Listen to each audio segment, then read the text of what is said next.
benefit us rather than vice versa. Right, so they're still benefiting us compared to code, but just by a little less, but it didn't change the way public notice was written. Okay.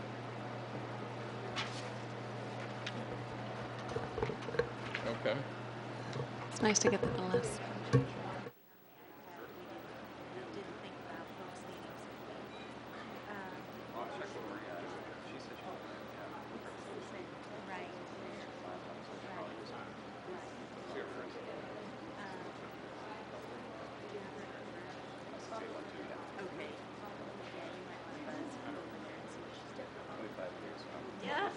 All right, thank you.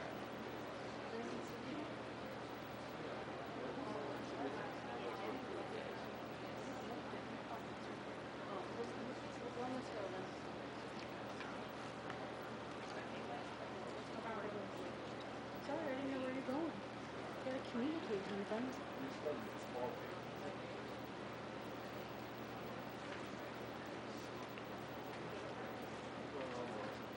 Okay, right? Good.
Richard Scott. You give a presentation on the plan?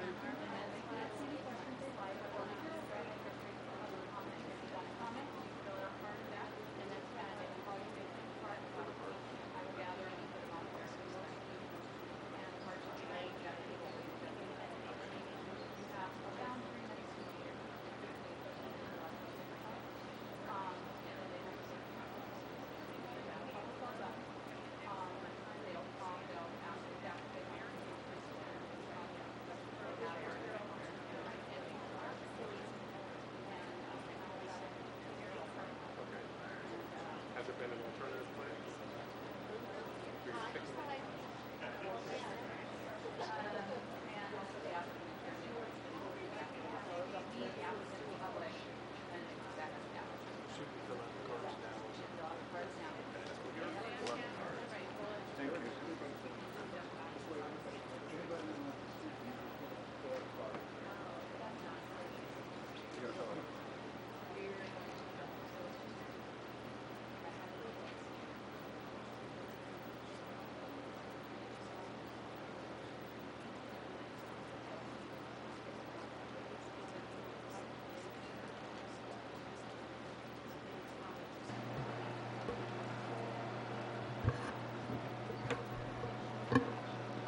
All right, thank you, everyone. We'd like to welcome you to the Planning Commission meeting of Wednesday, June 4th, 2014. Can I get a roll call, please? Chairman Jennifer Whitman. Here. Vice Chairman Joshua Ayler. Here. Commissioner David Blazer. Here. Commissioner Carl Bloomfield. Here. Commissioner David Cavaney. Here. Commissioner Bridget Peterson. Commissioner Christopher Sippel. Present. Thank you. And just a note, if anybody is wishing to speak on any of the items on today's agenda, there are cards in the back of the room. We request that you fill those out. Miss Amy Thames from planning staff is here circulating them. Please fill them out and return them to one of the members of staff, either to Amy or to this round dais or table up here. And we'd be glad to call you up when the case is heard. All right, with that, we'll go for approval of the agenda. Vice Chairman? I'd like to make a motion for a change. I'd like to move items 12, which is GP 14-06, and item 13, Z 14-11, to the consent agenda. Okay, I have a motion. Do I have a second? Second. A motion by Vice Chairman Ayler, second by Commissioner Cavaney. All those in favor? Aye. Okay. Moving on to communications from citizens. At this time, members of the public may comment on matters not on the agenda. The Commission's response is limited to responding to criticism, asking staff to review a matter commented upon, or asking that a matter be put on a future agenda.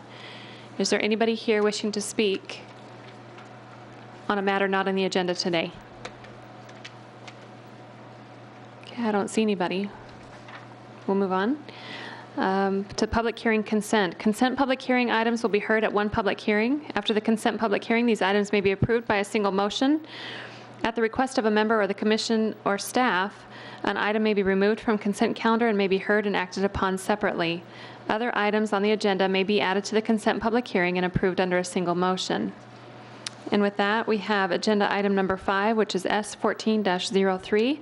It's a preliminary plat and open space for Paradise Cove at the Islands, located near Islands Drive, the southwest corner of Islands Drive and Warner Road. We have a preliminary plat S1405 for Cooley Station, which is parcels 10 and 17, which is located at the southeast corner of Wrecker and Williamsfield. And we have the companion general plan amendment and zoning case, which are agenda items number 12, which is GP 14-06, as well as the zoning case, which is Z 14-11. I'd like to open the public hearing. Do we have any cards on any of these matters, or anybody wishing to speak on any of these matters? Okay, hearing none, we'll go ahead and close the public hearing and bring it back to the dais. Is there any discussion or possible motion? Anyone? Okay. I will note, I guess I should note for the record that agenda items number 12 and 13 as part of the zoning case, as well as the subdivision plat, there was a small change in the case to reduce the rear yard setback from 25 feet to 20 feet in a certain zoning category. But that didn't change the stipulations of approval as recommended by staff. Chairman, I'd like to make a motion to approve the consent agenda. Okay, I have a motion. Do I have a second? Second. Okay, so I have a motion by Vice Chairman Ayler, a second by Commissioner, sorry, I'm getting the names right, Blazer. I knew that. Sorry. All those in favor? Aye. Any opposed? Passes unanimously. With that, we'll go ahead and recess the Planning Commission and convene as the Board of Adjustment, which is to hear agenda item number 7, AP 14-01. It's an appeal to the Town of Gilbert Board of Adjustment from the Town of Gilbert Zoning Administrator's zoning interpretation regarding a stable on property located at 2604 East Washington Avenue. The applicant has requested a continuance to the June or the July meeting. So we can open the public hearing. Is there anybody here wishing to speak on this matter? Okay, with that, we'll go ahead and close the public hearing, bring it back to the dais for discussion or possible motion. Yes. Anybody? I'd like to make a motion to, to continue the item to the July 2nd Okay. agenda. Great. Do I have a second? Second. Okay, I have a motion by Vice Chairman Ayler, a second by Commissioner Bloomfield. All those in favor? Aye. Any opposed? Passes unanimously. Okay, we'll adjourn the Board of Adjustment and reconvene back as a Planning Commission. And we'll have the public hearing non-consent items. The non-consent public hearing items will be heard at an individual public hearing and will be acted upon by the Commission by a separate motion. During the public hearings, anyone wishing to comment in support of or in opposition to a public hearing item may do so. If you wish to comment on a public hearing item, you must fill out a public comment form indicating the item number on which you wish to be heard. Once the hearing is closed, there will be no further public comment unless requested by a member of the Commission. We do have one small change in the agenda. We want to move agenda item number 9 up and hear that one first, as that particular item has been requested for continuance. So with that, we'll go ahead and, it's case Z14-13. It's amend the zoning ordinance or amend an ordinance to rezone approximately 45.85 acres of property within Val Vista Country Square, located south of the southeast corner of Val Vista and Riggs. And with that, we'll open the public hearing. Is there anybody wishing to discuss this matter? Do you have any cards? 14, 13? Okay, we don't seem to have any public comment cards, so with that, we'll go ahead and close the public hearing and bring it back to the dais. Is there discussion or public, or motion? Yeah. Chairman, I move that we continue Z1413 to the July 2nd, 2014 planning meeting hearing. Okay, I have a motion. Do I have a second? Second. Okay, I have a motion by Commissioner Bloomfield, a second by Commissioner Sippel. All those in favor? Aye. Aye. Any opposed? Passed unanimously. Moving on to agenda item number 8, which is S13-09. It's a preliminary plat and open space plan for the Bordeaux for 45 home lots on approximately 31 acres located at the southeast corner of Higley Road and Santan Boulevard. And with that, we'll open the public hearing and invite up Miss Amy Thames. Thank you, Madam Chair and members of the Planning Commission. Bordeaux is a 45-lot subdivision located at Santan Boulevard and 172nd Street. And to go based on major arterials, that would be near Higley and Riggs, southeast of the southeast corner of Higley and Riggs, a half mile down just east of Payne Junior High. You can see Payne Junior High on, I'm going to turn this, make it a little bigger for you. Payne Junior High on the map, and the site is just to the east. The reason I did this larger graphic is to show that this is a very rural area. The land has been zoned since 2006, and it is zoned SF15 conventional zoning. There's a lot of large lot subdivisions down here, a lot of roads that are private, a lot of roads that are dirt, a lot of roads that continue, start up, discontinue, are blocked or barricaded. There's a lot of disconnectivity in roads down in this area. It's still a very rural area of town. It's way down at the south end of Gilbert. You can see the jurisdictional planning boundary that I put on here in red. It's shown. Here's a more up-close aerial of the site. You can see that there are large lot homes built around, and that yes, the zoning just south of there is R4 under the county, which is multifamily, and that goes back to the days where worker houses were on R4 zoning out in the farms. And but the rest are large lot acre lots. These are SF35, RU43 in the county, and this is coming in as conventional SF15 zoning. It is meeting all the standards of the town of Gilbert, and they are coming forward with this design that you see here. It is a 45-lot subdivision. It has the main entry off of Santan Boulevard with a secondary entry to 172nd Street. At this current time, 172nd Street is not a contiguous street. At the north end, for the first 600 and some odd feet, it is a private drive that has access to the first street south of Santan Boulevard. It is then barricaded, and then at Flint, just north of Flintlock, a right-of-way, a dedicated right-of-way on the east side of center line, 40 foot, is dedicated and constructed with an asphalt ribbon. There are no other improvements to the road at that point. There's no sidewalks or lighting out in this area. The applicant will be completing 172nd Street to the full 40 width right-of-way. They will provide 23 foot of pavement and curb and gutter so that two-way traffic can occur. It will then transition to 172nd Street with the existing east half-width existing today. Internally, the roads meet residential standards straight out of the engineering standards on the web, and all of the setbacks, open space, and other requirements for the plat are met by this design. Within Chapter 3 of the Land Development Code, we ask that the applicant in a preliminary plat coordinate circulation with connected streets, transit, bicycleways, pedestrian systems, connectivity to adjacent developments, that they provide utilities, drainage, stormwater retention, recreation, and open space, and that they ensure that public streets are dedicated to the town and constructed. This applicant is providing all of those things. I will note that this is fissure territory, and we did request that the applicant do a fissure study on the project. Once the fissure study was completed, the lots were adjusted to make sure that no livable dwelling unit would be on a fissure. What you see highlighted in yellow are the fissures that were discovered as part of this fissure study. So sort of within this yellow area, which is the mitigation area that the applicant will be mitigating the fissures, there are 3 fissures that do exist that transect the property.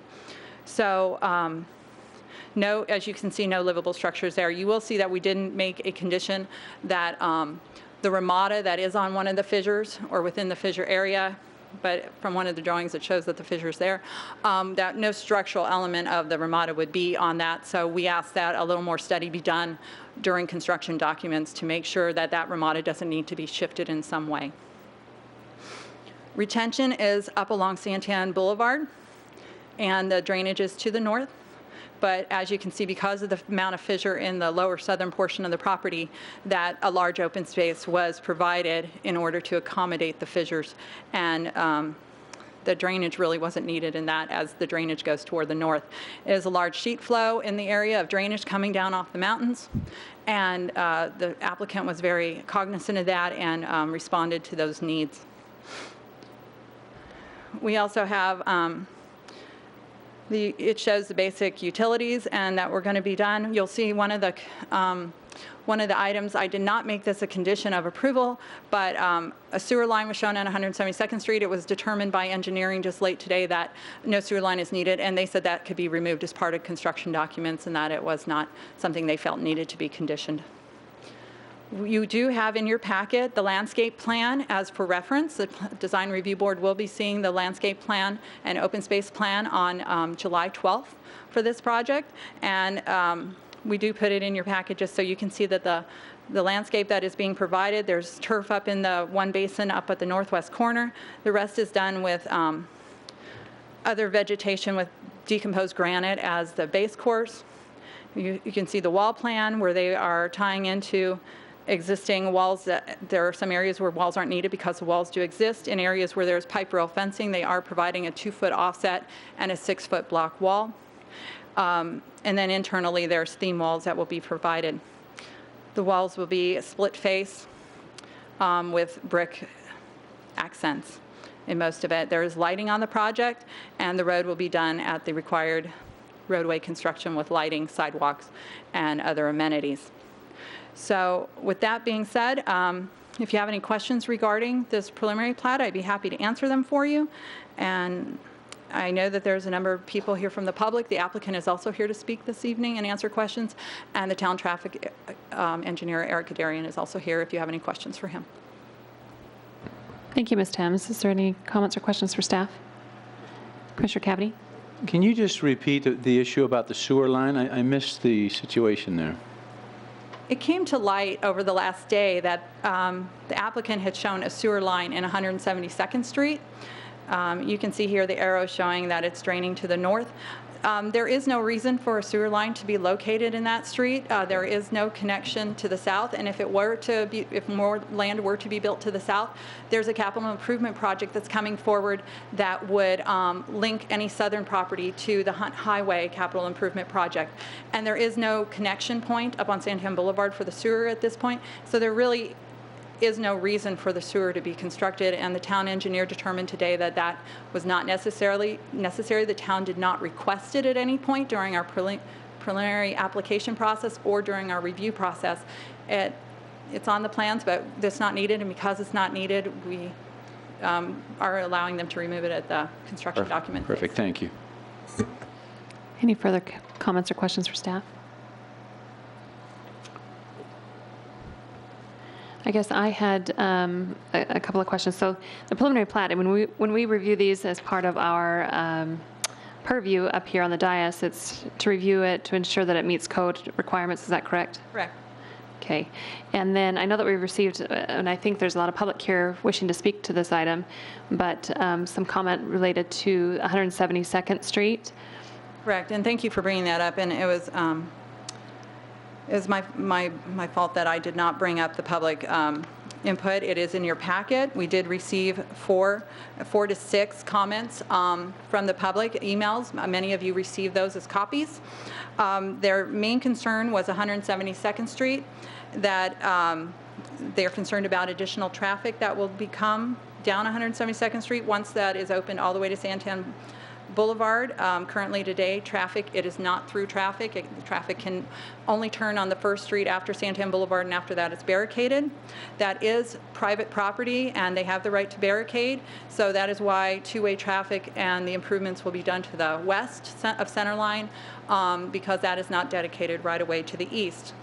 They are concerned that the remaining property, or the remaining 172nd Street south of this project, does not have any sidewalks or lighting, and that they're concerned for safety, not only during the day because many people walk on the pavement in the road, but also at night. It is very, very dark down there. I can attest to that, and you really have to have your high beams on in order to see. So there are no street lights, and once again, there's horses, there's children, there's animals, and people walk in the road, and there is nowhere else for them to walk.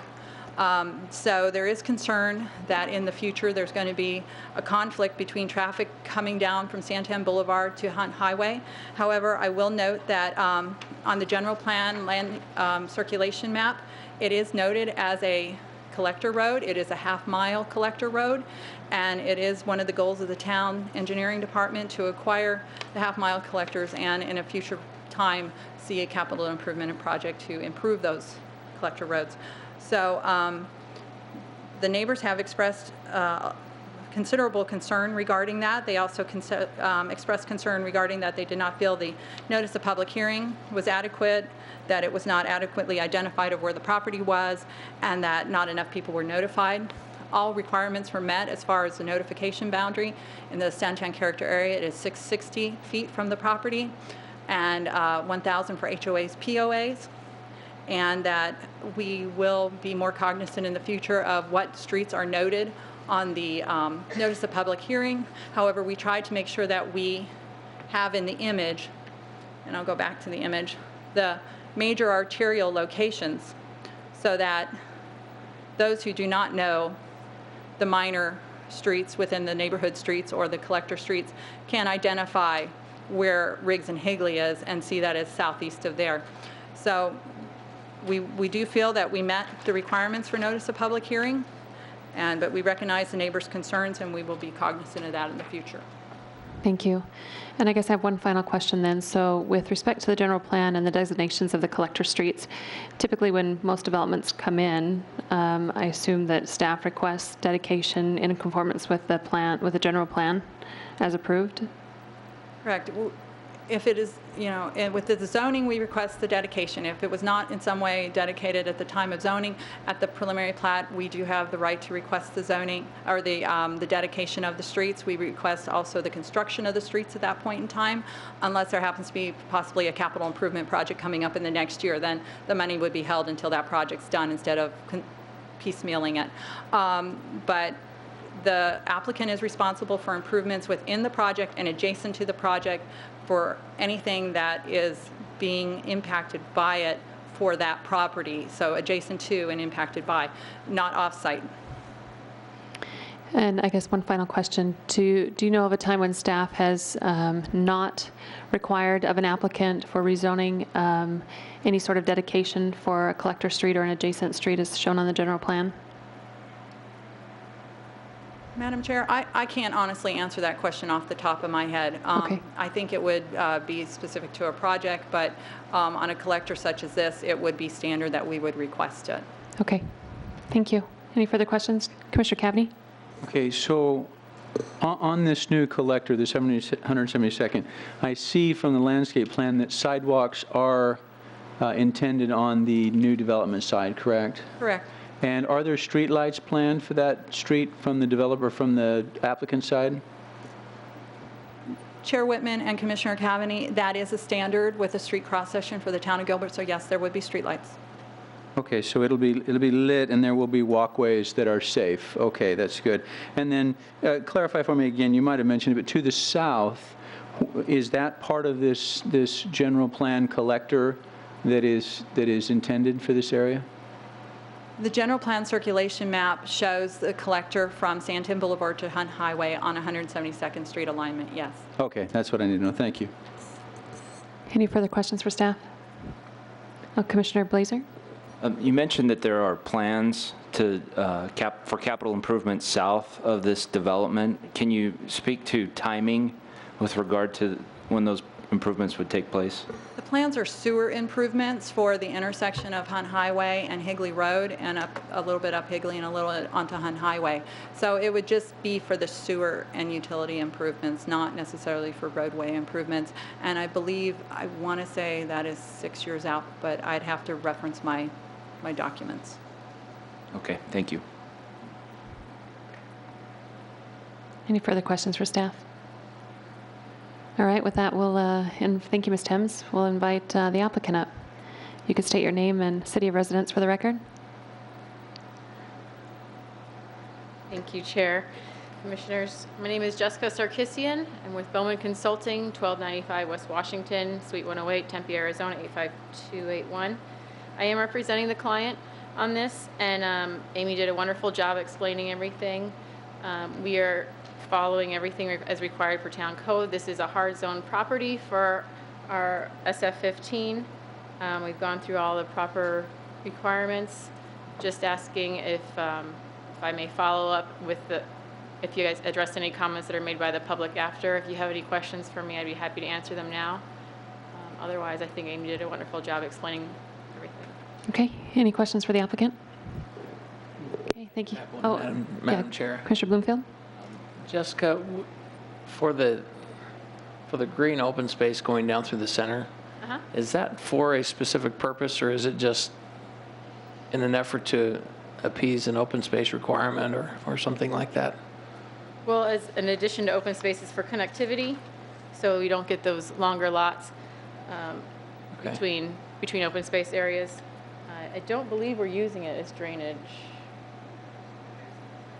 We do have some basins in there. The majority are going on the streets, but we have so much open space right now. It's not specifically for that. No. Okay. It's more for connectivity then? Mm-hmm. Okay. Okay, thank you, Ms. Sarkissian. Okay, with that, I've got a few cards here. If anybody else is here and wishes to speak on this item and hasn't, please fill out a card and turn it into staff. A few of them I have is a card from Robert, I'm going to butcher this last name, Castelluccio, but says he's opposed and does not wish to speak. His comments were related to traffic. Another card from Mr. and Mrs. David Pierce says that they are opposed and do not wish to speak. I have a card from a Richard Scott who says he's opposed to this item but did not indicate whether he wishes to speak or not. Okay, if you would come forward to the dais. Up next I have, and give your name and city of residence for the record. Up next I have Kathy Grigg, but didn't indicate whether she's opposed or in favor and whether she wishes to speak or not. You do want to speak? Okay. If you wouldn't mind coming up here and once Mr. Scott is done, we'll call you up to the podium. Again, if you could give your name and city of residence for the record, that'd be great. Richard Scott, Gilbert. The floor is yours. Okay. Obviously, I'm opposed to this roadway through our neighborhood. The concept of, and I think some of the items were certainly addressed by Amy in expressing what we've already said, which is we have no streetlights, no sidewalks. There's nothing in this plan that will allow those things to be built, not that we want them. We are rural. If you remember that earlier slide that Amy had about what people wanted in Santan, the larger things that were important to them, rural, large lots. Well, you're building a neighborhood next to us that's small, and we understand that zoning is done on that. But this street running through our neighborhood is going to change the flavor and nature of our neighborhood. Without streetlights, again, and without sidewalks, we walk on the streets. This map basically shows you in red, those are all dirt roads that connect Santan with Hunt Highway. There are no paved roads other than Power Road and Higley. We know traffic patterns. We're from the neighborhood. What's going to happen is people are going to barrel up this street, the street that you may in the future make better, but right now it's not. But you're going to make this connection to our neighborhood, which will encourage people to speed and go through our neighborhood. And it's going to be unsafe. People ride horses on the streets here. People have kids out with their bikes, walk your dogs. It's not going to work. Not to mention, the design that I see for the roadway really doesn't explain how it's going to jog around this private land that has a barrier at the end of the street. I look at the physical space because I can walk there and look at it, and I have pictures of the area. I don't believe that you can actually build that roadway, which is proposed in that smaller space. Not to mention, you're going to have a roadway which is fairly long, leading up to this exchange where you're going to dip in and go behind the barrier. It's going to cause accidents. As again, it doesn't make sense that you would put this roadway there. We don't want it. We don't see any reason that the developer would need it. And you're talking about future plans of improvement that none of them include the things that would be dangerous to us: lighting, wider streets, sidewalks, none of which we really want. We want to keep the neighborhood the way it is. But I think that this particular plan doesn't account for that. Additionally, I've looked at the state plans, and this is aside from the argument here. I think that you should be looking again at those fissures, because before I moved into this neighborhood, I knew and saw what those fissures were. And that map that we saw earlier doesn't show what the state showed 10 years ago when they did a study of the fissures. So that's something you need to consider. Thank you. Mr. Scott, can you hold on for just 1 second? I had a question for you. I don't know if any of the other commissioners do, but with respect to 172nd Street, located south of this site, is that improved or unimproved? Well, you say roadway. This is our roadway, 172nd, is paved. It is paved. It's paved up till the, I can show you a picture of it if you like, so you get an idea what you're talking about, what we're talking about here. Okay. I don't know if you can zoom in on the street though. This is a picture of the street. This is about where the barrier is at present. That's Hunt Highway down at the end. That's a long stretch. We get people coming up this street, barreling up, thinking they're going to go through, even though there's this big red barrier, and then they do a U-turn and turn around and go back. But this is quite a long roadway, and this roadway, as you can see, has no sidewalks, private land adjacent to each side. There's even we have dirt roads that are behind the properties that are water property right-of-ways. Our land is all irrigated. We don't have sewers. We don't have Gilbert Water. We have private company water. We're really a separate neighborhood. Other than we pay taxes to Gilbert, the police occasionally comes through, and we have garbage service. But to put this roadway through as part of some future plan without having the infrastructure, without having a proper neighborhood, I think is inappropriate.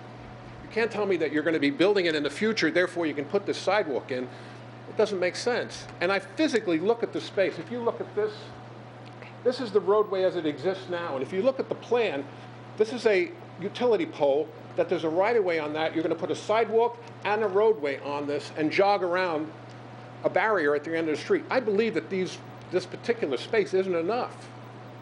If you were to put the roadway in, we don't want the roadway. But if you were, I think you're going to make a mistake, because you're going to have a lot of accidents. The people who own that road at the end, the space, it's theirs. You can't touch it unless you're going to buy it from them, and I don't think they want to sell it. So you're going to have to go around it. And to do that is dangerous. Okay.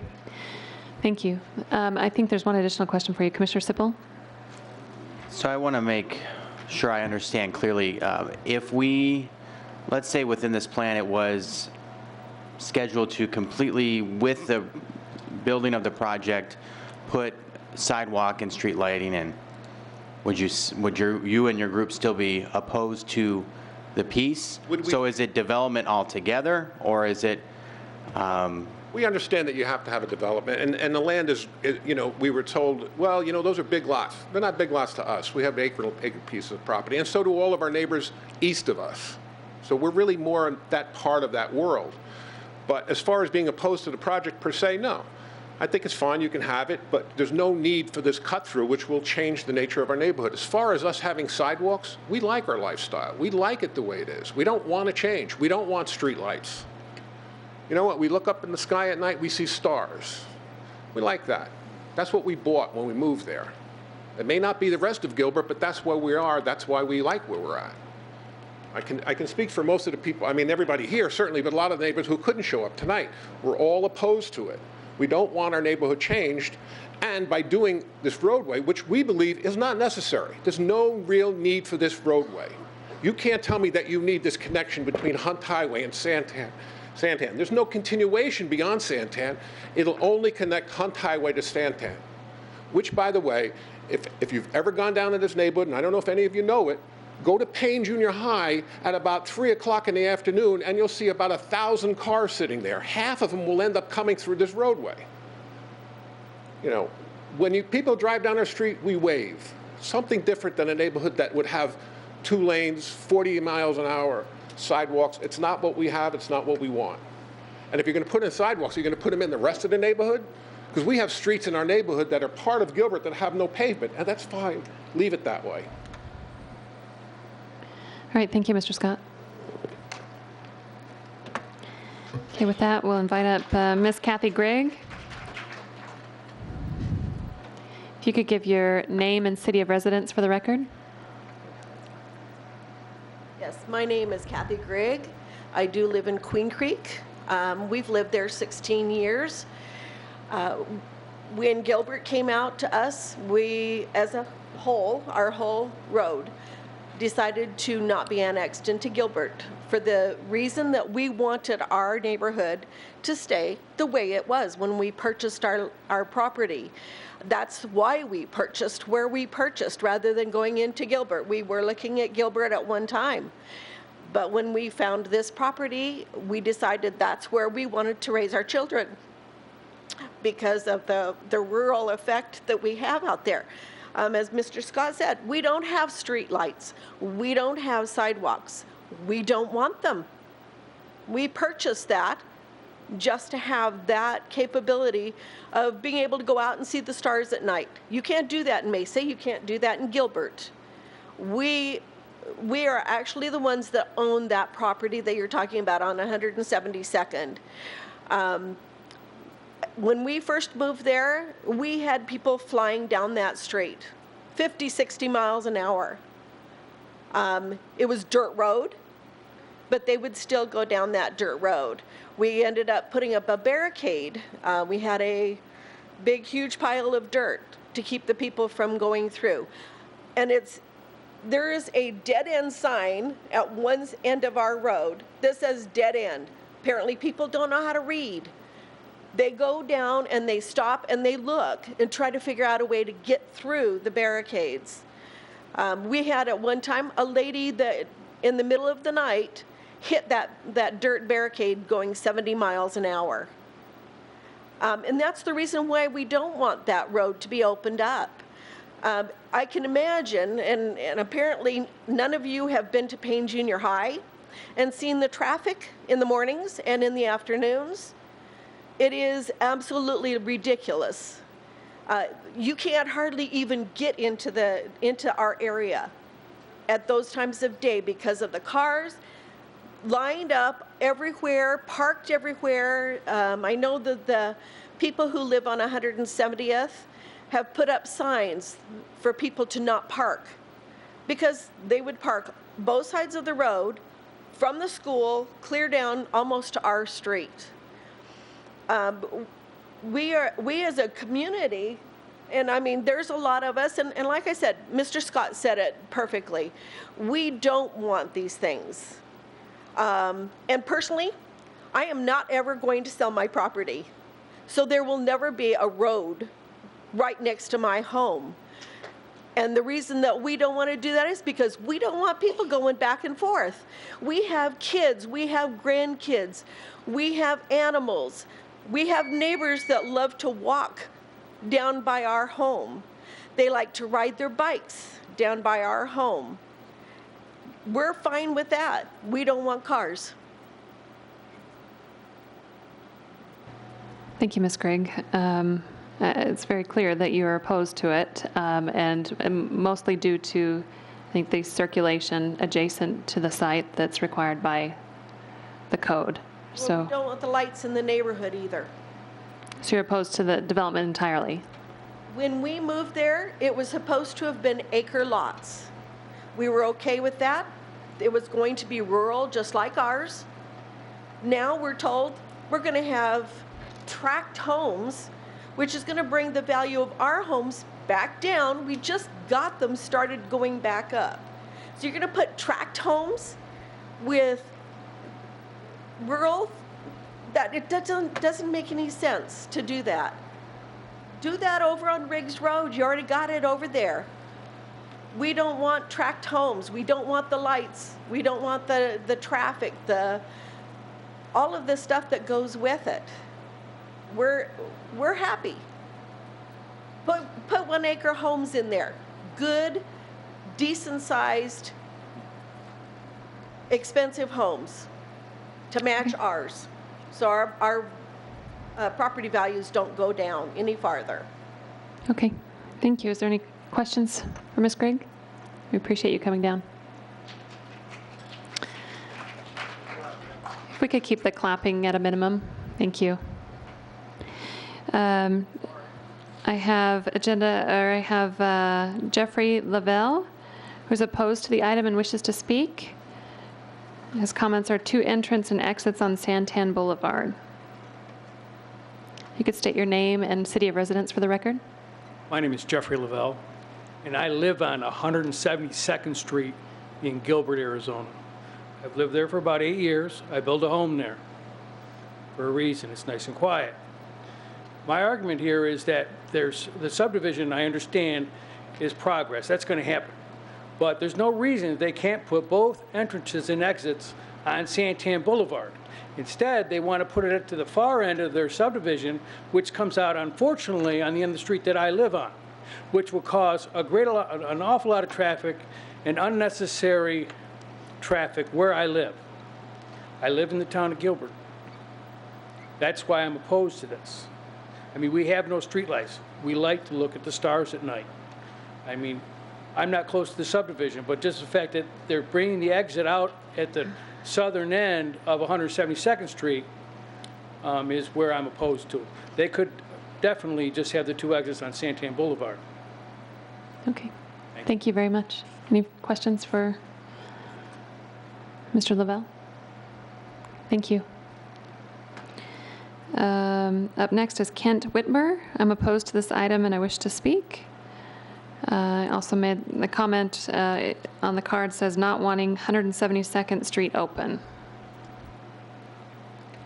Thank you. I guess I'm just going to go on record for the same issues. If you could, sorry, give your name and city of residence for the record. Okay. Kent Whitmer. I live in the town of Queen Creek. So I do live on 172nd. My driveway opens up to 172nd. And so I'm opposed for a few reasons. Primarily, I have a 5-year-old son who rides his bicycle out into 172nd frequently. And cars are already going too fast as it is. It's a 25-mile-an-hour zone, even with the barricade at the end of the street. So I'm concerned about, and I also have 3 other children, so I'm concerned with the safety of my children. I'm also concerned about my property values. I'm concerned that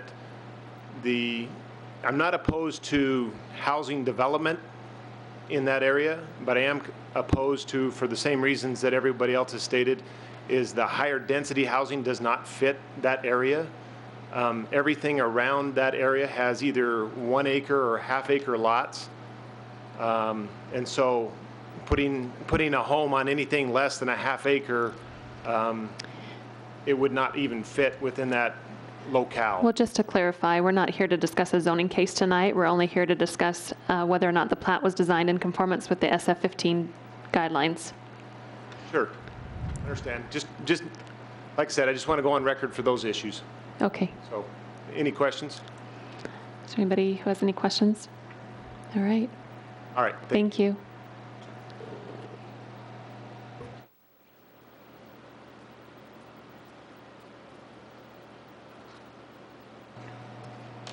Next card I have is Ronald Colombo, is opposed to this item and wishes to speak. Again, if you could give your name and city of residence for the record. Yes, my name is Ronald Colombo, and I live in Gilbert on Sunnydale Drive.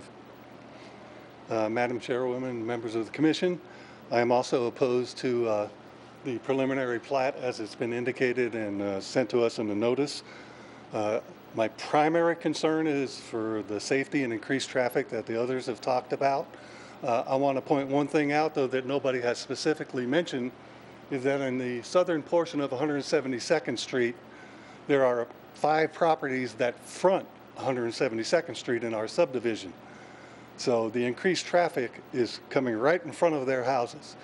Most subdivisions, when they're developed and have arterial streets, the houses do not front the arterial streets.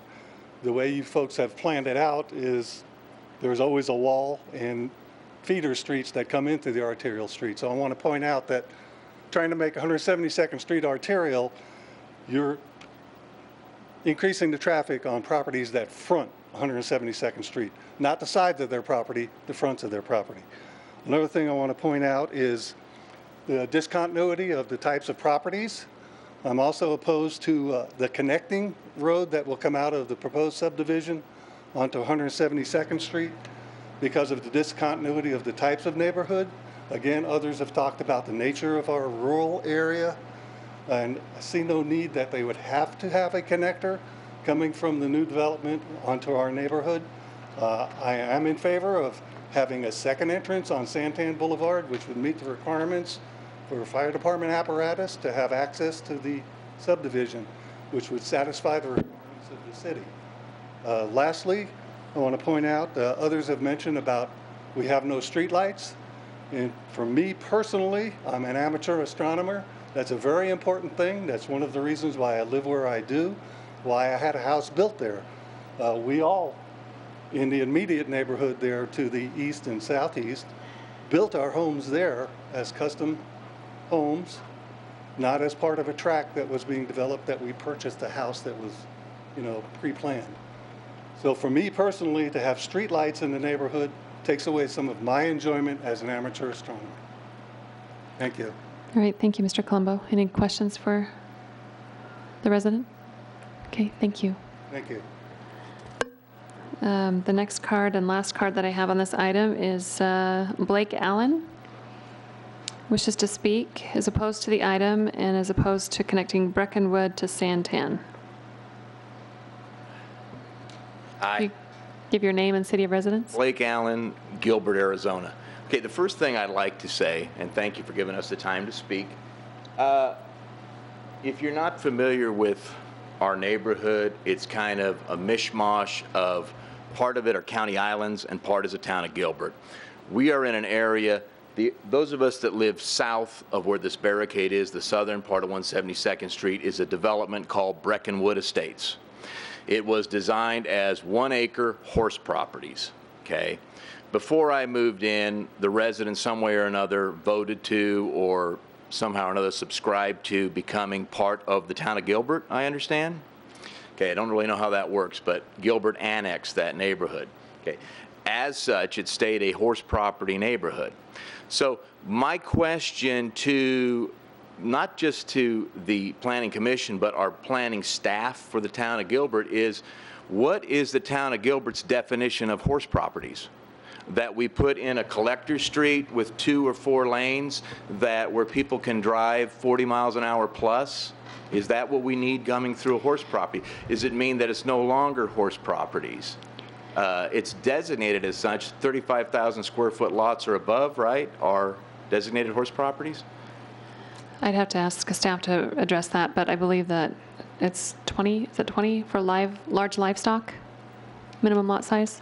Madam Chair and Commission, the size of the lot depends on how many animals you can have. Mm-hmm. We don't have a description specifically for horse property. Horses can be permitted on properties if they have a minimum of 10,000, I think it's 10,000 square feet. Is it 20,000? Okay, 20,000 square feet. And okay. So we're not that restrictive on what animals you can have. It's based on the size of your lot.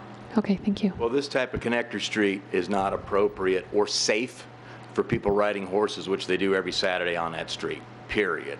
Okay? With street lights, with sidewalks, whatever. Also, I don't know who did it, but it's either the county or the town of Gilbert, whatever. On Hunt Highway, as well as Higley Road, where it curves around and meets there. Are you aware of that area, commissioners? Yes. Okay. They put in warning cattle signs, okay? They put in grooves into the road so you could feel it and hear it when you drive by, and then there's warnings painted on the road just in the last year or two, and signs that say warning because of cattle. We do have cattle, okay? They wander up 172nd all the time. I found twice I've turned into my driveway at night and there was a longhorn cow looking at me, okay? So that's another safety concern. With people will barrel down this street. It is the only connector, I want to reiterate, that will be paved after this plan between Power Road and Higley Road. And Higley and Power themselves are only 2-lane roads through there, right? So we're squeezing traffic in there, which I don't feel is safe. Plus, there has been crime concerns. We had to start about 4 years ago a neighborhood watch committee, okay? And my neighbor down the street, Brent Gregerson, started that and got the neighborhood together because we had so much crime. My Jeep was stolen out of my driveway. I live along 172nd Street. Okay, I live on the corner of 172nd and Sunnydale. Stolen out of my driveway. We would have other car thefts. Just below us is what? What's on the other side of Hunt Highway that you know of? Are you commissioners familiar with this? Yes, the reservation. It is the Indian Reservation. There is an outlet near where it connects to Higley Road. Okay, the police department, Gilbert Police, came to me one day and said, "Do you know why you've got skid marks in your driveway?" And I said, "I have no idea. I was gone last week." And they said, "We had a high-speed pursuit. 2 lifted pickup trucks were stolen out of a gated community in Gilbert, okay? And they were trying to connect through our road, turned around in my driveway, then escaped out of Hunt Highway, and they were not able to pursue. Or they escaped out of Hunt Highway onto the Indian Reservation, which is basically right across from 172nd Street, the connector onto the Indian Reservation, and they're not able to pursue. Okay, and it turned out some kind of all-out chase with Chandler PD involved, spike strips and everything. They didn't catch the pickups. Okay, so there's that sort of thing that's been going on in our neighborhood. Now let me ask you this question: is it going to get safer, our neighborhood, by connecting 172nd Street? I don't think so. I think it's going to get worse, and the liability will fall on the town of Gilbert. Okay, the liability will fall on the town of Gilbert. And lastly, I'd like to say, because I'm not going to bring up everything that everybody else already brought up, and I do agree with them 100%. I have a big problem with what the town of Gilbert sent out as a notice. Okay, I understand that from Jessica that the developer sent this out, but the planning staff prepared this. This is ridiculous. Okay, it doesn't even say, it says there's a development on the corner of Higley and Santan Road. Is this let me ask you this. Tell me, is this located on Higley and Santan Road? All of my neighbors threw this in the trash that even got it. Okay, I had to go around once. It was on the way into the trash can, and I said, you know, the southeast corner of Santan and Higley has Payne Junior High in it because I know my kids go there. So there's not a subdivision going. Well, actually, sir, it says east of the southeast corner of Higley and Santan Boulevard. Okay. Well, I didn't catch that the first time, neither did any of my neighbors. It should say what on it? It should say there's a development on the corner of 172nd and Santan Road, because that's where the development's going, okay? And also on the map, 172nd Street isn't even marked. It's not even marked. Well, sir, because there's not a street there right now. There is a street I live on. It's 172nd. What do you mean there's not a street on there? The one that you blocked off? There is a street there, okay? There's a private street on one side of the barricade, and then there's a public street on the other side, the side I live on. So I think, in my opinion, you can disagree with me, but I'm going to give you my opinion, is that it was purposely misleading. And that's why it's purposely misleading. I don't know why the town prepared it that way. Okay, so I do have a problem with that. And I know that Amy mentioned that, and she'll try to do better next time. Okay, well, we need to get more people involved, so they need to be notified. I got a problem with the notification process. And everything else everyone else said, I would like to agree with. Okay, thank you. Any questions? Okay, I have one additional card that just came up here for Greg Fisher.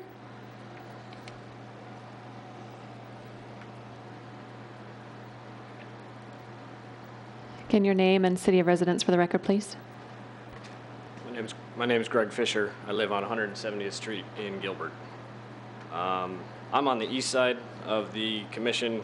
I'm not going to state whether I agree or disagree with the zoning. I more have a couple of questions. The proposed road that everybody's talking about, the connector, the way that I read it in the thing here is it's not actually going to be a full road. Is it going to be that they're going to try to put in a half a road on the part that the city does own and then let people drive through on that? I'm a little confused as to what the intent of that is. Well, I think the applicant, as it's planned and required by the town, is that they have to put in their half street. That half street will be developed in such a manner in this area where it's currently blocked off to allow two cars to pass in that area. If sometime in the future the additional right-of-way is developed, the roadway will change. Fair enough. Is that correct, staff? Yes. All right. So I would like to agree with everybody else that putting a connector through here, mostly with Santan, Payne Junior High, you're going to have a lot of traffic. I know it's been iterated over and over again, not just on days that they have school, but on Saturdays they have a lot of activities at the school, which is great. More for using the city's services when the city's not using them, but at the same time, both sides of Santan Boulevard right in front of the school are blocked and traffic is parked on them from about 7:30 in the morning on Saturday until about 2 o'clock in the afternoon on Saturday, almost every Saturday of the year. During the hottest parts of the summer, they withhold the football that they do there. People trying to get in and out of there are going to use 172nd Street if it actually connects. There's no doubt in my mind, as people have said, trying to make left-hand turns and get onto Santan Boulevard from Higley around either the start or end of school. People will definitely come down Hunt Highway and jog up through there to try to avoid that area as much as possible. With power being 2 miles away pretty much, 1.5 miles away, and Higley being blocked, that's exactly where people are going to go. You will have a significant increase in traffic in that area. And by putting in a half street, my personal opinion would be that it's not enough. If you want to have that much traffic going through there, it needs to be the size of Power or Higley at a minimum. And I don't think anybody here really wants that. For the site itself, I think somebody made the point that development is progress. It's going to get developed at some point. But I do agree with everybody from I like the house that I have. I'm on an acre. The plat that they showed, the first time that I've seen this plat, it wasn't in the notification. I haven't seen this before. I will have a house backed up to me, immediately backing up. I think the way that the SF-15 reads is they have to be at least 30 feet back. I've got 30 feet's nothing. 30 feet is a very, very small distance from the back of my lot to the back of somebody's house. I'd prefer to keep larger lots. I'd prefer to keep acre or probably 3/4 acre lots. These look like half. Again, unfortunately, we're not here to discuss the zoning. The zoning's already established, and so we're only here to discuss whether the plat conforms to the zoning requirements established already with the existing zoning. Fair enough. The plat, they mentioned a block wall. It said something about pole and wire fence. A little concerned about what that means, as I don't have a wire fence. I have a split rail fence, and the intent based on the plat was to put a block wall right up along my property. So it's more of a question, I guess. Does a pole and wire fence include all current existing fencing, or is it just the wire fencing that borders the south and east edges of that property?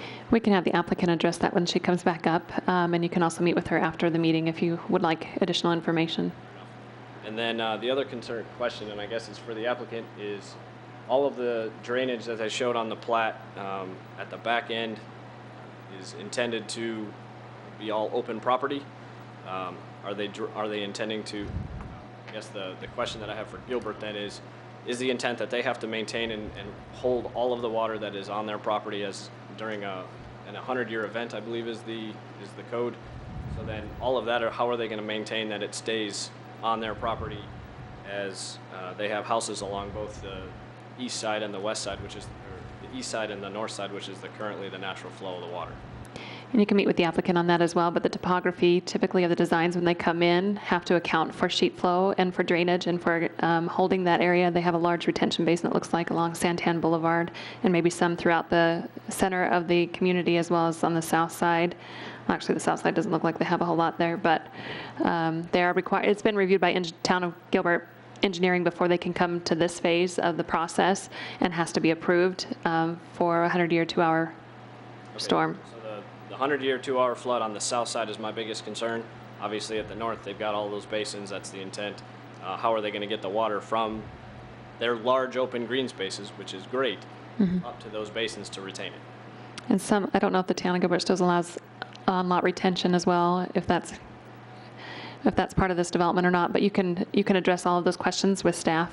So I just want to make sure that Gilbert has already done an assessment of this. They have.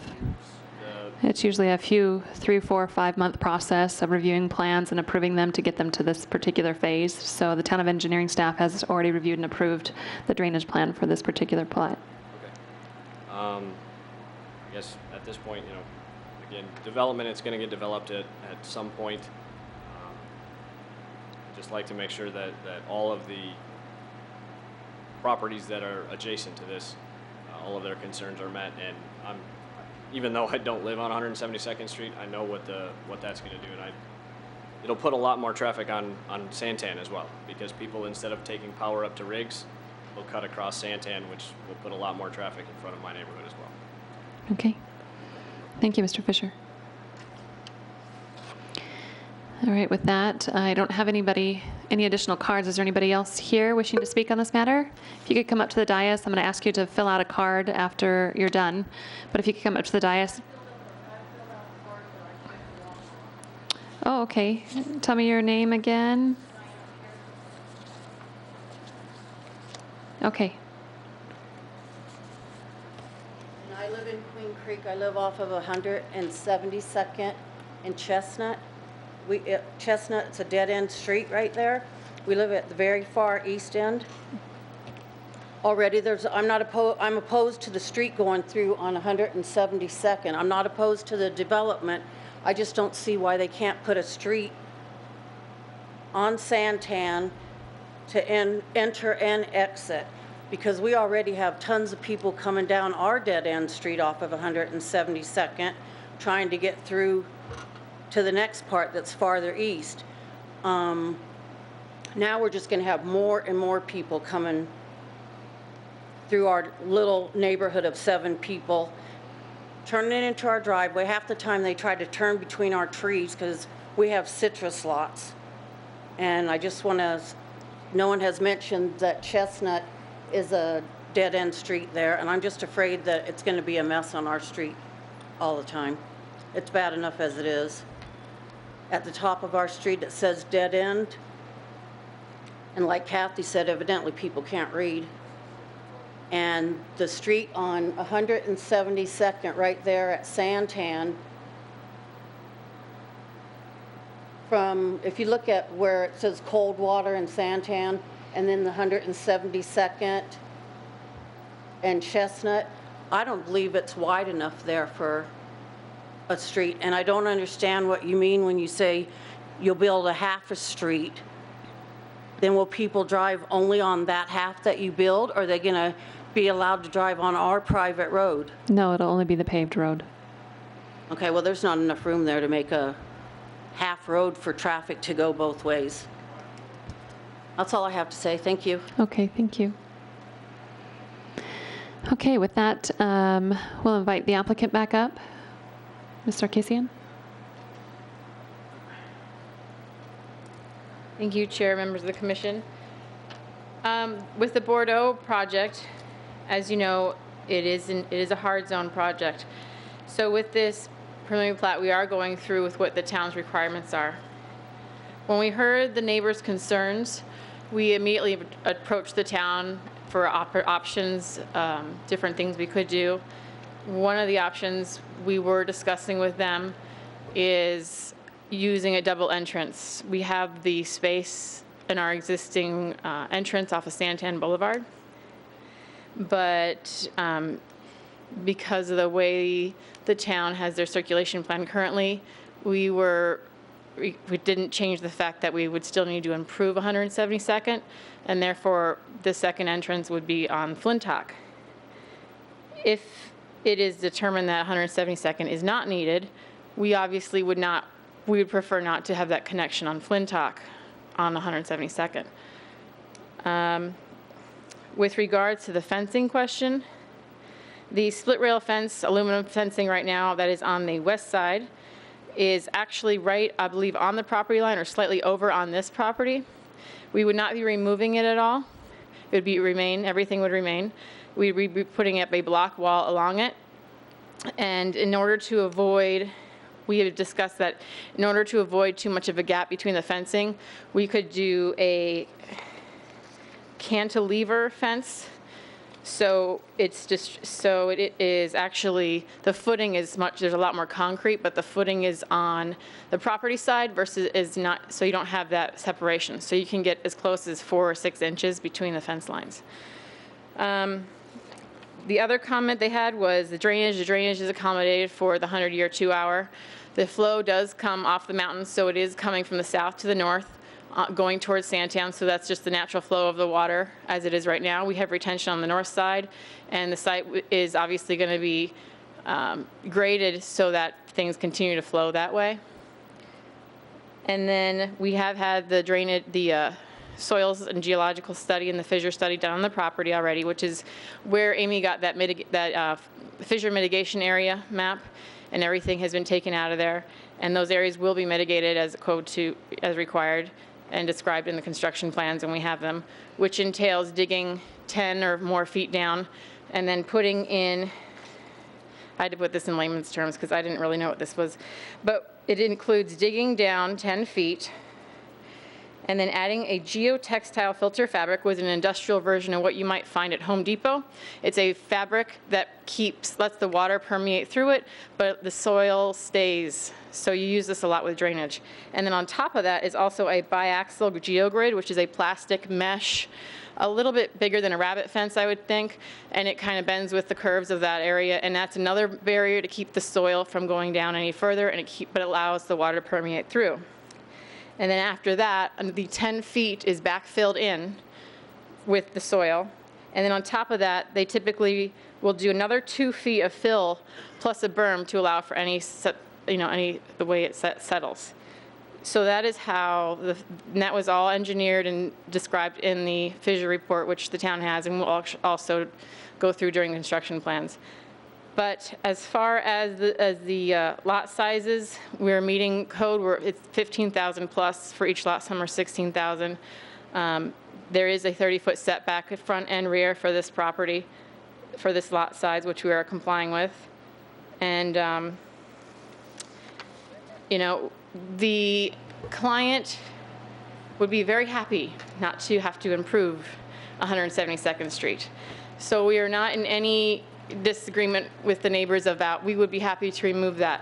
We do have utilities in there. By not building 172nd, it would not impact our property in any way. Because of the utilities in 172nd, the power lines, it would not shift any of our lot lines. It would not shift anything in that way. So it would not impact our preliminary plat. So that we're kind of leaving that up to the town on what they want to do. We've talked to the fire department and the public works department, transportation department, and they are very much in favor of these connections and the way the road is. But if anything changes, we would be happy to oblige them in any way. So, happy to answer any questions you may have. Thank you, Ms. Sarkisian. Any questions for the applicant? Commissioner Cavity? On 172nd, provided if it were built in the current location, what is the plan with regards to the power poles? Was there a plan to underground, or can we fit within the distance there? They're fine. They're going to remain. I actually have some images of the site. Here, I can just show you a bunch of stuff just because it's more fun. But here are some images of the... So you can kind of see where the barricade exists right now. So this is looking south, I believe, on 172nd on the top one. North. Sorry, that's looking north. And then you can also see here, this is also looking north. This is the dirt area in front of the barricade, or that doesn't look right either. But this is an area in front, and there's the dirt, and then you can see the pavement down here. This is kind of a better explanation of what it looks like heading south. So here's our property on this side right here. Here's the improved road, and here's the other properties. So here's the power poles, and this is where we would be improving. So here is obviously, here they are on this side. So these are so this is looking south, and so here some of this is actually probably going onto our property here. So this area would likely have to be removed, but this whole area is where all that would go. The power poles are not the size, they don't need to be undergrounded right now. I believe they are remaining as is, and everything would just occur in that space. Okay, so there's plenty of room through there to get that half street or the 23-foot street.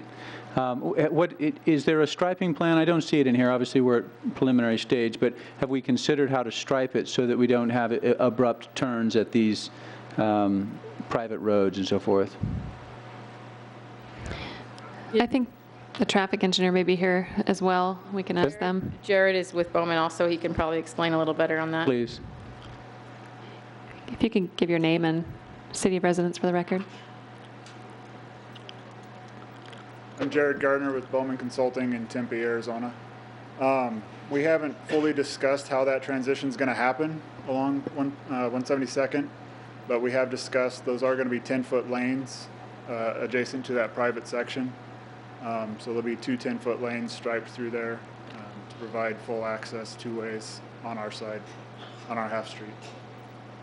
Okay, thank you. Does that answer your question? That's good, yeah, thanks. Any further questions for the applicant? That's fine. Okay, thank you. We'd like to invite staff back up. Ms. Amy Timms.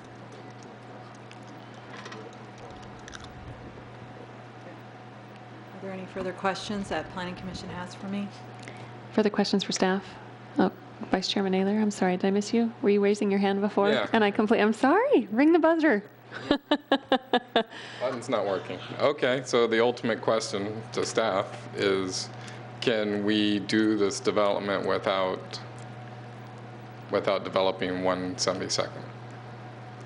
And taking that extra right away. Ultimately, I understand where it comes from, and every development or high amount of developments that we do, we take this right away in development, and that's how this street was developed in the first place. When these homes were developed, a street was and a right-of-way was created, and that's how cities develop over years. I understand that there's an issue here, but I guess is that right-of-way needed? Chairman Whitman and Commissioner Ayler, I'm going to let Eric Gadarian, our town traffic engineer, address town streets policy. Welcome. We knew you were going to come up here at some point. Chairman Whitman, Commissioners, Eric Gadarian, the town traffic engineer. I'm glad I got called up for the fun question. I guess I'll answer the question in a couple parts, and I think, in the very short term, the answer is, do we need that roadway? Probably not. But we're looking, and we're currently in the middle of finalizing our townwide transportation master plan, and one of the things that we've identified, especially in the south part of Gilbert, is our collector road system is very incomplete. That those half-mile streets in the south part of Gilbert, especially that have been built up in the county previously or now been annexed in. We have very incomplete streets there, and everybody that has to travel out onto the arterials to be able to get anywhere. A proper street section and proper square mile, we should have a collector street system. Is there, in having a collector street, other properties in the area, the reason why town's development and having a street access, how does it benefit the town? How does it benefit basically the town as a whole? Sure. Vice Chair Euler, I think the way I look at it is, I won't make any promises. If the street gets built, there will be more traffic volume in front of your house. I understand that, and I won't try to make that argument. We have to look at a bigger picture and make sure that not only do residential streets work and arterial streets work, we have to make sure that we have a collector street system that gets people from residential areas to the arterials in the most efficient way possible. And this street has been identified as a collector street in our general plan since I've been with the town in 2010.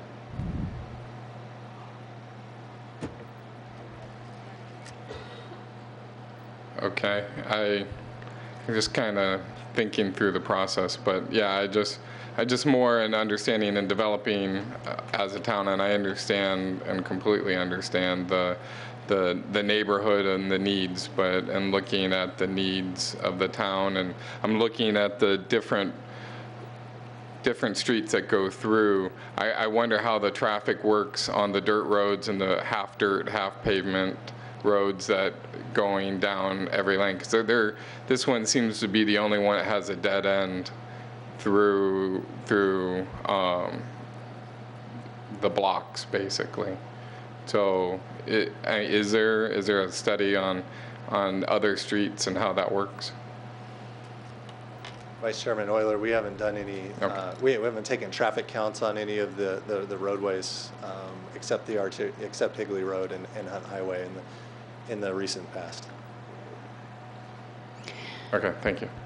So just to follow up, it's the town's request and recommendation that this street not only be dedicated but installed and improved as part of the development, this particular development.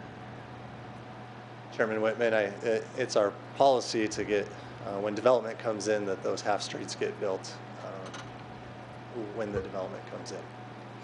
Have you ever considered any other alternatives to that previously, or would you consider any alternatives to that for this particular development? Chairman Whitman, we haven't considered that. I think that's been our policy and what town staff has recommended. Okay. Any further questions for staff? I do. Commissioner Bloomfield? It seems like some of the biggest concerns that the neighbors have really are, one of their recommendations is, why don't you build the whole thing? If you're going to build it, then build it how it ultimately is going to be, because that's the kind of traffic that will be headed down there. As I spoke with Amy about this a little bit earlier this week, it's not apparent that there's a capital improvements project anytime soon to widen this road or to finish it out south of Bordeaux, because I think, if I understand it correctly, 172nd south of Bordeaux currently is just a half street itself, correct? It's just built really to the half street right away. Commissioner Bloomfield, that is correct. It would be assumed that as the property to the west of 172nd develops, that they would build their half street there. Right. And that's, you know, once again, that's been the town's policy with development is you pay for and you develop the half streets that front your development. Sure. And I have a question now. Sure. If we just said, look, the Bordeaux development needs to dedicate the right-of-way, don't improve the street, but we need the right-of-way dedicated just so that when a capital improvements project comes in the future, that it can be built and they have sufficient room to build that. Even with it dedicated as a right-of-way, that barricade would have to go away, is that correct? Because you can't barricade a right-of-way.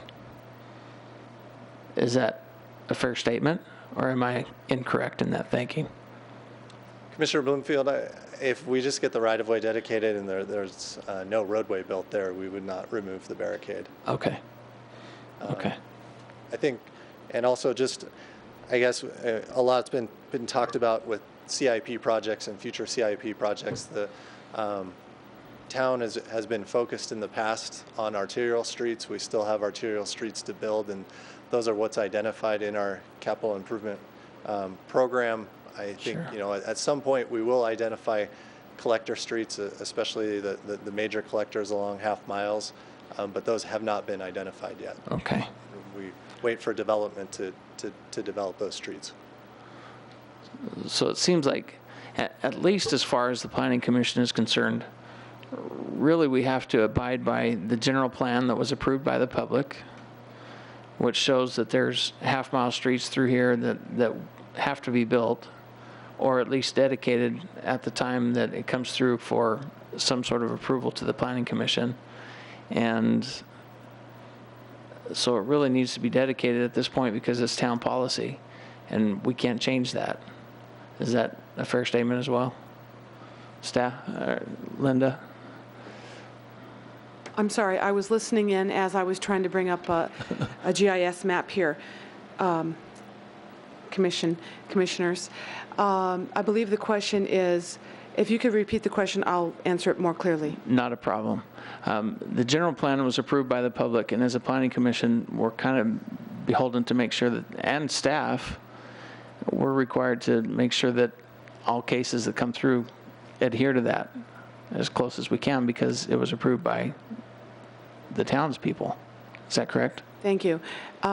Chairman Whitman and commissioners, the general plan is a guiding tool adopted by our town council and put to the ballot.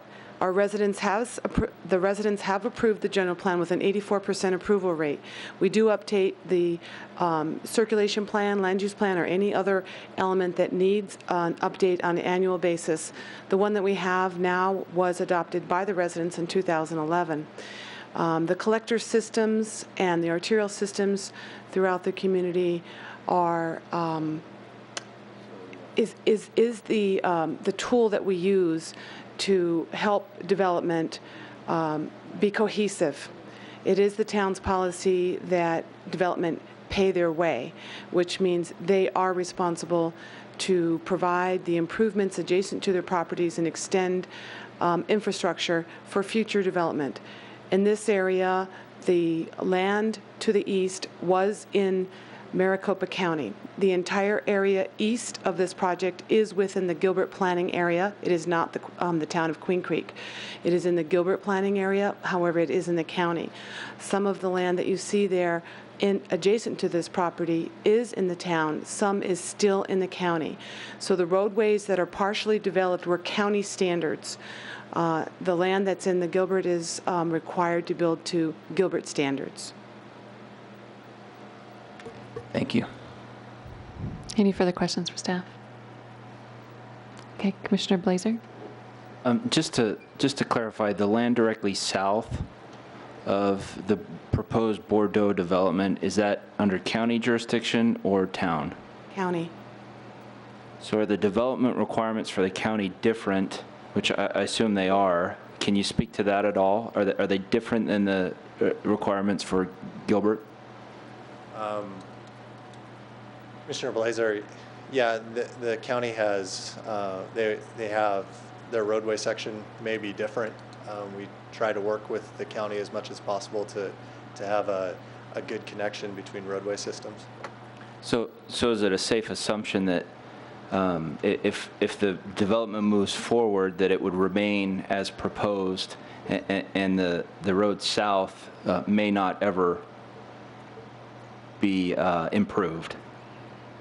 Commissioner Blazer, the county has the same requirement as things develop, that they would have to build the half. Okay, they do. Okay, all right. The half street cross section may be a little different. Sorry, that's what I was referring to. Okay, great, thank you. Further questions for staff? Commissioner Sippel? No? Yes? Okay. All right, thank you. Typically, we don't invite the residents back up. If there's something new that needs to be addressed that wasn't previously addressed.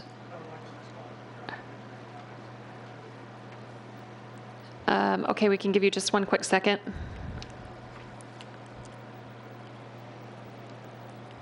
Thank you, Madam Chairman. I understand the need for... Can you give your name and city of residence for the record again? Just for the record keepers. Ronald Colombo, Gilbert. Thank you. Sunnydale Drive. I understand the need for the general plan and the need for arterial roads. But let's talk about the intent of those type of rules or guidelines, as staff has said here. When there's development, new developments, you need arterial roads, you need planned communities. If we can bring up the map again for the proposed plat in the surrounding area, the density of this area is not going to increase by a large amount. The need for an arterial road, well, I wanted to see an even larger area than this, please. The need for an arterial road there is not going to be based on the need for accommodating high density of residents in that particular area. And that's what I want to point out in response to the traffic engineers and the staff's mention of the general plan and the need for arterial roads. I see no need for an arterial road on 172nd Street because of the low density of the housing there, and there's not going to be a whole lot more development in that area to increase that density by a large margin. Thank you. Thank you. Any further questions for staff? Okay, with that, we'll close the public hearing and bring it back to the dais for discussion and possible motion. Your Honor. Oh, sorry, the applicant, I'm sorry. Did you want to rebut? Thank you. I just wanted We'll to open make the a public comment that it was brought up a couple times. I don't know if this would even be a thought, but about this project developing full street improvements on this side of the property. I fully aware that that is not something the developer would be happy with. So I just wanted to say no thank you to that. And then also, to make a comment as well, as much as they feel 172nd is not appropriate as a collector, we also feel our neighborhood, if you can switch that. Well, there we go. Our neighborhood would not be appropriate as a cut through. So for instance, if it doesn't sound like it coming from the town, but if for some reason 172nd was not improved to the north, then this would become obviously a cut through. And this is a local street, which is significantly less. So I just wanted to make that comment that we wanted to alleviate that.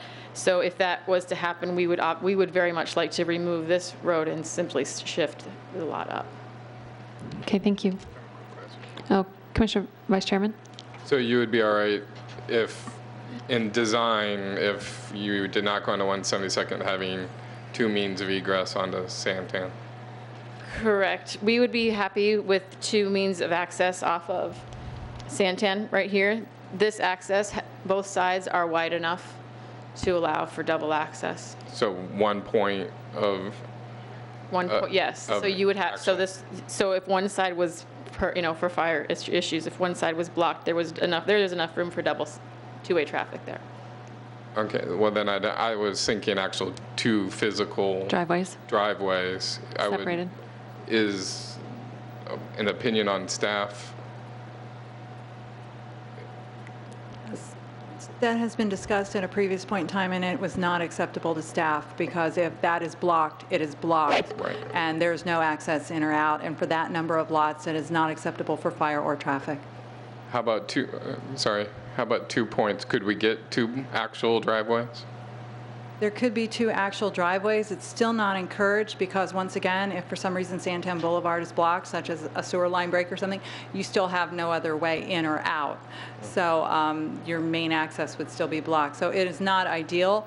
Yes, there would probably be room to be able to get 2 main driveways out to Santan Boulevard, but it is not the first choice of staff. Mm-hmm.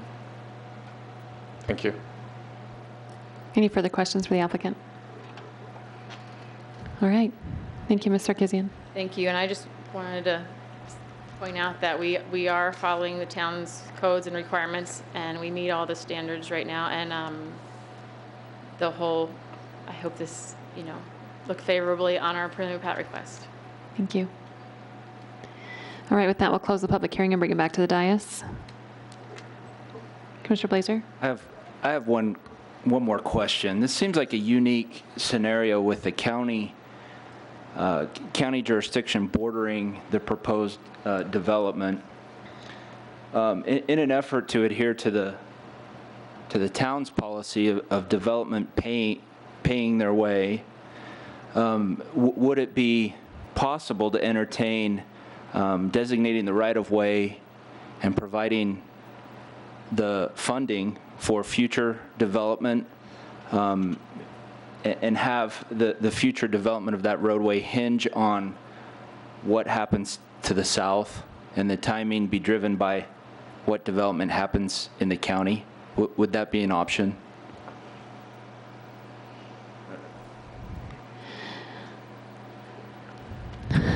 Should I leave the public hearing open? Would you like me to respond? Yes, please. Chairman Whitman and members of the Planning Commission, that was discussed by staff earlier in the week, and it was determined that that is not an ideal scenario, because without knowing what year the capital improvement project would come about, the funds of today do not equal the funds of tomorrow, and that may not end up financing that portion of the road. It is our policy to get it constructed at the time of development. Thank you. Any further questions for staff? All right, we'll close the public hearing again and bring it back to the dais.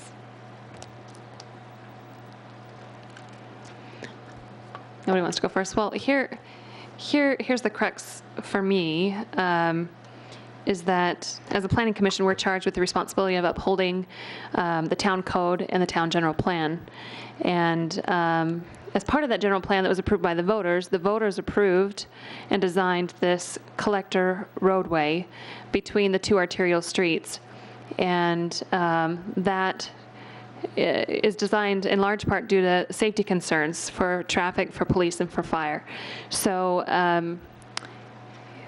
our cards, unfortunately, are held to answering a couple of questions, and those questions are: does the preliminary plat that's proposed meet the zoning requirements and the development standards as provided in the zoning ordinance? And does the preliminary plat adhere to the general plan?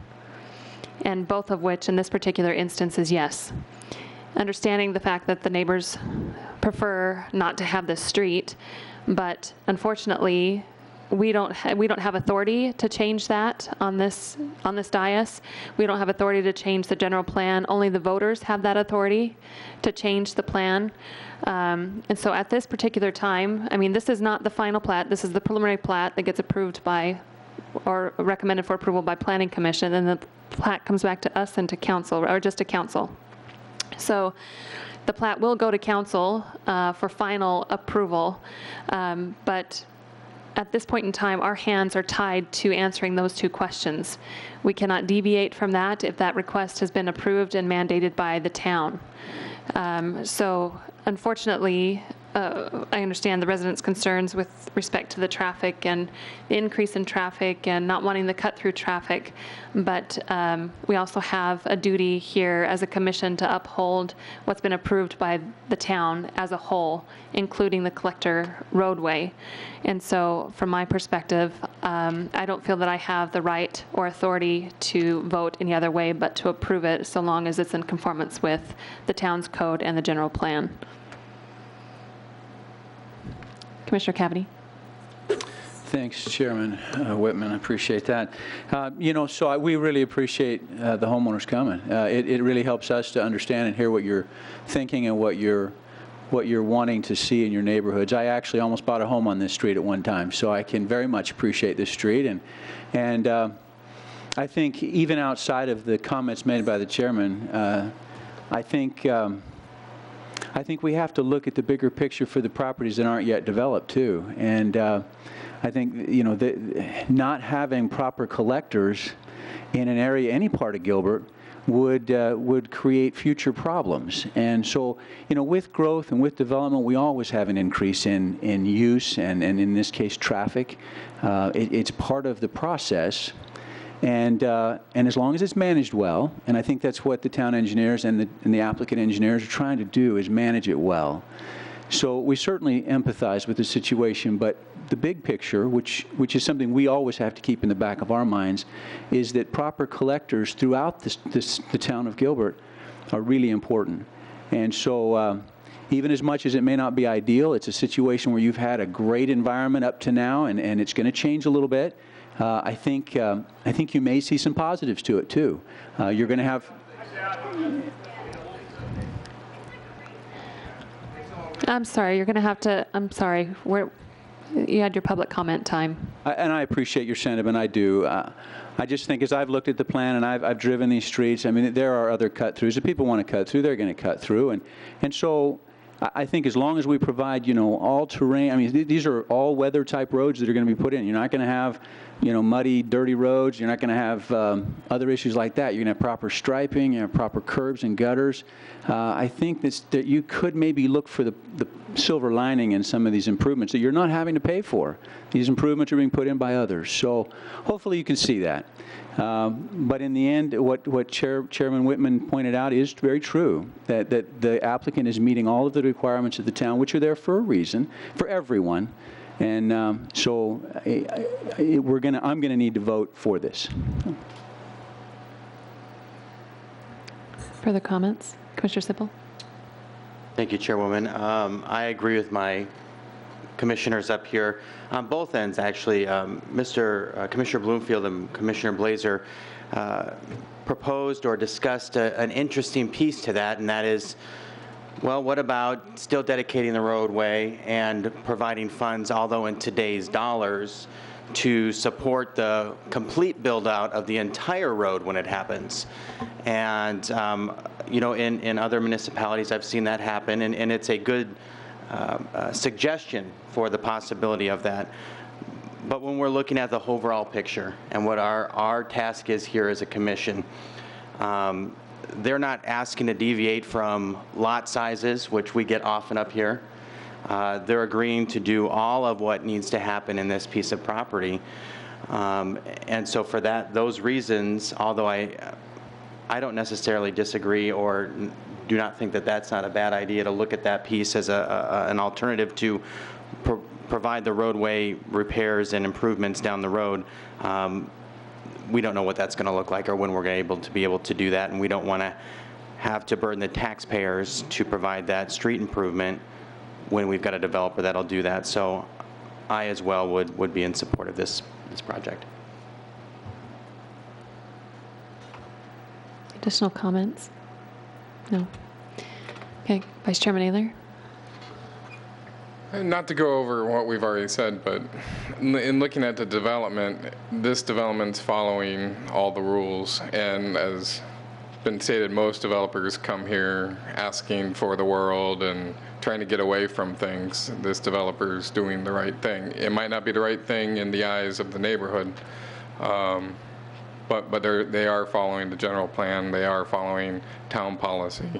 I too would like to see the ability to put it into a future development, but now we're asking the entire town to take a risk of cost of development for this one street when we do have a developer that is willing to put it in, do the job that is being asked of them.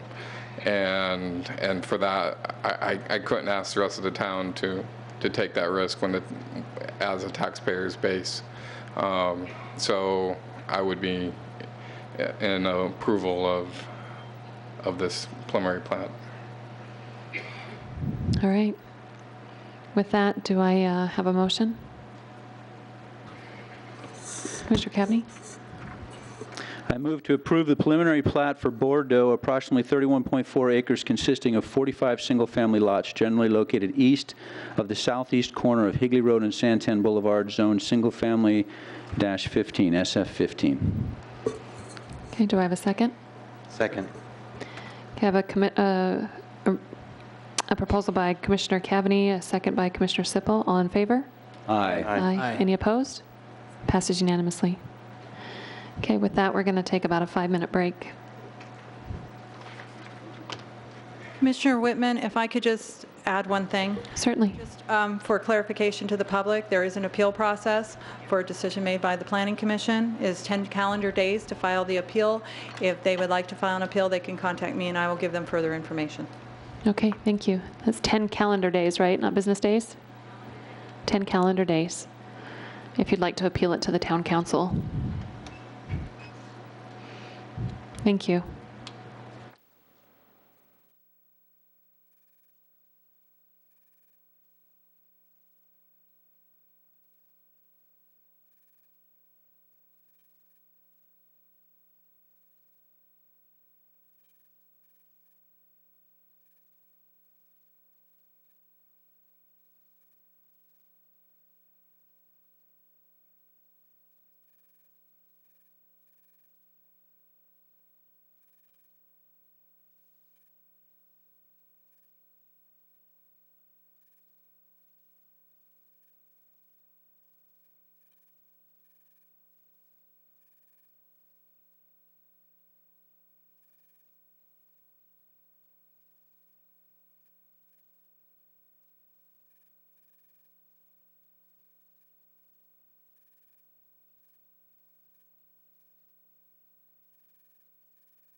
All right, thank you, everyone. We're back from recess now. With that, we'll move to the next agenda item, which is agenda item number 10,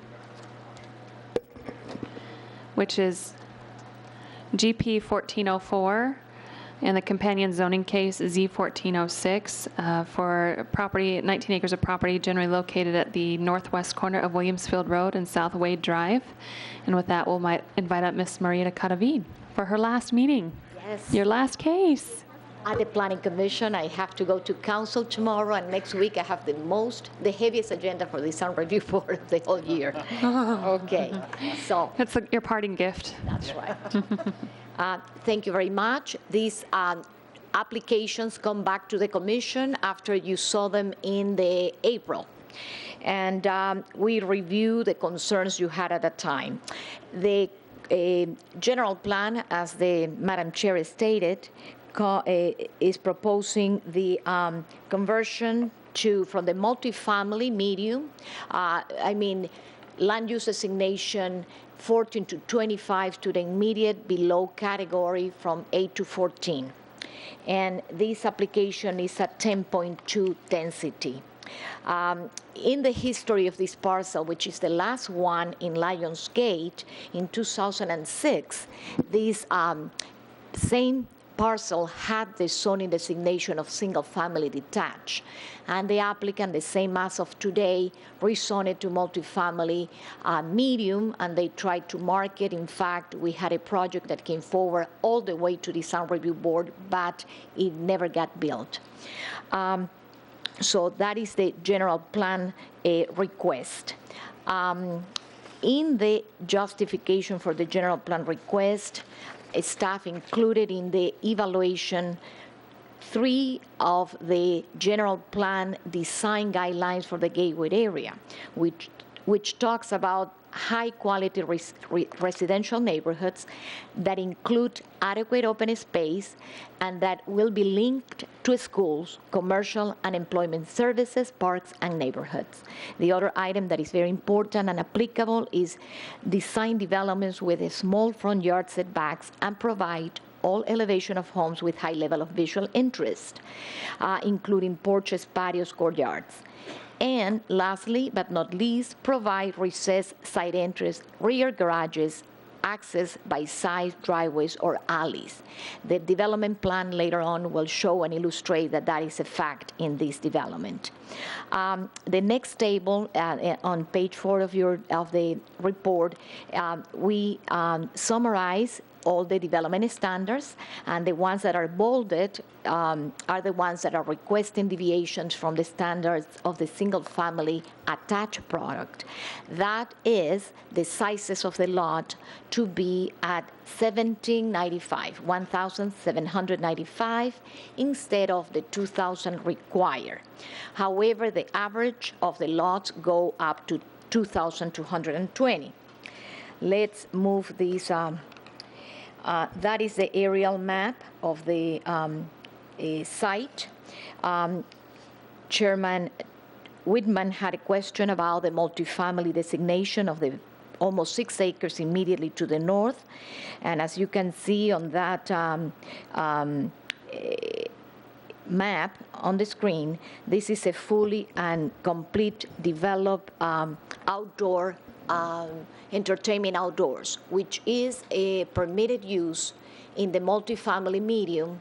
The schools don't need to rezone or have the process that all the other developers do, so they improve a legal use subject to a limitation, which is to be ancillary to the main use of whatever they are, which is a school. So they are in full compliance with the use that is permitted there. That answers one of the questions the Commission had last time. This exhibit shows the boundaries of the Gateway area and the location of this particular site. This phasing plan shows everything that has been already developed in the Lionsgate and shows the phase 11, which is the only one vacant. It shows the existing school right next to the west, and this playground right north of parcel 11 is what I showed to you on the previous slide, which is the improved outdoor ball fields. In response to what the Commission have mentioned before about what is the need for downzoning this acreage, staff was able to collect from GIS the acreage of the multifamily medium that exists in the area, in the Gateway area, from Wade Drive to all the way to Cooley Loop East. And we have right now undeveloped and zoned already over 100 acres, 150 acres or so. So we have 28 here, 25, almost 26, 17, 8, let me see here, 10, almost 11, 10, 10, and all adds up. And that is not including this dark brown area, 14 to 25, which is still in the county, and there may be almost 50 acres or more right there.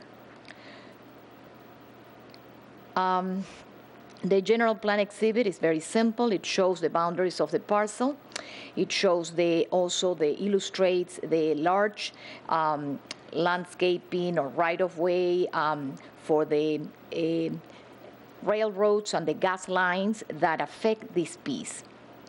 The zoning exhibit from what to what is being requested, and this is a summary of what the request is all about. Almost 19 acres from 14 to 25 to 8 to 14, single family attached, 189 lots.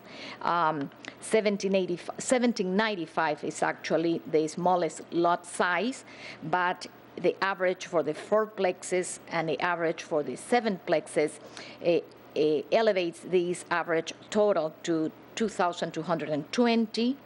The lot coverage increases for the 2 and 3 stories from 55 to 60, but only for 2 of the 5 plans that will be distributed and on the buildings that are fourplexes and sevenplexes. Let's see.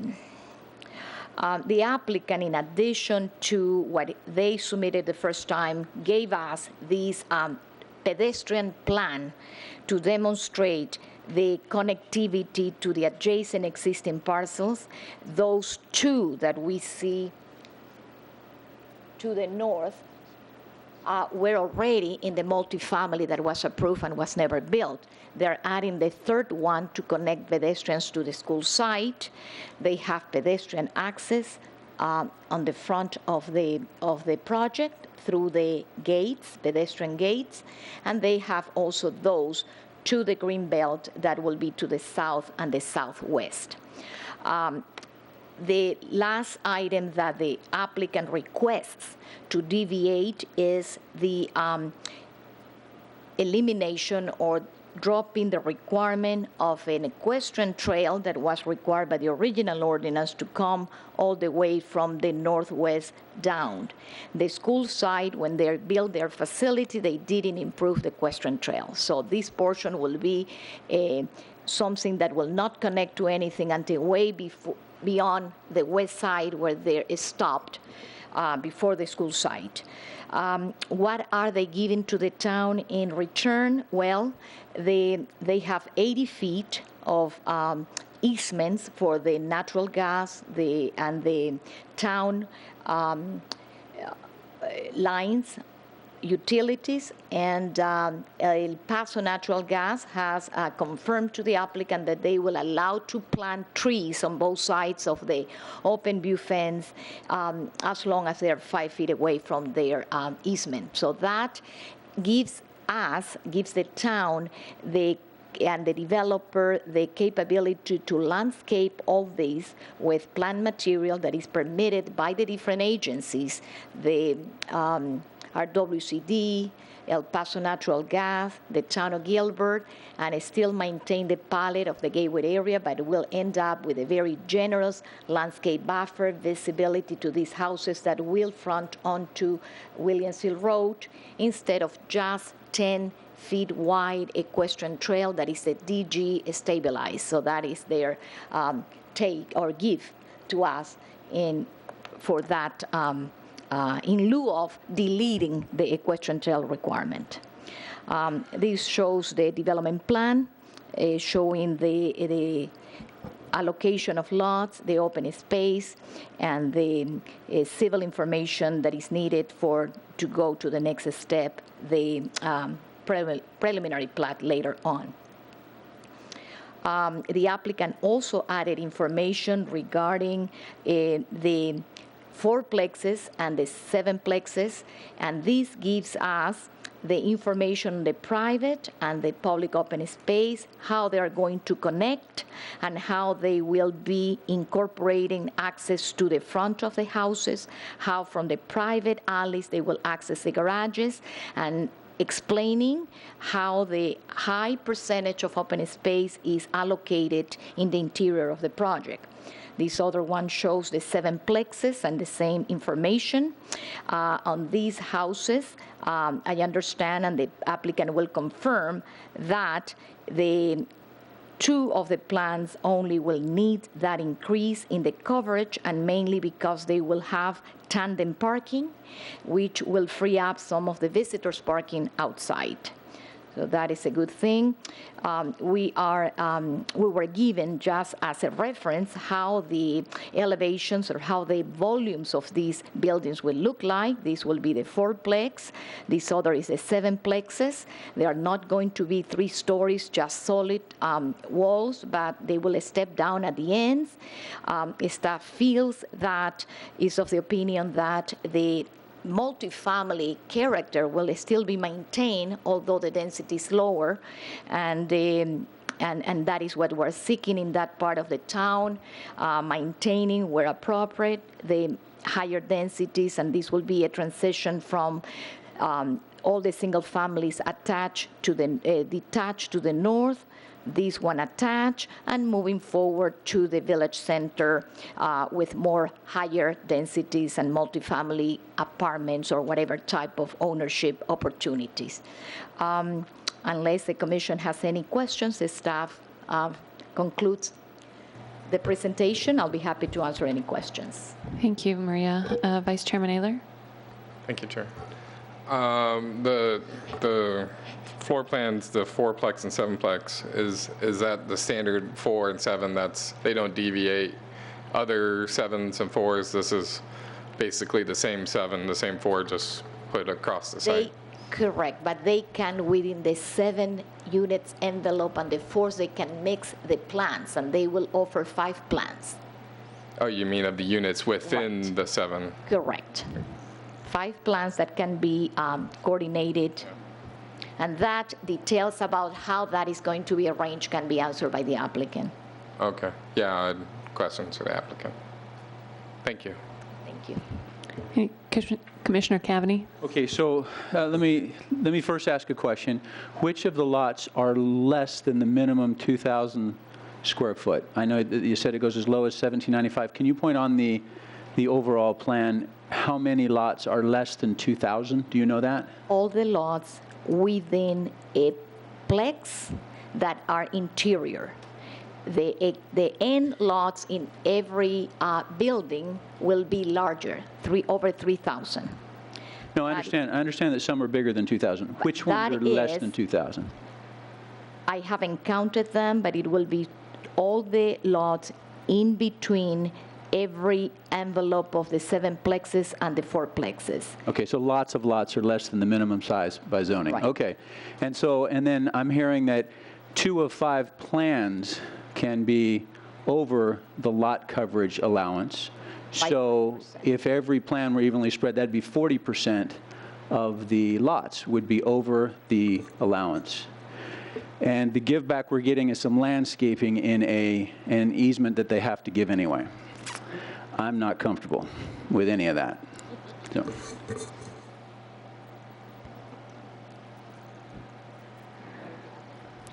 Commissioner Cavney, that was short and sweet. Commissioner Bloomfield, did you have anything? Sorry, I thought maybe you were turning your mic on. Anybody have anything additional for staff? Okay. Thank you, Maria. Thank you. With that, we'll invite up the applicant. If Mr. Davis, you can give us your name and city of residence for the record.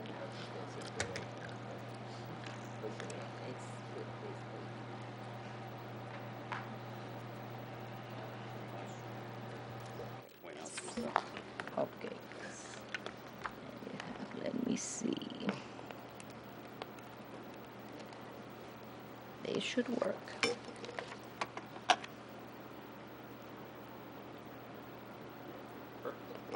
Very good. And you have this in case you need it.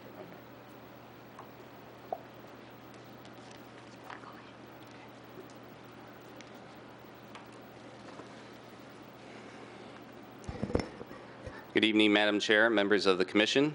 My name is Greg Davis. I'm a land planner with iPlan Consulting, and I'm here representing William Lyon Homes, who's the original owner and master developer for the Lionsgate project. If it's okay with the Commission, I just wanted to extend a special thanks to Maria Cadavid. She's put in a lot of time in our projects as well as other projects, and she's been a great asset to us as well as the community. So I just wanted to thank her for that. As many of the Commission know, I was a planner here for several years, and not only was she an excellent mentor to me, but she always has been, and hopefully always will be a good friend. So I just wanted to, take this opportunity to say thank you, Maria. Thank you.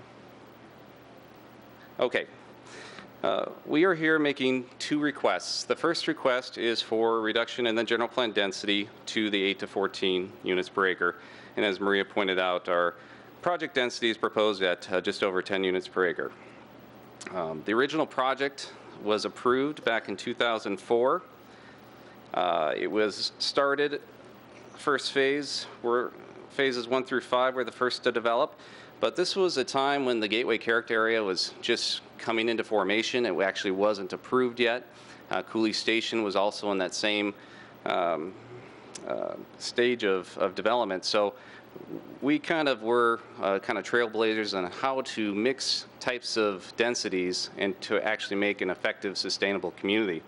And so this plan really represents that mixing. We have larger lots that are 6,000, 7,000 square feet. We have the old Z lot or R2 lots. We have alley-loaded lots. We have cluster lots, etc.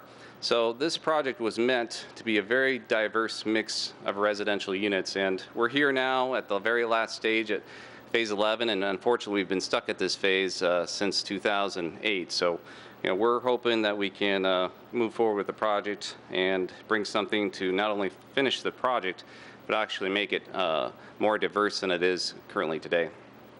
Now, Trammell Crow Residential, which I reference as TCR, was our original development partner.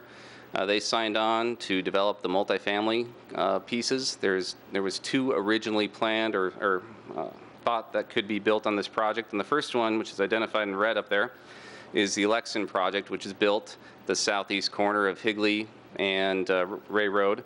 And it's very successful. It's doing very well, has a high retention rate. So that they were actually planning to build the second phase, which is the subject site. And as Maria mentioned, we actually went all the way through the design review board process with this site plan for a 40 unit project. So ultimately, Trammell Crow decided to pass on the site, even though they were the original development partner, even though they had a site plan ready, and even considering the timing of this approval, which I think we can all agree was probably the heyday of all of residential development. 2007 was, you really couldn't go wrong no matter what type of project you were putting out there. So with all that going for this site, they still walked away from it. And I'd like to talk a little bit about why that happened. The first reason I'd like to talk about is just the inefficiency of the site. As Maria pointed out, we have quite a bit of easements going on here. We have the Union Pacific Railroad. We have the El Paso high-pressure gas line easement. We have a RWCD irrigation easement. And we also have a Town of Gilbert sewer easement that's not in the street, it's adjacent to the street. And when you add up all of these easements along the property boundaries, it's a little over 15% of the site. So even though that land belongs to the developer, they pay taxes on it, they have to maintain it, they can't build on it. And not just apartment buildings, you can't build parking on it, you can't retain on it, you can barely put landscaping on it. So it really doesn't serve much of a purpose to any type of development other than just perhaps being a buffer. The second issue was our frontage along Williamsfield. Because of the railroad and because of these easements, our access to this site was very limited. We couldn't put a full motion access here. Our full motion access had to come off of Wade Drive. Plus, with the railroad arms and just the other buildings in the area, the visibility of this site is pretty lackluster compared to a normal frontage roadway. And every apartment builder that I've dealt with absolutely relies upon the frontage to keep marketing the site. One of the main differences between a rental and a for sale is the marketing is forever. As people move out, they have to have that front door to get people, to see the site and to come in and rent. As a for sale product, once the home builder sells all the lots, long-term viability, you don't need that sales window. So that was another major detriment this site has. And the final one I'd like to talk about, which Maria touched on as well, is just the competition that this site has. Within a mile and a half of the site, there's over 150 acres of similarly categorized property that doesn't have these issues. 160 acres is a lot of multifamily for any community, except perhaps maybe Tempe around the school. So to have that kind of competition with all those sites not having 15% of wasted ground and not having the visibility and access issues really left no other choice for Trammell Crow to walk on this property. Now, William Lyons owns the ground. They need to do something with it. So in the last 6 years, they've been trying to get another apartment builder in here to develop the site. But every time they've been approached by one or talked about the site's viability, everyone says it just is not a good site. It's a tertiary site in this area. And so it's always going to be secondary or tertiary to the other competition. So no one's willing to build it as the existing land use suggests. William Lyon Homes actually has an apartment division that they shop this to. They are in California. So they asked them to come out, assess the site. I worked with them on a couple site plans. And even though they would come in and their land basis would basically be zero, they couldn't make it work. And again, it's not because you couldn't build it, it's because it would always be secondary to the other sites. The train is an impact, the visibility. Long term, this is just not a sustainable land use for an apartment site. So what we looked at doing was coming up with a product that could fit in this area, but wasn't just the same as what we've already built. We did think that this site deserves some sort of higher intensity because of its location. And so we came up with the proposed townhome product. And we think at 10 units per acre, it doesn't meet the general plan category, but we think it meets the intent of what this site is. The rest of Lionsgate is only about 5 units per acre overall. So as we're transitioning to the higher intensity uses of the village center, this site kind of makes that transition happen a lot more fluidly. The other thing that I touched on earlier is that we wanted to bring in something that wasn't here yet. The Gateway area is all about diversity. We wanted to bring a product that hasn't been built, that offers potential families or homeowners another choice of product besides a single family home and an apartment. This is kind of a blended mix that we think is going to be very successful here. And that brings us to our second request, which is the rezoning of the site from multifamily medium to SFA PAD. Maria showed you this plan, and I understand you're going to see the pre-plat site plan hopefully in another month or two. We can talk about the details of it. But this gives you an idea of our vision for how the site would be developed. We are asking for the 2 deviations. We think they are justified, and I'm going to explain why. The first one, obviously, is the reduction of the minimum lot area from 2,000 to 1,795 feet. And just to answer the Commission's question on that, I'll go back. All of the interior units, our lots, basically have been narrowed so that we could provide a wider end lot to accommodate the 2-story. We can take away the 2-story, widen all the interior lots so that they would be 2,000 square feet. But we don't think that really benefits the project, and that's why we're asking for it. We would like to provide the two-story, not only for another option for a buyer, but also because we think it adds a lot of architectural diversity to the site and the community. If we have all 2,000 square foot lots, we end up with all three-story buildings. And we don't think that really serves this site well. You have to remember that this site is part of the Gateway or the Lionsgate master plan. It's not an independent site. It is part of a master plan, it's part of an HOA. It has physical pedestrian connections. So we're trying to bring in a product that is more congruent or more consistent with what's already existing in the Lionsgate project. And we think that by offering this reduction in the lot area to provide the two-story units on the end, it succeeds in that. Maria touched on it as well.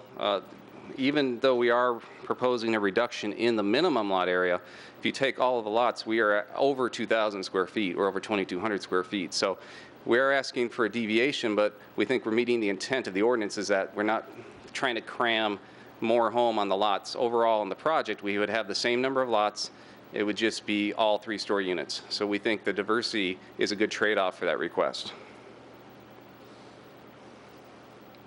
The second request is to increase the lot coverage for 55% to 60%, as Maria identified on 2 of the 5 plans.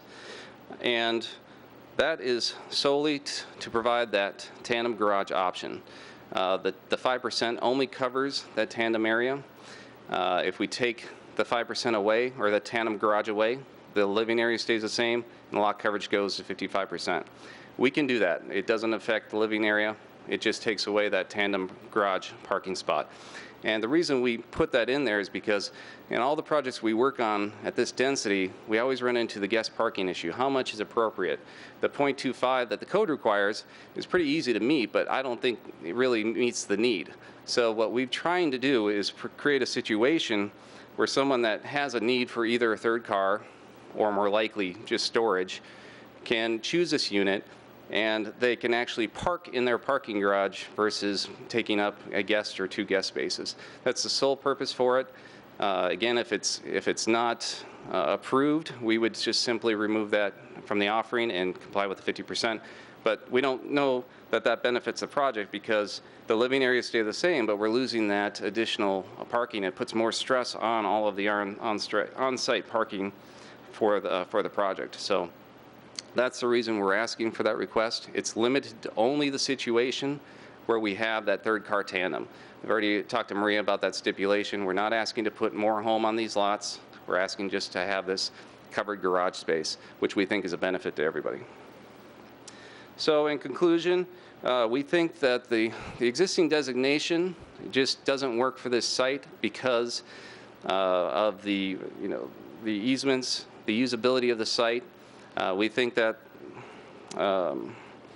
the change to the land use makes actually more sense than the existing category if you look at the Lionsgate master plan.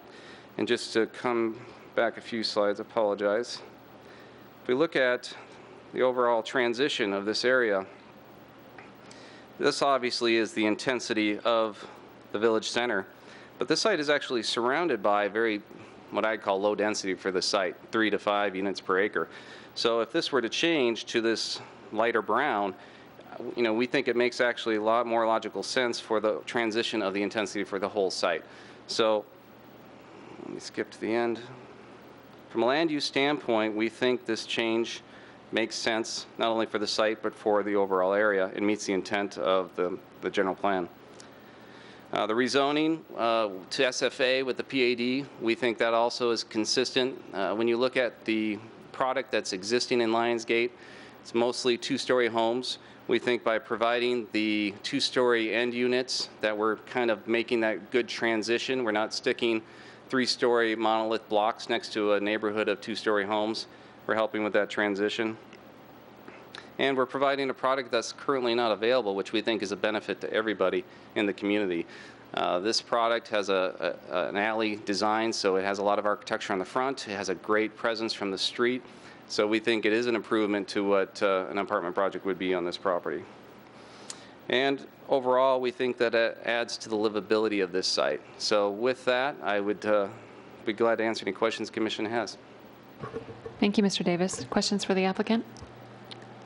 Commissioner Peterson? Chairman, thank you. Mr. Davis, you mentioned the previous project that was planned and how many units was it? And I heard you, but I didn't write it down. How many units did you plan on this before? Madam Chair, Commissioner Peterson, it was 340, I believe. And now we're looking at 189 units, if correct. I'm reading this correctly? Okay, thank you. That was my one question for now. And I'm sorry if I elaborate. We had a discussion about this as far as the impact. That most of the units that were planned for this are, 1, 2-bedroom units. These are all 3-bedroom floor plans. They all have 2-car garages. So even if the unit count is down, it doesn't mean the number of people is going to go down that substantially. Any further questions for the applicant?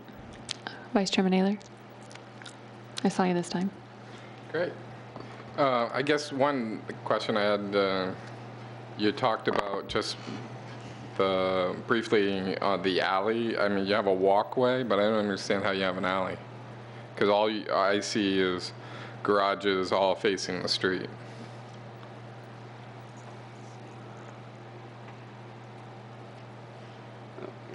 Madam Chair, Commissioner Naylor, this is the site plan for the project. All of the interiors are designed as alleys. And what we've done is opened up the front of the units where the front doors are to either the interior courtyards, to the existing neighbors to the north, or to Williams Field Road. So as you're traveling down the street or as you're traveling up Wade, or if you live in this existing neighborhood, you're not seeing the business end of the house. You're seeing the front of the house, the courtyards, the landscaping. And that's what I meant by that comment. So from the main street, would you see a garage? I would see a lot of landscaping if I was driving down Williamsfield. Either way, if I had a car there or not. Correct. Yeah, correct. If you're traveling down Williamsfield Road, you're just going to see the front of these units that look like that with the landscaping in front.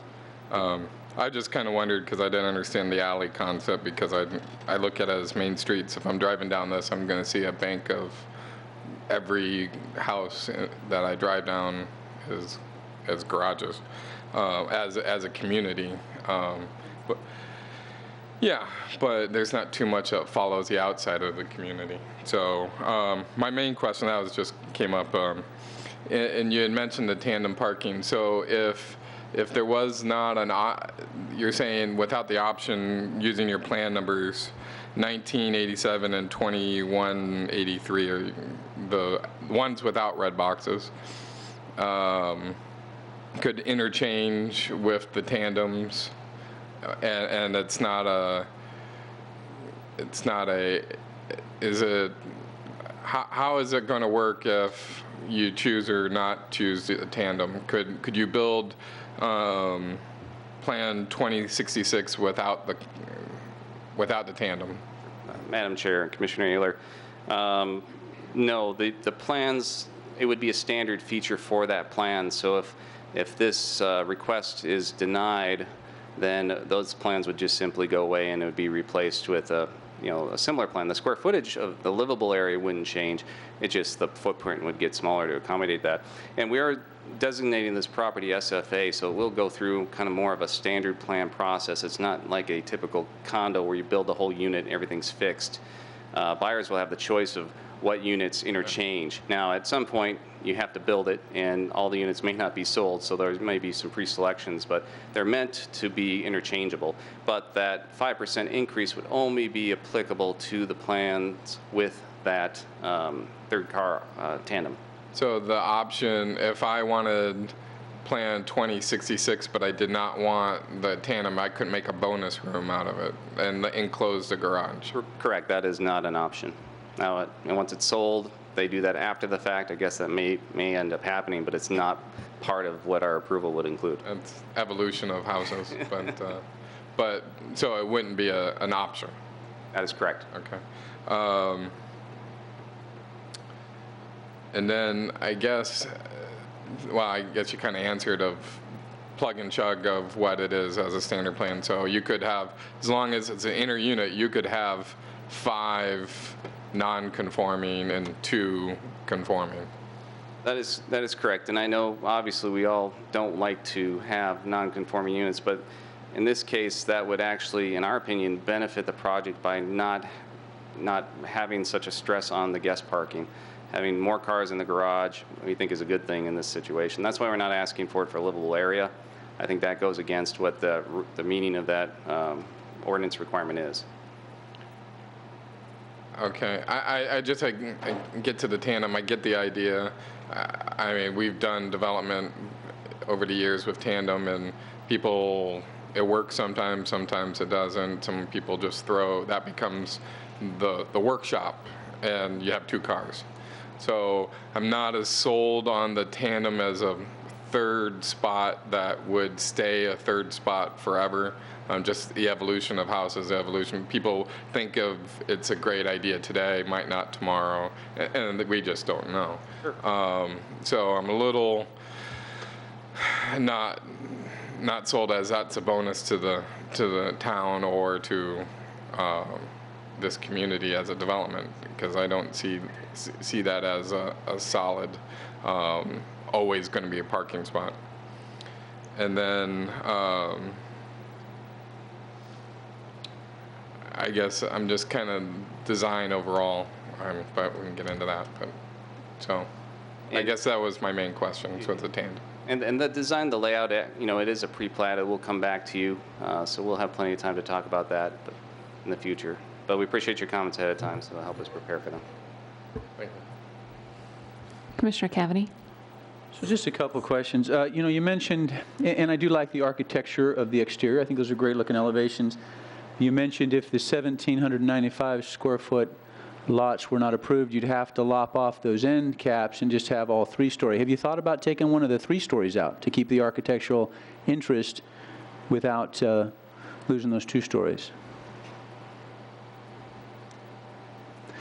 That's right. Maybe you haven't, and you don't need to answer that, I guess, here. But the point is, I think there are creative ways to perhaps solve that issue without just taking off the diversity and the creativeness, and still fall within the zoning requirements. So, yeah. Madam Chair and Commissioner Cavity, it took me a while to understand your question, but I think the problem that we have is the footprints without those larger in-lots. If you made it 2-story, would be less than 1,000 square feet because they're all a 2-car garage. That's the reason why the only way we can get a 2-story to be viable on these lots is to put them on 3,000 square foot lots, so they actually have the square footage to have the garage space and still be at 1,800 square feet. And maybe that's the solution. You know, I understand you're getting as much as you can in here, but again, I don't see anything that drives me to see a need to vary from the rules here. So, at least on that front. So, that's all for now. Thank you. Commissioner Bloomfield? Greg, as we talked about the 3rd car garage and the tandem garage option, is that helping you to reduce the amount of off-site parking or visitor parking that you're developing for the project, or is it still going to remain the same? Madam Chair, Commissioner Bloomfield, no, it does not. We're not using it to reduce the reduction. I think at this point, we're at about 0.25 is what the code requires. We're at about 0.32 or 0.33, so we're already exceeding the minimum. This wouldn't change that. Only if this lot coverage is not supported, it would just simply replace that plan with a smaller, footprint. Okay, thank you. Change the parking count. Any additional questions for the applicant? All right. Thank you, Mr. Davis. Thank you. I don't think that I have any cards up here to speak. Is there anybody here in the audience that wishes to speak on this matter? We have a very select few left, so I'm assuming no. All right. With that, does staff have anything further they'd like to add? No? Okay. Any questions for staff before we close the public hearing? Okay, we'll go ahead and close the public hearing then and bring it back to the dais for discussion and possible motion. Commissioner Cavity. Okay, so, and thank you, Maria, on your last night for a great presentation. We always appreciate your presentations, and sorry to make this a hard one. No, I think, I think this is, I heard the hardship case and well stated, understood, but I can't help but look at Google Maps and see the entire stretch of that railroad tracks filled with developments that seem to be working fine. So I'm not sure that that's a crucial hardship. And, but I understand you face that with those that you've tried to work with to develop this parcel. I still think, though, that given the zoning request, given the fact that there isn't a lot, I don't see a lot of give back. All I heard being given back was some landscaping along an easement that's already got to be dedicated. So, and we're already letting you not do the trail. So, I mean, that sounds like if it doesn't go anywhere, that's fair. So I'm not opposed to that. But yeah, I didn't see anything compelling that said, we are making this a benefit to anyone else but ourselves. And so I would say that this needs to stay within the rules. And it can be redesigned. I think there's plenty of creative design that can still go into this to make it maybe a little less dense because you do have smaller lots than the requirement, but still viable. So. Thank you, Commissioner Cavity. Anybody? Vice Chairman Naylor? In looking at the design and kind of looking at the give back, well, I think in looking at the lots, and there was a tandem that was conforming, which was Plan 1907, and just going by the applicants. So I don't see the deviations needed. I also agree. I think there's a lot of creativity in what was given to us. So I think there's the right path. But I don't see if every other 7th plex became a 6th plex and you divvied out that square footage and you could make this work without asking for the deviations. And I think it would work really easily, and I think you could keep the 2 stories. I think everything is designed can still work without the deviations, and still having the option for the tandem parking, which I agree, parking always becomes an issue on a dense site. So there's a resolve with one of the plans in the 4-plex. That looks like it could go over to the 7-plex. And I think in the land and looking at every piece of land has some hardships. I think in going into it and purchasing the property, and the railroad's always been there. I mean, the gas lines have always been there. So trying to have a hardship set based upon something that's always been there, and it is something to work with. It's a little harder, but that's where the creativity of design kind of works itself out. So I don't see how I could support the deviations. Thank you. Thank you.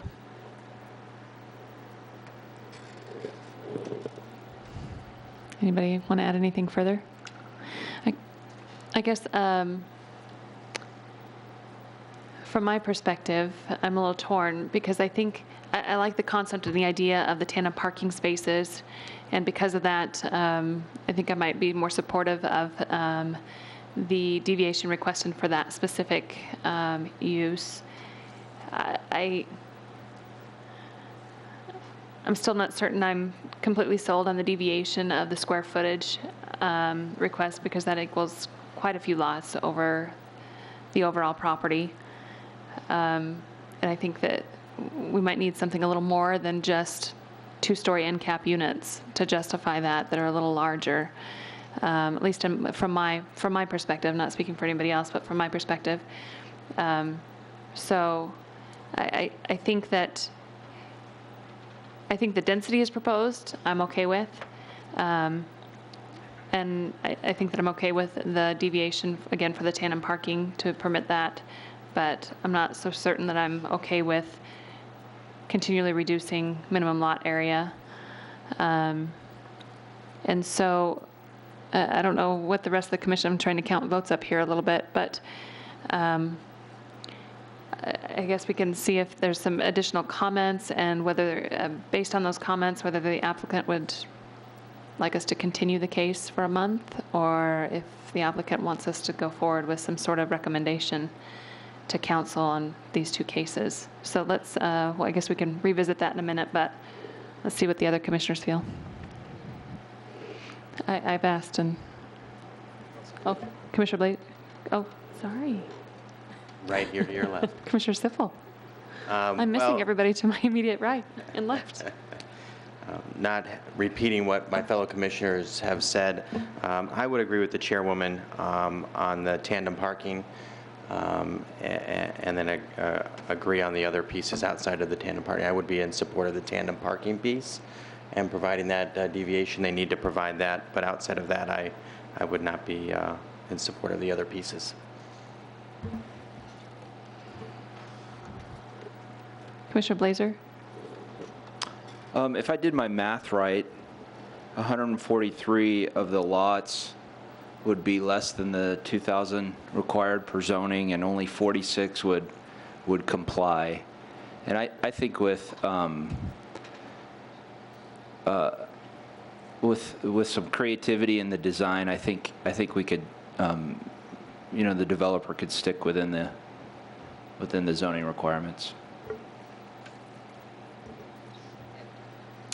Vice Chairman Naylor?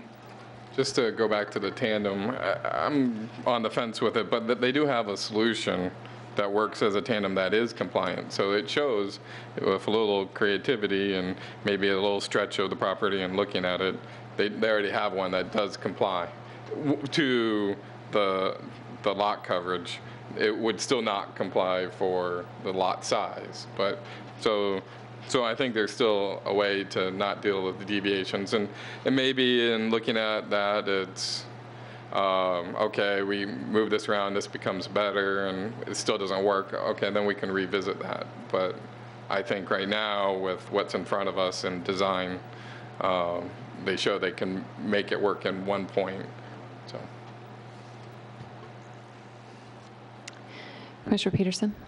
I want to comment on the parking because we keep talking about the parking and the tandem, and even if people choose a unit with tandem parking, they're not necessarily going to use it, and the developer has offered up more than ample parking for guests per what Mr. Davis just explained to us, 0.33 or 0.32 above what the code requires.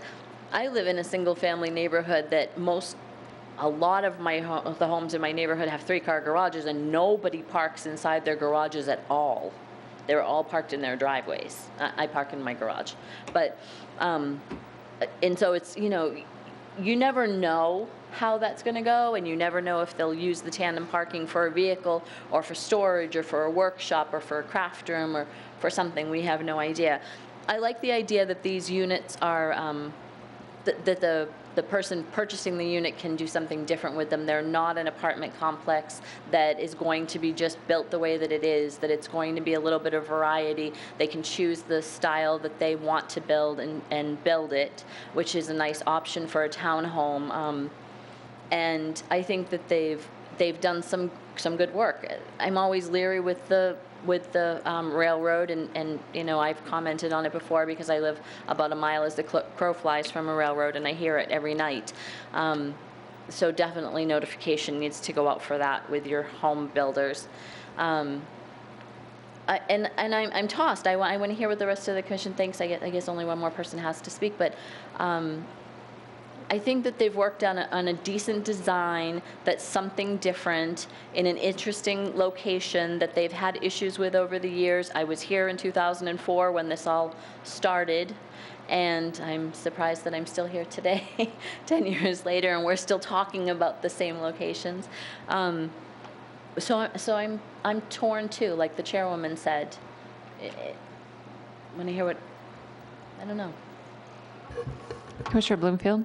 Sounds like I'm going to be forced to speak whether or not I want to. So, kind of happens up here. Peer pressure. The comment that I have is, this is the last parcel in a really terrific master plan community that has worked really well with Gilbert to develop new product, new type of development standards, a new development style than Gilbert had ever seen before in this new character area. The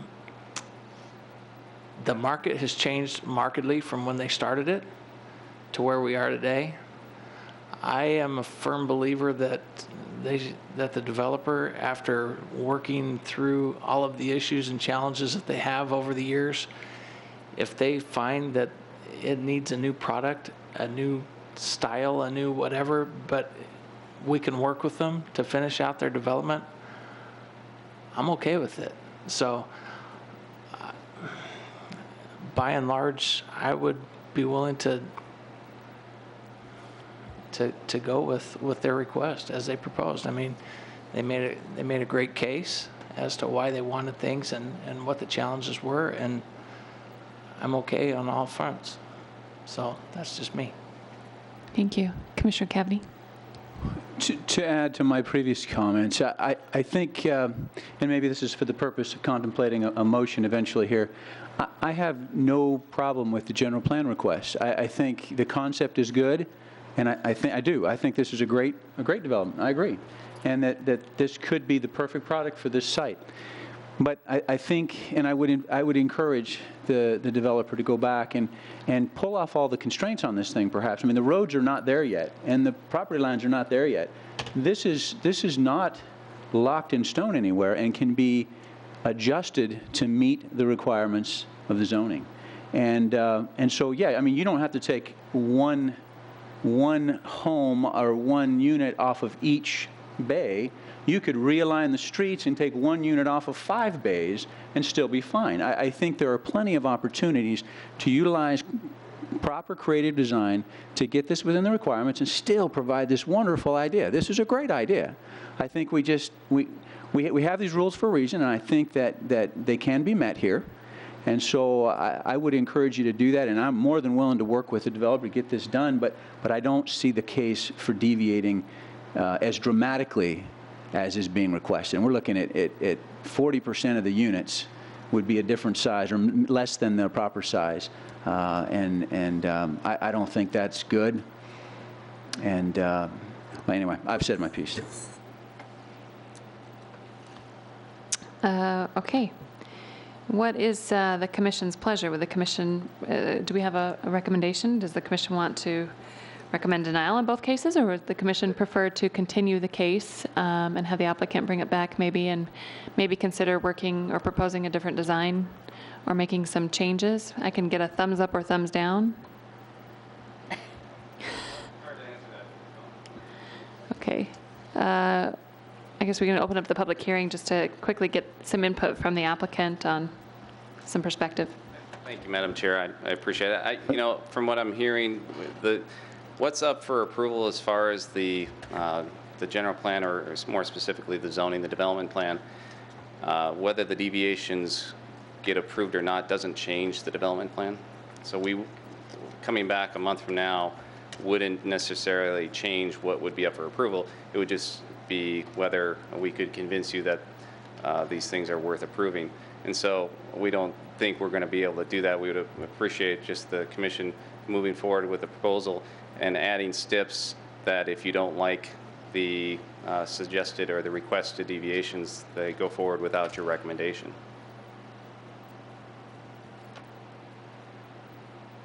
Hold on just a second. I was just taking a quick look at the stipulations to make sure there wasn't any sort of density cap or minimum. It's a minimum. Approved. So basically, if we were to move forward without the deviations, we'd have to recommend approval and just specifically state that the deviations would not be approved as part of that approval. Can I ask the applicant a question here? Okay, so make sure I understand this. So if we were to approve this without the variances, you could still make this, you would make this work by doing what? Madam Chair, Commissioner Cavney, obviously the lot coverage change is a simple matter of just replacing that plan. Okay. The lot area issue, we would look at either shrinking those exterior end units, and then if we can fit a two-story on, that's great. If we can't, then it might go all 3-story. But we'd be able to change the site plan, the pre-plat that would come before you in another month without changing the unit count, without changing the open space, without changing those other items. So that's what we would do without that stipulation. Okay, so you would just skinny up the end units would be the solution. You wouldn't go back and try to revisit the overall layout. That's correct. When we designed it, understanding that the code was allowing this percentage. So we just tried to provide these deviations. We thought they made the project better, but we can certainly live within those rules with the plan that you see before you. Okay.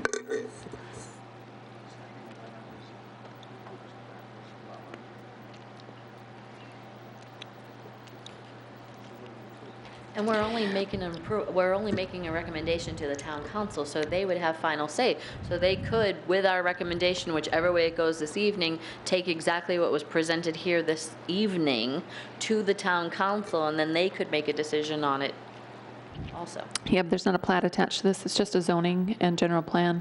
Right. So the plat, depending on what the council does with it, the plat would then come back either modified. We'll see the plat at some point. We'll see the plat probably next month, maybe depending on timing.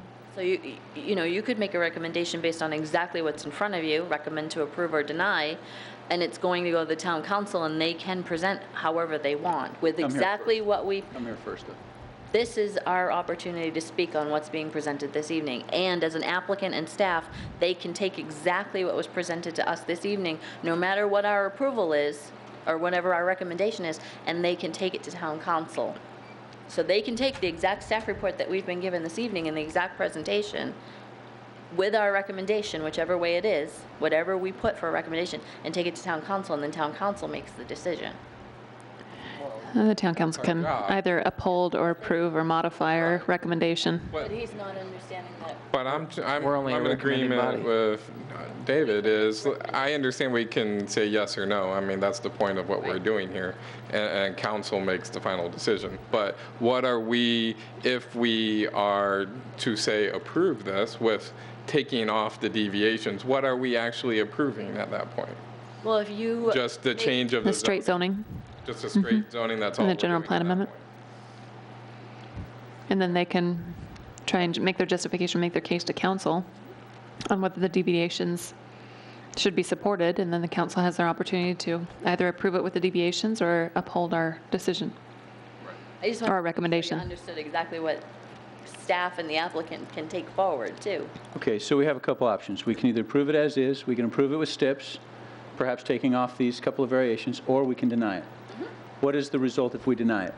What happens to the applicant? The recommendation of denial goes to the town council. They make their presentation however they choose to make their presentation, and town council makes a decision on that. Okay. However, if we continue it and make them come back, which isn't the choice of the applicant, Yeah, I can but it stalls here. Can we make it in two separate motions where we move to approve, say, item number 10, and then make a separate It would have to be approval? anyway, because one's a general plan and one's. I think we could. I don't think we prefer to separate the two. I think it's kind of tandem. We want the general plan and the zoning case to run together. Sure. As the support for the general plan. We'd vote on them separately, though. Oh, yeah. But I Definitely. have Kinda seen a torn between the recommendation two. for approval for the general plan change, and then seen a recommendation of denial for the zoning, because the planning commission wasn't comfortable with the zoning as presented. But, yeah. Well, I happen to think that the general plan amendment is fine, and I happen to think that the zoning move is probably a good move for this property. I like what they're doing. I just don't like a few minor points, that's all. But we are out of that. So we can only make a recommendation to the council. Okay. Then I think it would be my recommendation, as one of the commissioners, to approve the first, approve 10, and approve 11 without the requested changes. Without all of the. With none of the variances, yeah. Okay. So basically, the They can go to just no SFA. stipulation. They can go to SFA, but but they need to stay within the rules of SFA. Right. Is that your motion? Does that make Or is that your, That's my your recommendation. discussion. Yeah, my discussion. Okay, it's discussion. And if you were discussing that, I would second. And I'd like to understand everyone's thoughts, too. I mean, I want to make sure that I hear and make sure that we are making the right decision here as a group, right? Well, oh, sorry. That Commissioner Blazer. that seems to align, I think, with the opinions that have been shared. Except for mine, but whatever. Commissioner Bloomfield too, so I think it's a mixed bag. But let me settle the general plan first. I'm going to go ahead and make a motion for the general plan, okay? I recommend to the Town Council approval of GP 14-04 minor general plan amendment to change the land use classification of approximately 19 acres of real property generally located at the northwest corner of Williamsfield Road and South Wade Drive from residential 14 to 25 dwelling units per acre, land use classification to residential 8 to 14 dwelling units per acre land use. Mouthful. I know. I have a motion. Do I have a second? I second. I have a motion by Commissioner Peterson, a second by Commissioner Bloomfield. All those in favor? Aye. Aye. Any opposed? Passes unanimously. Do I have a motion for the zoning case?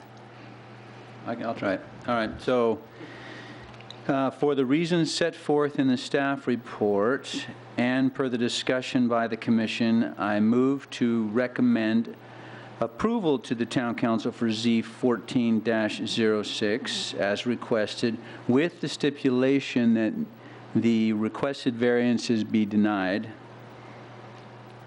and subject to the other conditions listed in the staff report. I second. Okay, I have a motion by Commissioner Cavaney, second by Vice Chairman Ayler. All those in favor? Aye. Aye.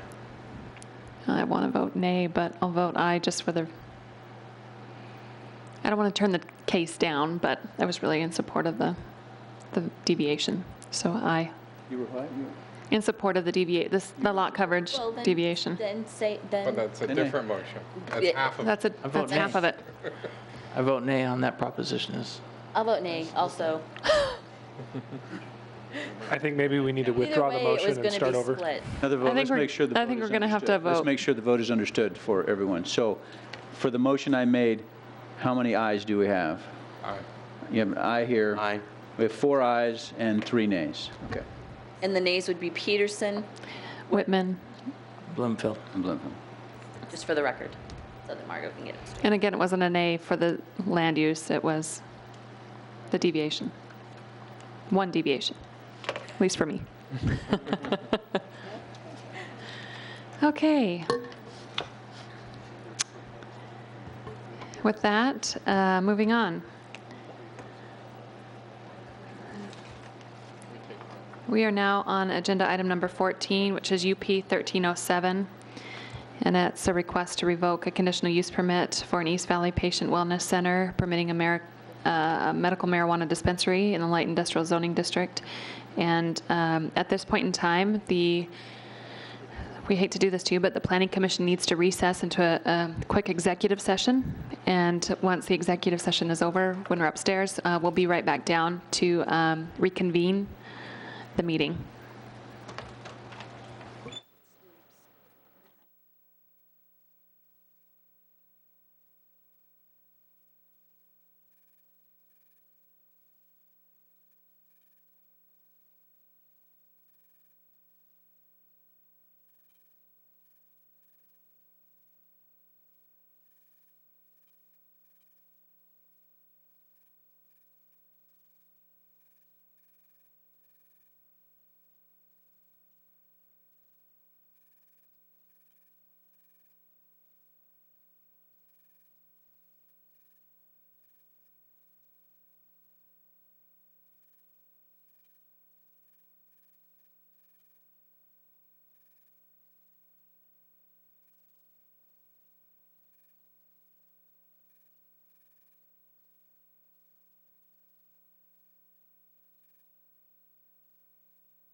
Everyone, we apologize for the short delay. We'd like to reconvene the Planning Commission meeting, and we will begin discussing agenda item number 14, which is UP 13-07. It's a request to revoke UP 13-07, which is a conditional use permit for East Valley Patient Wellness Center, permitting a medical marijuana dispensary in the light industrial zoning district on approximately 0.8 acres of real property located at 988 South 182nd Place. Due to failure to comply with conditions of the use permit related to public health, safety, and welfare. And with that, we'll invite Ms. Lober up. Good evening, Chair Whitman and Commissioners. Catherine Lorbier, Zoning Administrator. In July of 2013, the Planning Commission approved a conditional use permit to authorize the operation of a medical marijuana dispensary. The dispensary would be located in the light industrial zoning district. This is an aerial photo of the site approved for the conditional use permit. It is just west of Power Road, north of Nunnally.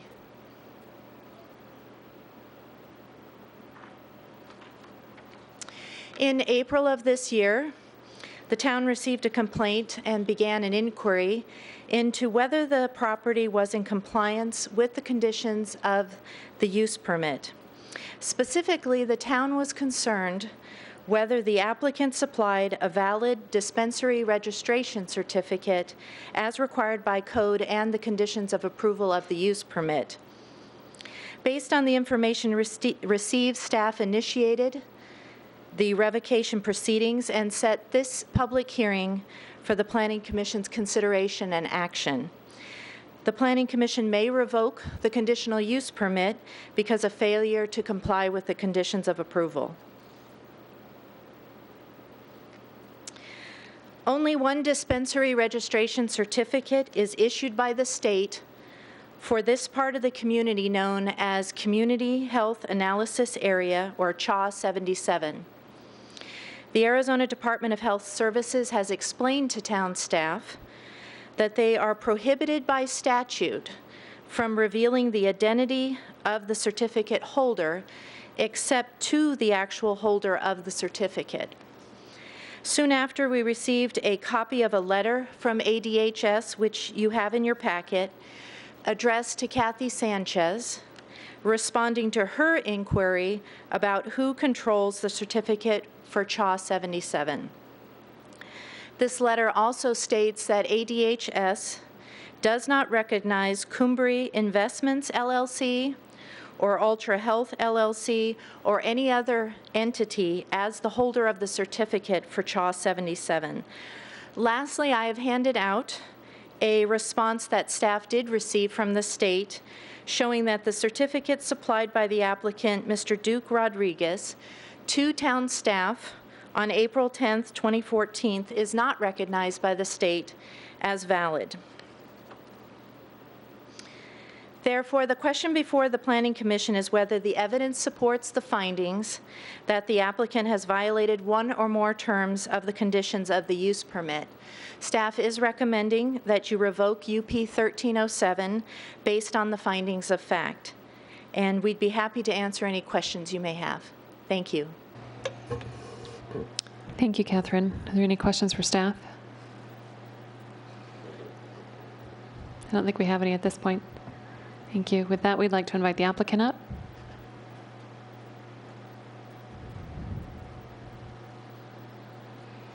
If you could state your name and city of residence for the record. My name is Jeffrey Kaufman. I'm an attorney and I reside in Scottsdale. Mr. Rodriguez is here with me and he can answer specific questions and has more specific knowledge than I do. But I think it's important that you understand, and I have a brief statement about the background of this that I don't think you understand. I represent Zone Properties. Zone Properties purchased the piece of property at issue after the conditional use permit was granted in order to lease it or sell it for this dispensary. Mr. Rodriguez, basically Zone Properties entered into a partnership agreement with Ultra Health, which is Mr. Rodriguez's company, to participate in this venture, and Mr. Rodriguez's company has a contract with East Valley Patient Wellness Group. We believe that East Valley Patient Wellness Group really initiated or brought this matter, which is not factually correct, to your attention so that they could breach their contract with Zone Properties and Ultra Health, so that they can just come back here and then ask you at your next meeting to approve another site.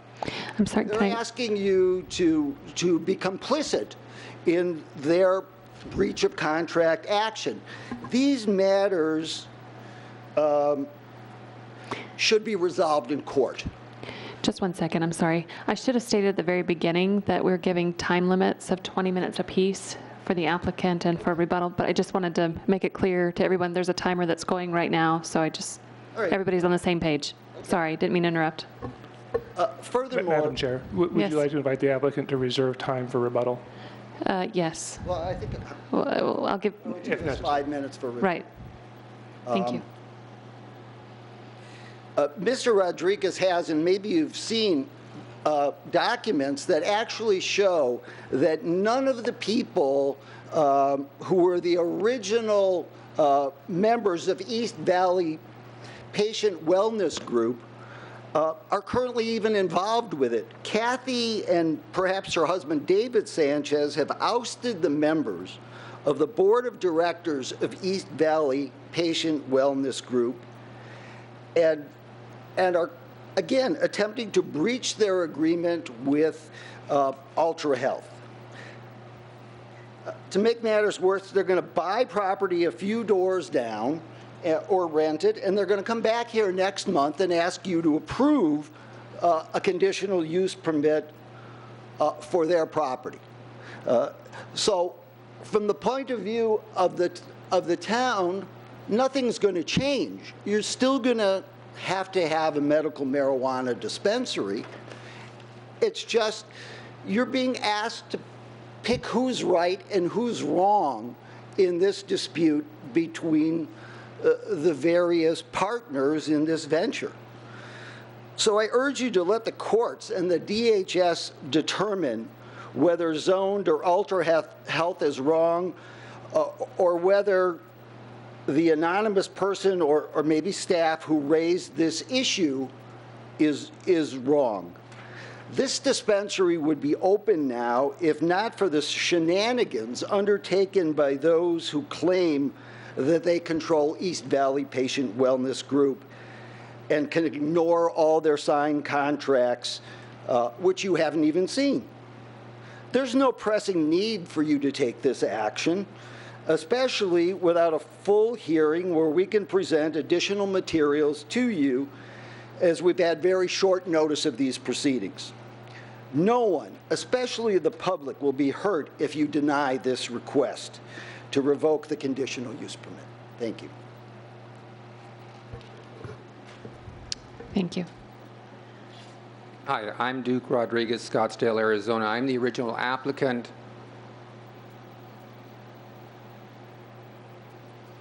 You can go ahead. The original applicant on this UP 1307.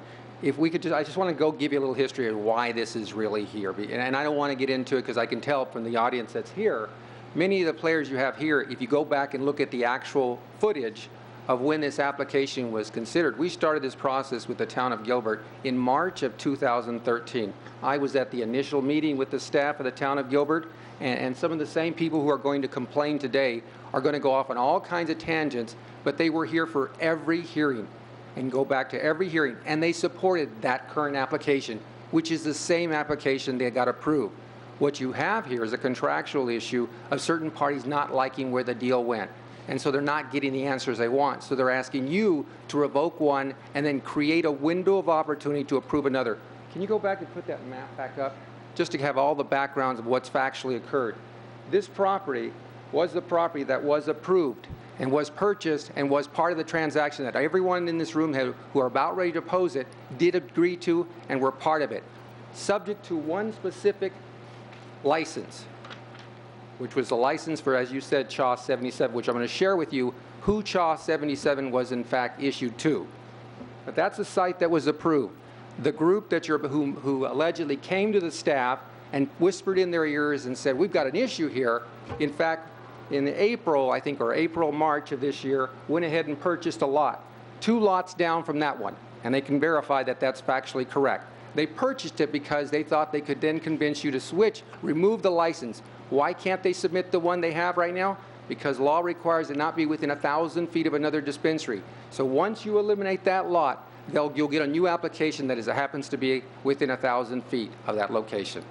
Now back to the original. So they go to DHS and they say, hey DHS, here's the certificate that was submitted. When we made the application, which was a thick notebook of documents, you had an application in there. It was verified and zoning approved it, that it was an approved site. The state saw it and proved it also. And that certificate they then went ahead and had modified. That certificate was modified and resubmitted to staff, and it no longer had the same names it was before. And they will confirm for you it was modified. So they're saying that new document is different than the first document. Of course, because you modified it. Why did you modify it? Can I get this picture up there?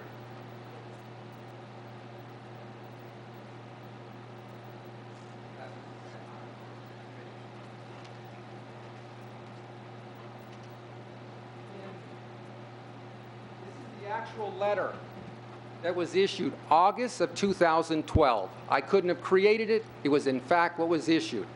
And very specifically, this is the award letter from the Department of Human Health, DHS, Arizona Department of Health Services. And I get concerned that I might flood you with too much information. You're starting to realize you're becoming a forum to kind of adjudicate who's right and who's wrong. And I don't think that's your purpose, but I have to give you this response to understand why this is far more complicated than you might guess.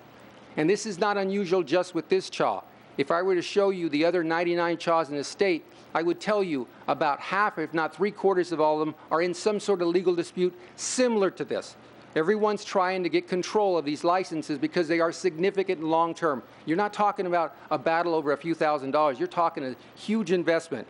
As to our specific lot, we've invested over $1 million already since March to today, so obviously we're taking this as a serious threat. But let's go back to the original licensee award. This letter was issued by the Arizona Department of Health Services. 99 letters like these were issued all over the state for each CHA. This is CHA 77.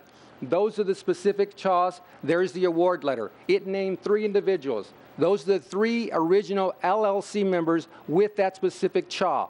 That's their name: Chris Miller, Enrique Cifuentes, Alex DeSoler. Each of those members, 2 of the 3 have already signed, the 3rd we couldn't contact. Those 2 original members said they are, in fact, the state recognizes them as the original board members. They have signed consent letters saying we are the original board members and we have been wrongfully removed by apparently the same group that now replaces them, Kathy and Dave Sanchez. And they've got lawsuits going back and forth. We've got lawsuits going back and forth to reestablish what really happened, what was the right sequence. So the original people got removed. Other people went to the Arizona Corporation Commission, just like I can do. I could remove your name from your company, add a new name, and all of a sudden they carried it out. It sounds relatively unsophisticated, but the process is we've never done this in the state of Arizona, so DHS wasn't sure how to handle it. So licenses got changed. They were one license when we first submitted it. It's still the same entity. Throughout this period, one thing that hasn't been violated, the same specific company is the only entity that can open at that location, East Valley Patient Wellness Group. So no violation has occurred yet because the facility is still being built, $1 million has been invested, and come the day of certificate of occupancy, if they don't deliver that license, you don't have to grant them a use permit. That's the deal. The use permit only becomes valid upon delivering your license, passing the C of O. If they don't deliver a license, you don't issue the C of O, it never happens. That's your out. If it never happens, it never gets violated. So no violation has occurred to date. The project is moving forward. The courts will go evaluate this process, and somewhere they're going to adjudicate whose license that is. Allow the courts to follow their process. Don't create a new avenue that doesn't have to be created.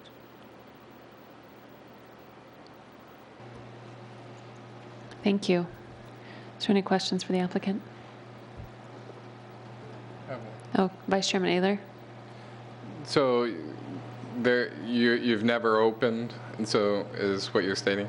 It has not opened yet, and as a condition of opening is in fact that we deliver a valid dispensary license. Okay. If we don't deliver a valid dispensary license for CHA 77, it will not open.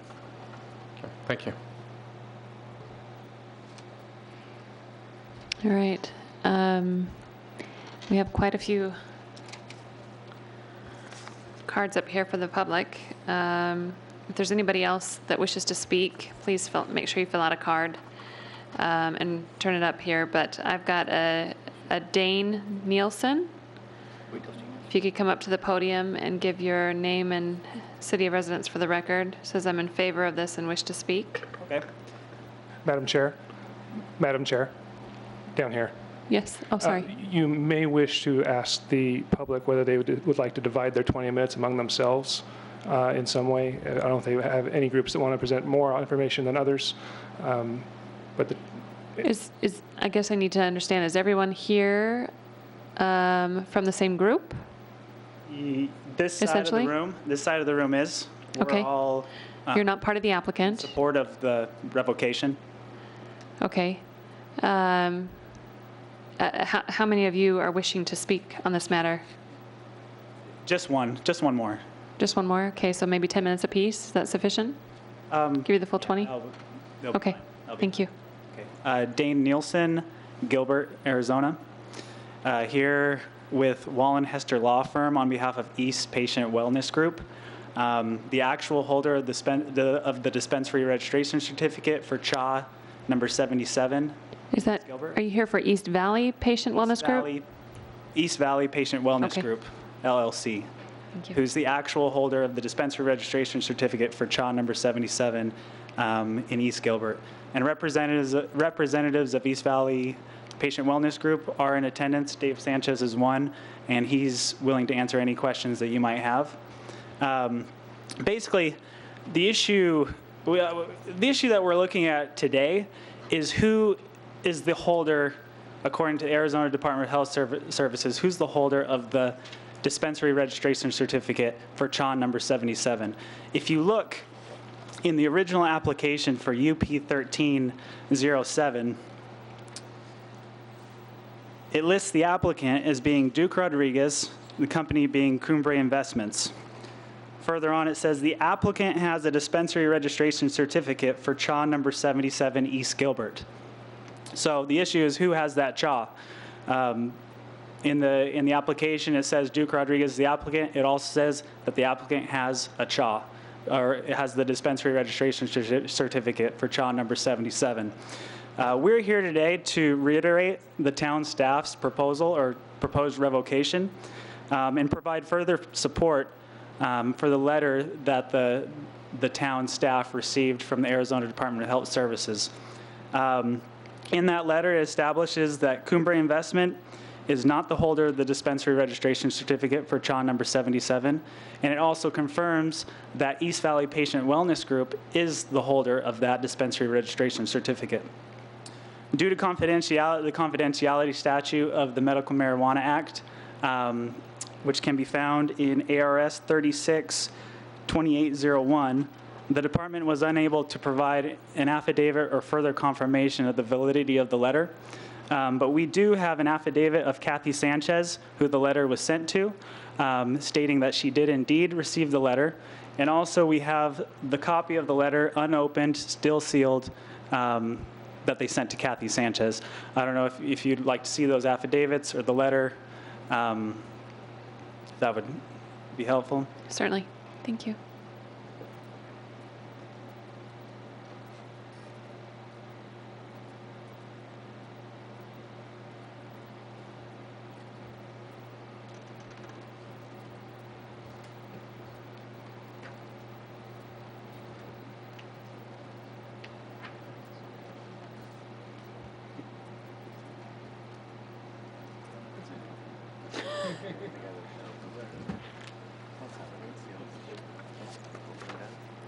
Can you explain again what's purported to be in the letter that's unopened? Yeah, in the letter, I'll open it right now. It basically states that, let me find it real quick. And that letter was also a part of the staff report, I believe. It is. It's part of the staff report. Madam Chair, has it been clarified whether Mr. Nielsen has invited the commission to open the letter? I don't know if that was clear. It's still sealed, yes, correct? Yes, you can open the letter. It's still sealed, so. What? I guess I'm a little confused at the moment. Why do I need to open this? Well, it's just to prove that it actually came from the Arizona Department of Health Services. This letter, it's just to give more confirmation that the letter is authentic. And that letter from the Arizona Department of Health Services confirms that East Valley Patient Wellness Group is the holder of the dispensary registration certificate for CHA number 77. Further, that letter goes on to say that Cumbre Investments, the company that's listed on the as the applicant on the application, is not the holder of the dispensary registration certificate as they claim to be in their application that was submitted last year, June 5th, 2013, to this commission. We agree with the applicant talks about control of East Valley, and there are issues and there is litigation going on, but that's outside the scope. That's something for a judicial body to decide, and we're dealing with that. But like I said, the scope is limited in this hearing of whether they violated the conditional use permit, which they did because they lied in the application. They were not holders of the dispensary registration certificate for CHA number 77. As previously mentioned, the town granted the UP 1307 on the belief that the applicants were the holders of that dispensary registration certificate. That was not true, according to the letter that Arizona Department of Health Services has provided. The Arizona Department of Health Services also confirmed the applicants provided a copy of a dispensary registration certificate that had a DBA that mentioned one of their entities, Ultra Health, but the Arizona Department of Health Services has returned that and actually marked void. I don't know if you have a copy of that, and specifically mentioned that that is not the current dispensary registration certificate. The only name on the dispensary registration certificate is East Valley Patient Wellness Group, not Cumbre Investments, not Duke Rodriguez, which were the two people and entities named in the application. But like I said, we're here to answer any questions. It's important that we get this revoked because we do plan on applying for a new conditional use permit for a property that's close, as mentioned by the applicant, which is our right to do. We are owners, we are the rightful holders of the dispensary registration certificate for CHA number 77 here in Gilbert. The state of Arizona has authorized East Valley Patient Wellness Group to open a dispensary, and it's our right to get this taken care of. And we believe that the applicant has used tactics to stall. There are certain deadlines that need to be met, and we believe it's their plan to just keep this thing going so that we miss those deadlines. But we're open to any questions. A representative of East Valley Patient Wellness Group, Dave Sanchez, is here, and he can answer any of your questions as well. Do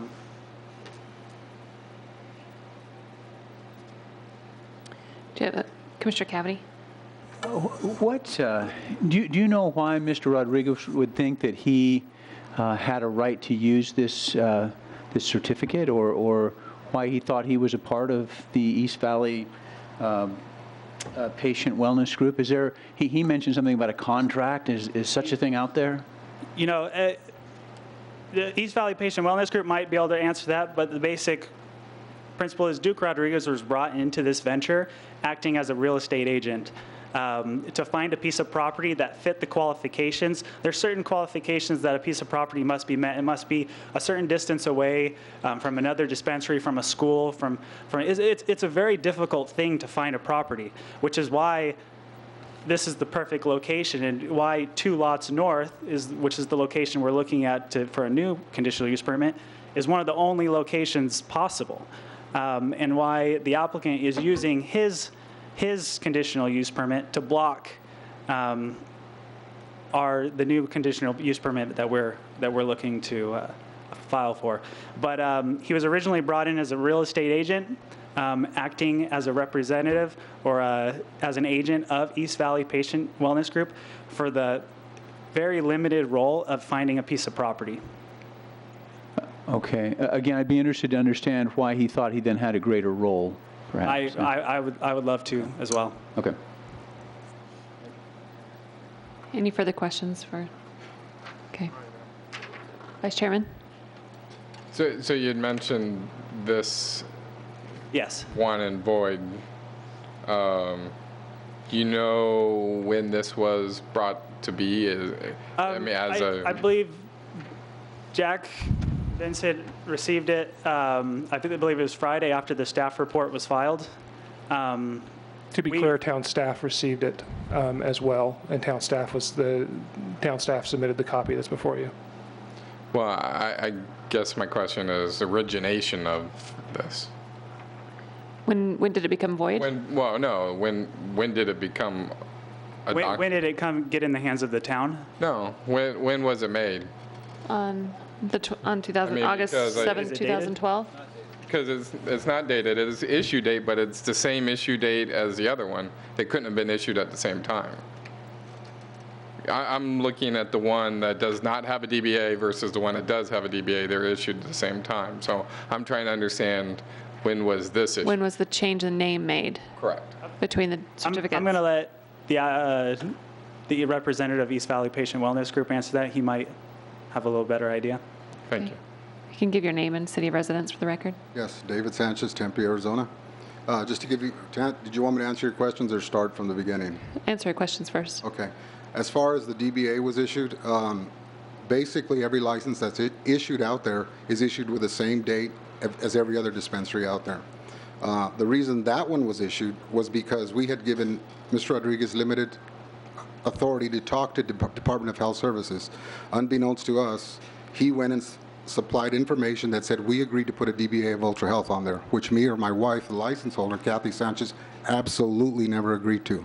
As soon as we found out, we contacted Department of Health Services, told them what the corrected situation was, and they corrected it.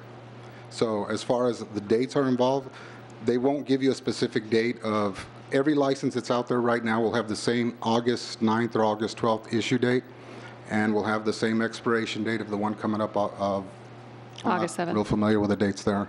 But the original license was originally issued to East Valley Patient Wellness Group. Thank you. So just to go into this a little bit further, just to give you a little background, me and my wife basically we've been in this process of trying to get an application since, I believe, January of 2010. Under a 2-year period, we were out looking for locations, trying to find different locations for different dispensaries. Basically, after the long process, I just want to answer also what Mr. Rodriguez brought up about original members on there. I don't know if you're all familiar with the medical marijuana program, but it was originally supposed to have been issued in 2011. What happened was there was a lot of lawsuits filed by the governor, so it got delayed. A lot of people, professional people, as you saw on there, Dr. Enrique wanted to come off. They want to know part of it. A lot of these original certificates were changed for that reason. And it's not unbeknownst to the Department of Health Services. Department of Health Services knows us and recognizes us because we were there from day one.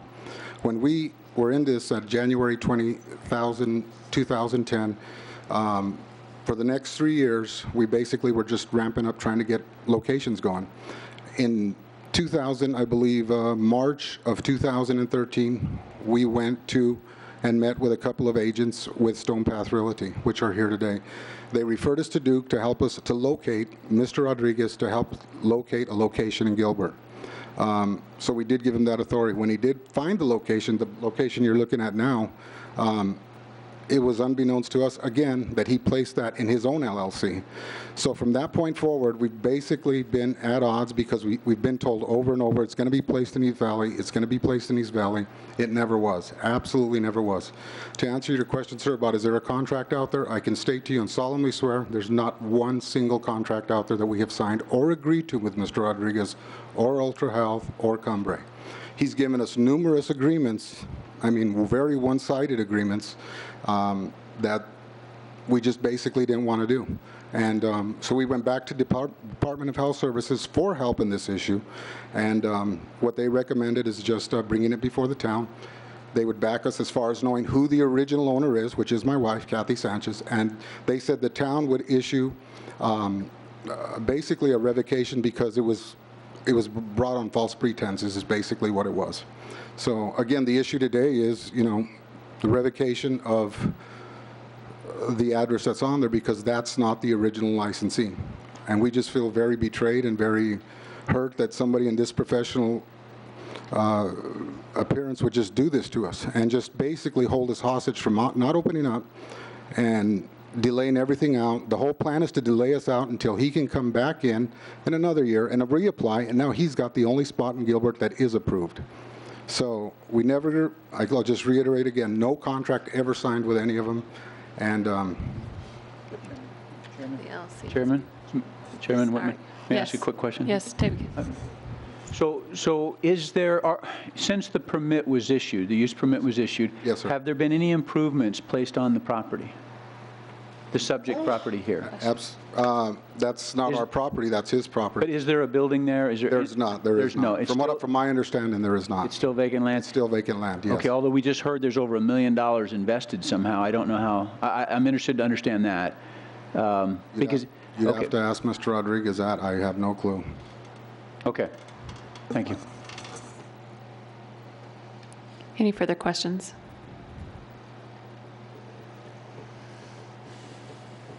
I have this letter up here to Kathy Sanchez, and I noticed that we just, Vice Chairman just pointed out, in the affidavit that we received from Kathy Sanchez, it says that she's a resident of the city of Scottsdale.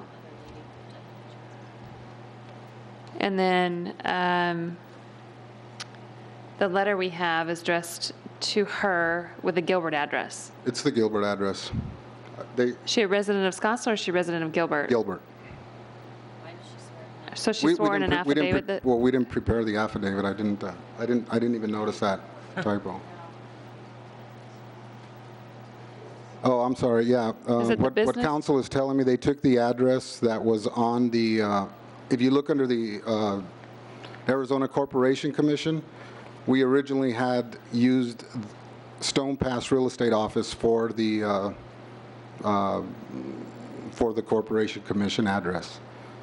We have not changed it since. That was Stone Path. That belonged to the past broker that's here today. So, but her residence is Gilbert.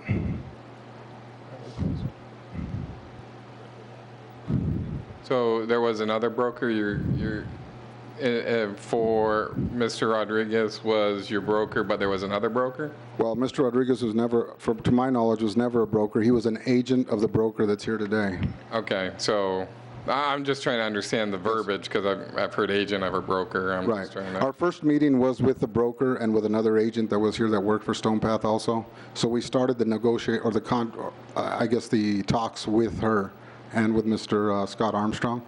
And from that point, we were referred on to Mr. Rodriguez, and he was to assist us in finding a location. It just came to our surprise that everything has been put in his name and his LLC, and we felt like we're basically being held hostage. That's what it is. Okay. All right. Any further questions? Yes, certainly. Come up for just a quick minute. Dane Nielsen, Gilbert. I just want to reiterate the scope of this hearing. I know there's a lot of he said, she said, and there is, litigation going on that's dealing with these matters. We're discussing it in court. But basically, we just ask that you look what's in front of you. The application said that the applicant, Duke Rodriguez, Cumbrae Investments, was in possession of a dispensary registration certificate for CHA number 77. Clearly, what's in front of you says the East Valley Patient Wellness Group is in fact the holder and has always been the holder of that dispensary registration certificate. We believe the applicant, he applied for the UP 1307. There was fraud, and he knew that he didn't have the application, and we ask that you revoke UP 1307. Thank you. Thank you, Mr. Nielsen. I think our intent was to, when we originally asked who was intending to speak, was to divide up the time equally amongst the parties. I think we have an additional card or two up here to speak. Is that correct? I've got David Sanchez. So there's another card. Did you submit another card to speak? I did submit a card, Patricia Hauglin, Gilbert, Arizona. Oh. Out of fairness, I'll just give you a couple of quick minutes, but that's why we had asked at the very beginning to try and divide up the time equally between the parties. Right. I just wanted to make a statement that I was the owner of Stone Path Real Estate, a local real estate office here in the town of Gilbert.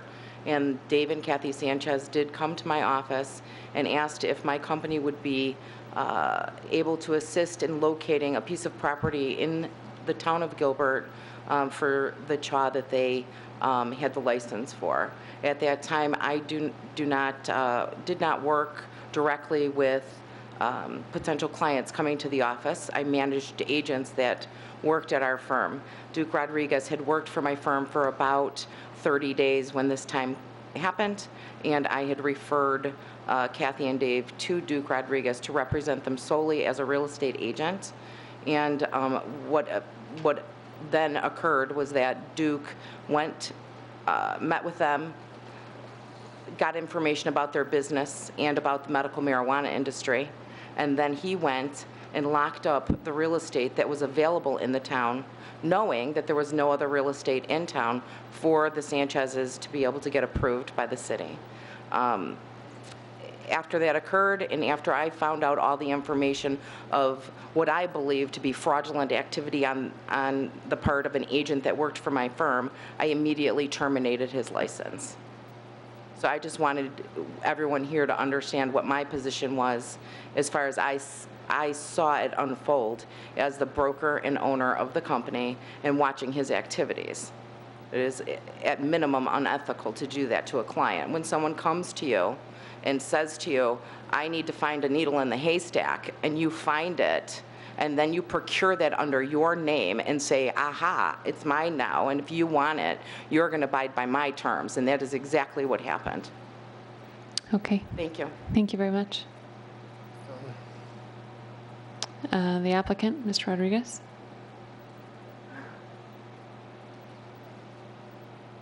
Duke Rodriguez again. And it seems like, this is what we talked about early on. It would be a forum to basically to kind of cast dispersions on individuals and create the illusion as though there was something terrible happen. As the attorney said, there's a case going on, and what you witnessed tonight is much as what we've developed and had to deal with throughout this process. We've taken the deposition of Kathy Sanchez. I am glad to share that deposition with you at some point if you want to see it.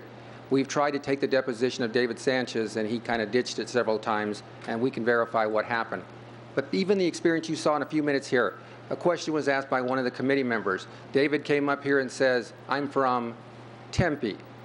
You have an affidavit from Kathy says, I'm from Scottsdale. And then it was from Gilbert. And then he said, he corrected, she's from Gilbert. Well, if the husband's from Tempe, I guess the wife must be from Tempe also, but I guess on the record it was said here, she's from Gilbert. You have an envelope from Gilbert, you have an affidavit that says Scottsdale. This is the constant problem we've had with this group. All these individuals here have a vested interest in trying to steal a registration. No one has misled the committee in any way. From the day one, I'll go back to this original paper, no one has argued who the original license was issued to. The original license was issued to East Valley Patient Group, LLC. No question.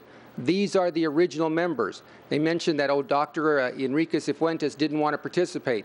They didn't mention that the other two original members that you see on that letter, which we can put back up that you have in your hand, the original two members, Christopher Miller, Dr. Alex Soler, will be glad to give you affidavits likewise that they've provided already that indicate that they've been defrauded by Mr. and Mrs. David Sanchez, who were not original members, and they testified up here that the original members were Mrs. Sanchez, was not. David Sanchez spoke on behalf of it. David Sanchez is not a member of the LLC, is not a member of the original members. So basically, they continue to turn the story around because they defrauded individuals. Now, as to the role for myself, remember this. The first entity is East Valley Patient Group. It's a nonprofit entity. It has no assets, has no cash. Up until the day they met me, they had zero. Somebody stepped forward and says, we'll find the location. We found the location. We asked them, where do you want this property put? They said, put it in Cumbre Investment. Cumbre Investment is never declared, and the state has said, Cumbre doesn't have the license. I agree. We have never testified we have the license. Cumbre is the development company that agreed to develop the site subject to this license, which was committed to this property specifically. Every person in this room were here for every public hearing and knew the entire time what was going on. It was East Valley and remains East Valley. The question was raised earlier. When did these certificates get changed? Commissioner Cavaney asked a very exact question. When did the license get changed? Go back to the actual sequence. An original license was issued in the 2012. That license stayed valid all the way up till about till November, October of 2013. And then it just had the original name, East Valley, with no DBA. Then the parties agreed to create Ultra Health, which hadn't been created. Only Cumbre existed. Ultra Health was incorporated or created as an LLC later. And so all the parties agreed they were going to operate under a DBA. All the parties marched over to DHS, got a new license with DBA Ultra Health. Then the partners didn't like the deal, and that happens sometimes. And if you have a contract dispute, go to the courts. It's a civil matter, get it settled. But one partner runs out, goes to DHS, defrauds, confused, misleads DHS, and says remove the DBA and go back to the original license, East Valley. It's still East Valley. Nothing else has changed. All that's occurring is in the background, partners aren't happy with each other. But number one, is it still East Valley? Yes. Was it the original application? Yes. Is it still the same applicant? Absolutely. That's as clear as I can tell you. Unfortunately, honestly, the binders would be a foot thick if I gave you all the depositions, all the evidence, and I don't think that's your intent tonight. Commissioner, I have one question. May I? Yes, Commissioner Cavaney. Do you have an executed contract giving you a right to use this license? We had an agreement. We have written documentation. We have a file that's complete that allows us to continue to use the license. They would like to remove it. We're not going to allow them to remove it. But I understand they'd like to remove that contractual obligation. Okay. You have an executed contract that delineates your role as more than a broker, but as a partner and as a right to utilize this license. We have multiple agreements in writing, representations, and we've never represented them only for real estate. And to this date, there has never been paid one commission for any real estate transactions, and we never. That's not my question. That's not my question. I'm asking if you have a contract to use this license. We have a contract, yes, sir. Why did you not present it tonight? Wouldn't that have been crucial? I don't think that we thought we were going to get down to that kind of detail. And in fact, I didn't think we were going to try to go over contracts. If we'd like to provide more evidence, we'd be glad to provide more evidence. Well, to me, it seems the crux of this matter is who has a right to utilize this license and represent this use permit. That seems like the crux of it, and I think proof of that relationship would have been crucial. To me, that seems obvious. Commissioner Cavaney, I think what you're asking is a valid point. We've had concerns about trying to debate our case in front of their legal counsel and having it in an open forum. We'd prefer to go ahead and use the regular civil process. This case is before the courts now. There's even a telephonic conference call between the attorneys on Friday. I don't think it's in our best position, that's why I've got my attorney here, for me to disclose what kind of legal tactics we're going to use to resolve this matter in our favor, of course. Parties are already, we're talking about, and I'll put this on the table, If it was so cut and dry, would these parties be talking about settlement agreements? We've been going back and forth. We want to give them X, they want Y. They want to give us Y, we want X. There's still ongoing negotiations. In fact, we could have had this settled prior to this hearing. But the fact, both sides are trying to leverage the relationship whichever way they can. There's communications going on. There's settlement discussions going on. It's just trying to see who can get the upper hand. Right now, we're just trying to maintain the status quo, let the courts work through the process. Obviously, we're not a legal body. Our whole focus is the use permit. Fair enough. Understood. And so that's certainly all we're interested in right now is who has the right to utilize this use permit. And so that's why I asked that question. I have a question for staff. The original application, somebody, legal counsel, sorry, somebody over there. Somebody who can answer this question for me. The original use permit application was filed using Duke Rodriguez as the applicant, Cumbray Investments as the company. Is it the town's position that the certificate holder, the name of the certificate holder should have been in that same name as provided in the use permit? Or provide some sort of evidence that they have a right to use that certificate holder? Chairwoman Whitman, that's a question that would be better answered by planning staff, Ms. Lorbeer. Okay. Thank you. Staff's focus is basically whether they've complied with code. The code says that they must supply proof of a state-approved certification for the dispensary. When we met with Mr. Rodriguez, he supplied the certificate that I handed out to you, which we then had confirmed by the state that that is not a valid certificate. So coming back to the conditions of approval for the application. So it's the one that it's marked void now? Yes. And the difference is the removal of the Ultra Health / Gilbert, the DBA. So in your packet, you have a copy of the letter that was sent to Ms. Sanchez, and attached is the certificate with it. And because the state will not reveal the identity of the certificate holder except to the certificate holder, and that is the letter that was provided to the certificate holder and then provided to us. Clarified comment. That document that you're referring to. We're going to need you to speak into the microphone, please. That document that you're referring to is Ultra Health. If you hold that one, because you got to hold each license and kind of lay them down in sequence. That was not the license that was submitted the day the applicant submitted the document. That license did not exist. It was created afterwards and was voided afterwards. It was not the license that was submitted at the original applicant time. Ultra Health hadn't even been created, so the DBA couldn't have been used. The original applicant had East Valley Patient Wellness Group. You have to go back to the original applicant. Cumbray is not the licensee. The licensee are those three individuals that you see there. They're the ones that hire the developer. They're the ones that say, Cumbray, go out there. Here, I've got a license. Go build a building for me. Walk it through zoning. Get it approved. Get the DRB approved, which in fact we did. We walked it through the entire process. Build me a building, and I'll hang my license there. That's how the system works. Now, why do I believe that's how the system works? Because we've done it in other communities. This is how it works in Clifton. This is how it works in Safford. This is how it works in, you name it. This is what they're trying. We've done this. This isn't the only application we've done like this. There's a difference between the license holder and the developer, just like most real estate projects. Commissioner Blazer, did you have a question? Yes, who owns the property? The property is held by another entity called Zone Properties. The property was originally owned by Mr. Joel Ortega, and that was the original applicant.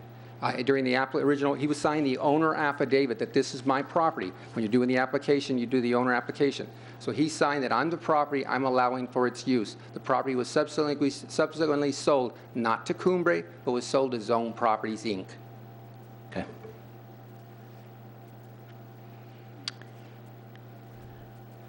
Okay. Also that Mr. Duke Rodriguez also presented a card to us that he is the CEO of Zone Properties and was a major shareholder of Zone Properties. So he basically exchanged a property between Cumbrae, one of his companies, to another one of his companies, which is Zone Properties. And just to answer his question about the different addresses that were on there, I do live in Tempe. We were separated. I have my own, I still have my own place. I do reside there. My wife does reside in Gilbert. We're not telling no stories. We're just trying to get back what's rightfully ours. That's it. And I can present the card to you that Duke gave me that said he is the CEO of Zone Properties. So he basically moved it between two of his companies. Thank you. Clarifying, I'm not. This is an important point. Here's the lawyer for Zone Properties. I am not the CEO for Zone Properties. I have never been the CEO. And these are the kind of statements I always ask, just prove it to be correct. If one person can prove that I'm the CEO, I'll step back and say I've told you a complete lie. I am not and never have been the CEO for Zone Properties. And here's a lawyer for Zone Properties. Well, I don't know whether Mr. Rodriguez was in the past, what his association with Zone Properties is, but I can tell you now that the CEO of Zone Properties is a person by the name of Brian McLaren. And Zone Properties is a publicly traded company, so it isn't Mr. Rodriguez's asset. I don't even know if he owns any stock in Zone Properties. It's a publicly traded company.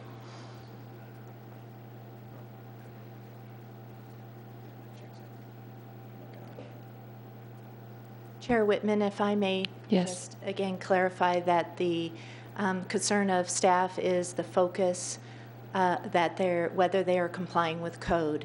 And according to the information most recently received on May 29th of 2014, the certificate that was provided is shown as not valid.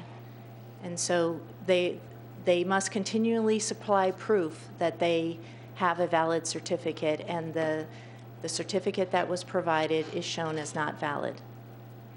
So the certificate that's in the packet or the certificate here, there's two Right. separate certificates, which The is, certificate in your hand is the one that Mr. Rodriguez provided to staff, and then we asked the state to tell us whether it was valid, and that was returned to us on May 29th from the state saying that that is not a valid certificate. And then in your packet is the letter that we received that is a copy of what the state has sent to the certificate holder, and also attached to that letter is the valid certificate. So, Absolutely. when was Vice Chairman. this provided to, It was provided to town staff on April 10th, 2014. was there another one provided prior to that? With the original application, yes. Okay. And our concern would be is what is valid today?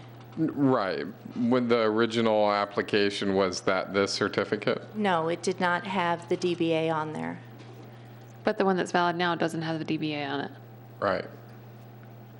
So, So Mr. Rodriguez was asked to supply proof, right. and he supplied the certificate to town staff that had the DBA listed.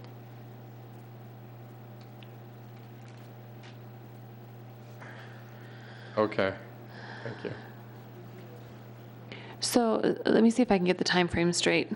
So town staff asked, Madam Chairwoman, yes, are you asking this question of Catherine or Mr. Rodriguez? I'm sorry, Catherine. Okay. I need to make better eye contact and focus a little more. It's a little scattered up here. But so that I can understand the timeline here. At what point, in April, this certificate was provided without a DBA to staff? No, with the original application in 2013, it was a certificate was provided with the application. And that then a complaint was raised in the spring of this year, And so we asked the applicant to supply us proof, and he's supplied the certificate that lists the DBA Ultra Health.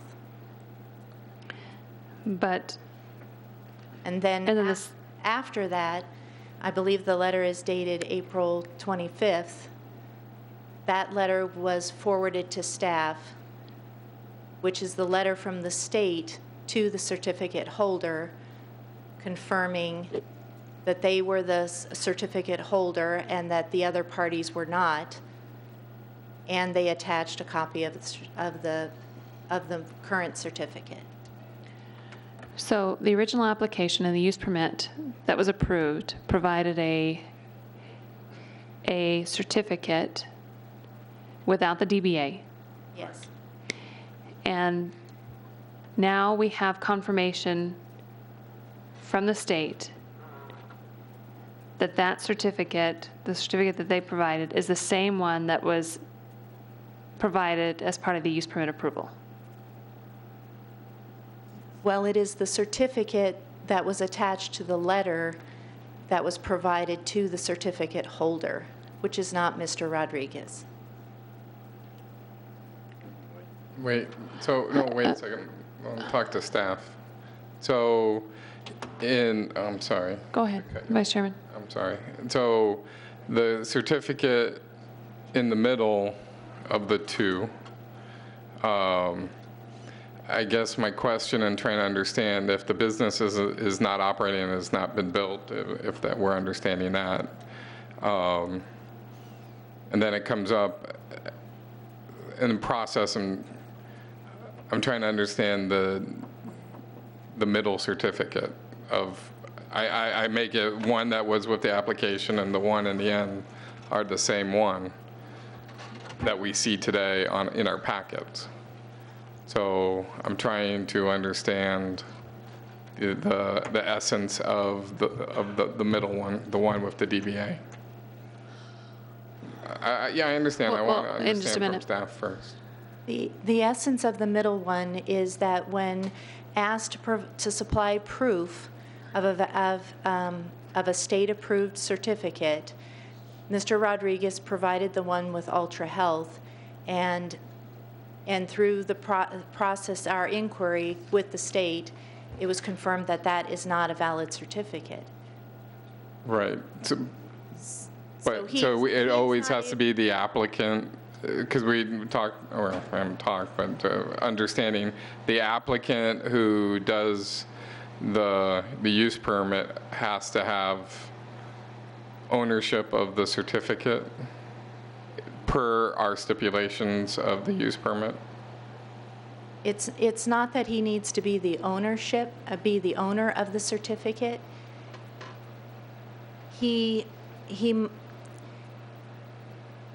I think as they described in the beginning, that they had a relationship and a certificate was attached to the application, and then that application was approved.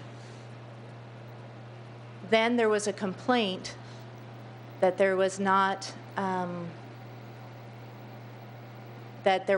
valid certificate held, or that Mr. Rodriguez had permission, or however you want to describe that, the ability to put forth as something he could use for his project. And when he was asked then to supply the proof to town staff, because it's a condition of approval and it's a requirement of the code, he provided one which is not valid. So we have to conclude that Mr. Rodriguez is not in a position to operate a dispensary at that location with a valid certificate as the applicant. Okay, well, I guess I need some time to take that in for myself. Thank you.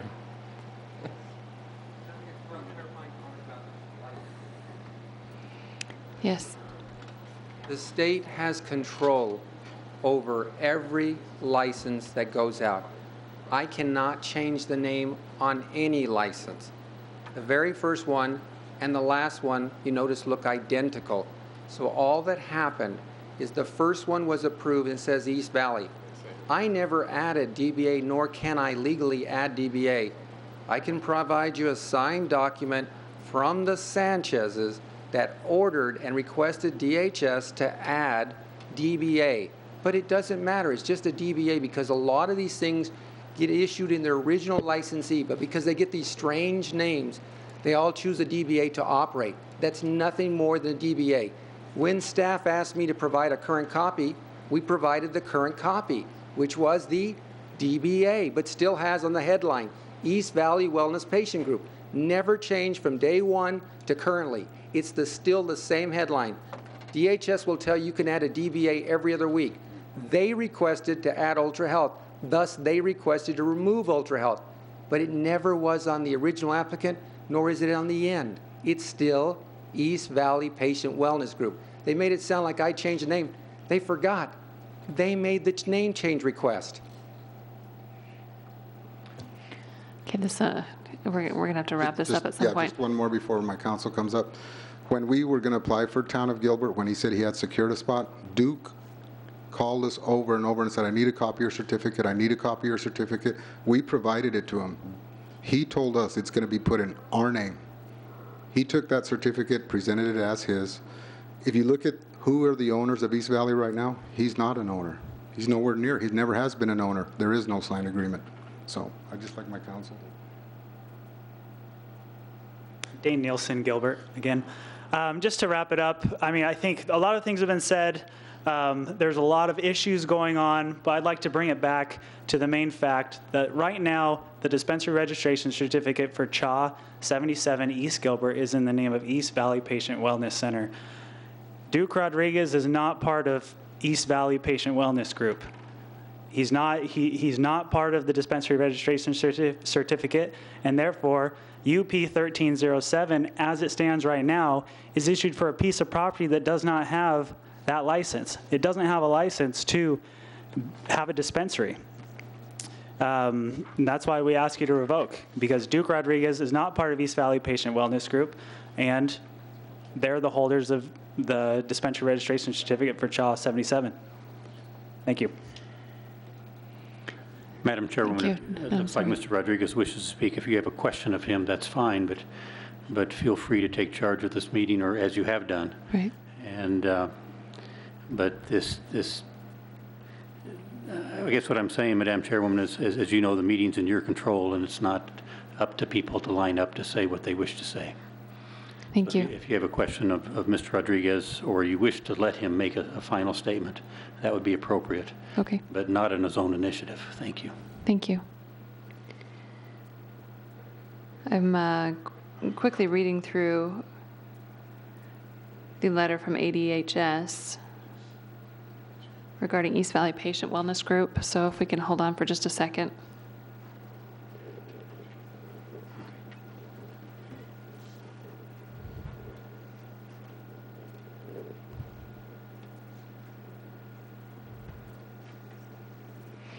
I guess I'm somewhat confused still, and I need... Madam Chairwoman, Yes. is that the letter that was sealed?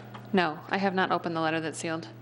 But I can do that right now so that we can, if that's the intent. and That's that up was- to you, Madam Chair, but if you were to open it, we would need to provide a copy to Mr. Rodriguez and his counsel so that they have an opportunity to view whatever evidence you are also viewing. Certainly.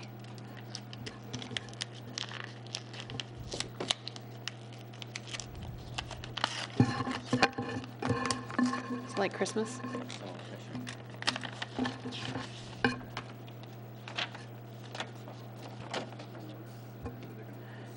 Do you want me to read it into the record, or do you just want copies?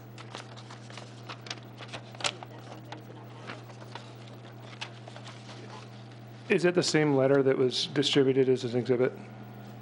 No. Not the same letter as this? No, the one that's in our packet, the April 25th letter? Yes. Yes. So how did we get a copy of it in our packet if it was in a sealed envelope? Maybe they requested an additional copy? Madam Chairwoman and Member Peterson, that would be a question to address to either the Sanchez's or their counsel. I would address that to their counsel.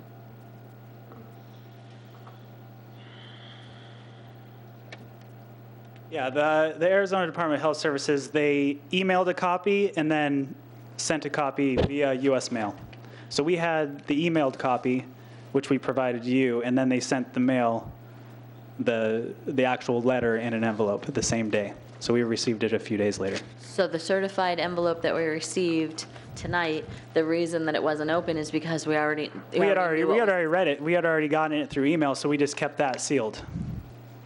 And that was emailed to staff? Okay. I have one additional question. Certainly. Is the East Valley Patient Wellness Group at all a party to this piece of property in question? No. Okay, thank you. And Madam Chairwoman and Member Blazer, that appears to be a new question. It might be appropriate to ask either Mr. Rodriguez or his attorney that same question. Great, love to hear from him. Thank you.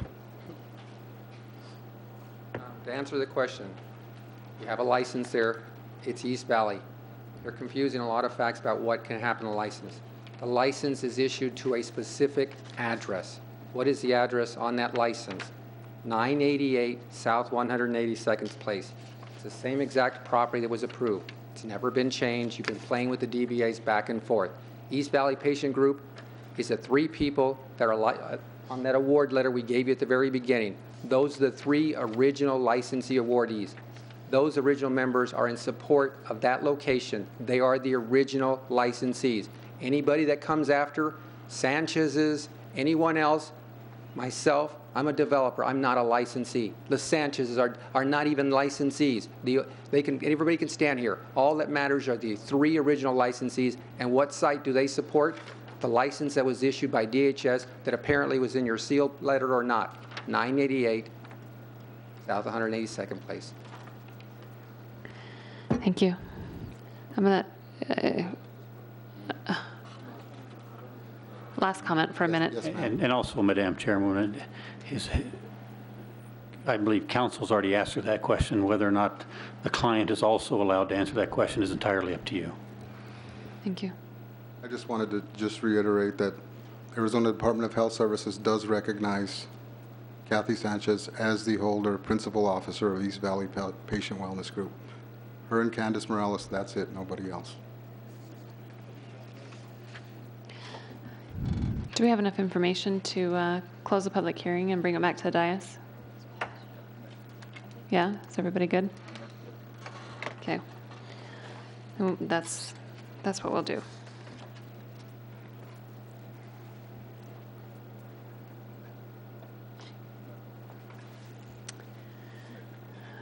Certainly. I think we need to talk about it. I think there's a lot going on here that we need to vet, and so if you'd like to start that discussion, that'd be great. Thank you. Okay, we've heard a lot tonight, and thank you to everybody who's participated. Appreciate it. Obviously, and I restate this just so we understand our scope here. Yeah, our scope is solely with regards to the use permit and whether or not the rules surrounding that use permit are being properly followed. And so with that said, I think we had a couple things, in my opinion, we have a couple things that we had to focus on. We had to focus on who has a right to use the license for this particular CHA. And we have, well, okay, and so I would say that my take on this at this point, my understanding of everything that's going on is that the state recognizes the East Valley Patient Wellness Group as the rightful authority to own and operate this dispensary in CHA 77. They have specifically clarified that they do not recognize the other entities who applied, well, one of the entities who applied for this use permit. So it seems pretty clear to me that the use permit was filed in error, and that currently, if that's the only license, or if the only application is the one with the wrong user, then it is not currently in compliance and should be revoked. I also think that the letter from the state, from Jeff Bloomberg, is pretty clear as to who is recognized as the rightful user of this license and who can comply. Now, I understand that there are there's an undertow of feelings that goes with all this, and we have to cast that aside and look at solely those documents submitted with the use permit upon which we have to make a decision if it's viable. And so my opinion at this point to the rest of the commission is that this clearly needs to be revoked. Vice Chairman? I do have a question that I guess I never got a resolve to staff. Could I ask staff Certainly. a question? Catherine or legal counsel? I guess Catherine. Just because it's a planning question, and in dealing with the applications, because I fill out a lot of applications myself, and so maybe it'd teach me something. But when you file for this application for the use permit, in a conditional use permit for something like this, does that person have to be the East Valley or the owner or user of the certificate, or could it be a developer, because developers do develop things, work through things? I just don't know how that applies to a conditional use permit directly, because that has its own take on things. Chair Whitman, Commissioner Ayler, you are correct in the sense that we often process applications where a developer or a developer's representative serves as the applicant. They have permission from the property owner to apply for the development or for the discretionary permit. In this instance, one of the conditions that they must comply with in the code is to supply proof that they have a valid state-approved certificate for CHA 77 in order to operate. It's part of their operating requirements. So if the person who was represented as the applicant is not in a position to use a certificate to operate this facility, then we can't give them a use permit, or they can't comply with the conditions of the use permit. Okay, so in understanding that, how does that change? I understand the DBA, and that was void. That's not a certificate that is recognized at this point in time. Does the applicant have to have the certificate for the town of Gilbert that's what you're stating, is that they have to have possession of a certificate? They have to have the right to use. They have to have the ability to use that certificate to operate their business. And the evidence that we've been provided is that this applicant does not have the ability to use this certificate. I think that the certificate has obviously been provided and has the address of the particular location that the use permit was applied for. I think the issue that we're dealing with is, does Mr. Rodriguez have any right to use that certificate? And I don't think anything's been provided to us to indicate that he has a right to use that certificate. And so and when asked directly, you said yes, but that information cannot be supplied because he's saving it for civil issues. So with that in mind, we have no documentation that says, yes, here it is. This is my agreement with East Valley Patient Wellness Group that I can operate this certificate at this location. Mm-hmm. And that appears to be what is lacking. I agree. That's the point I'm looking for. Yeah, Your Honor. I'm sorry, it's closed now. Your Honor. Commissioner Sippel? Follow-up question for staff. Yeah. So what I'm trying to get at when I'm looking at the letter we sent to Duke Cumbrae Investments on June 4th,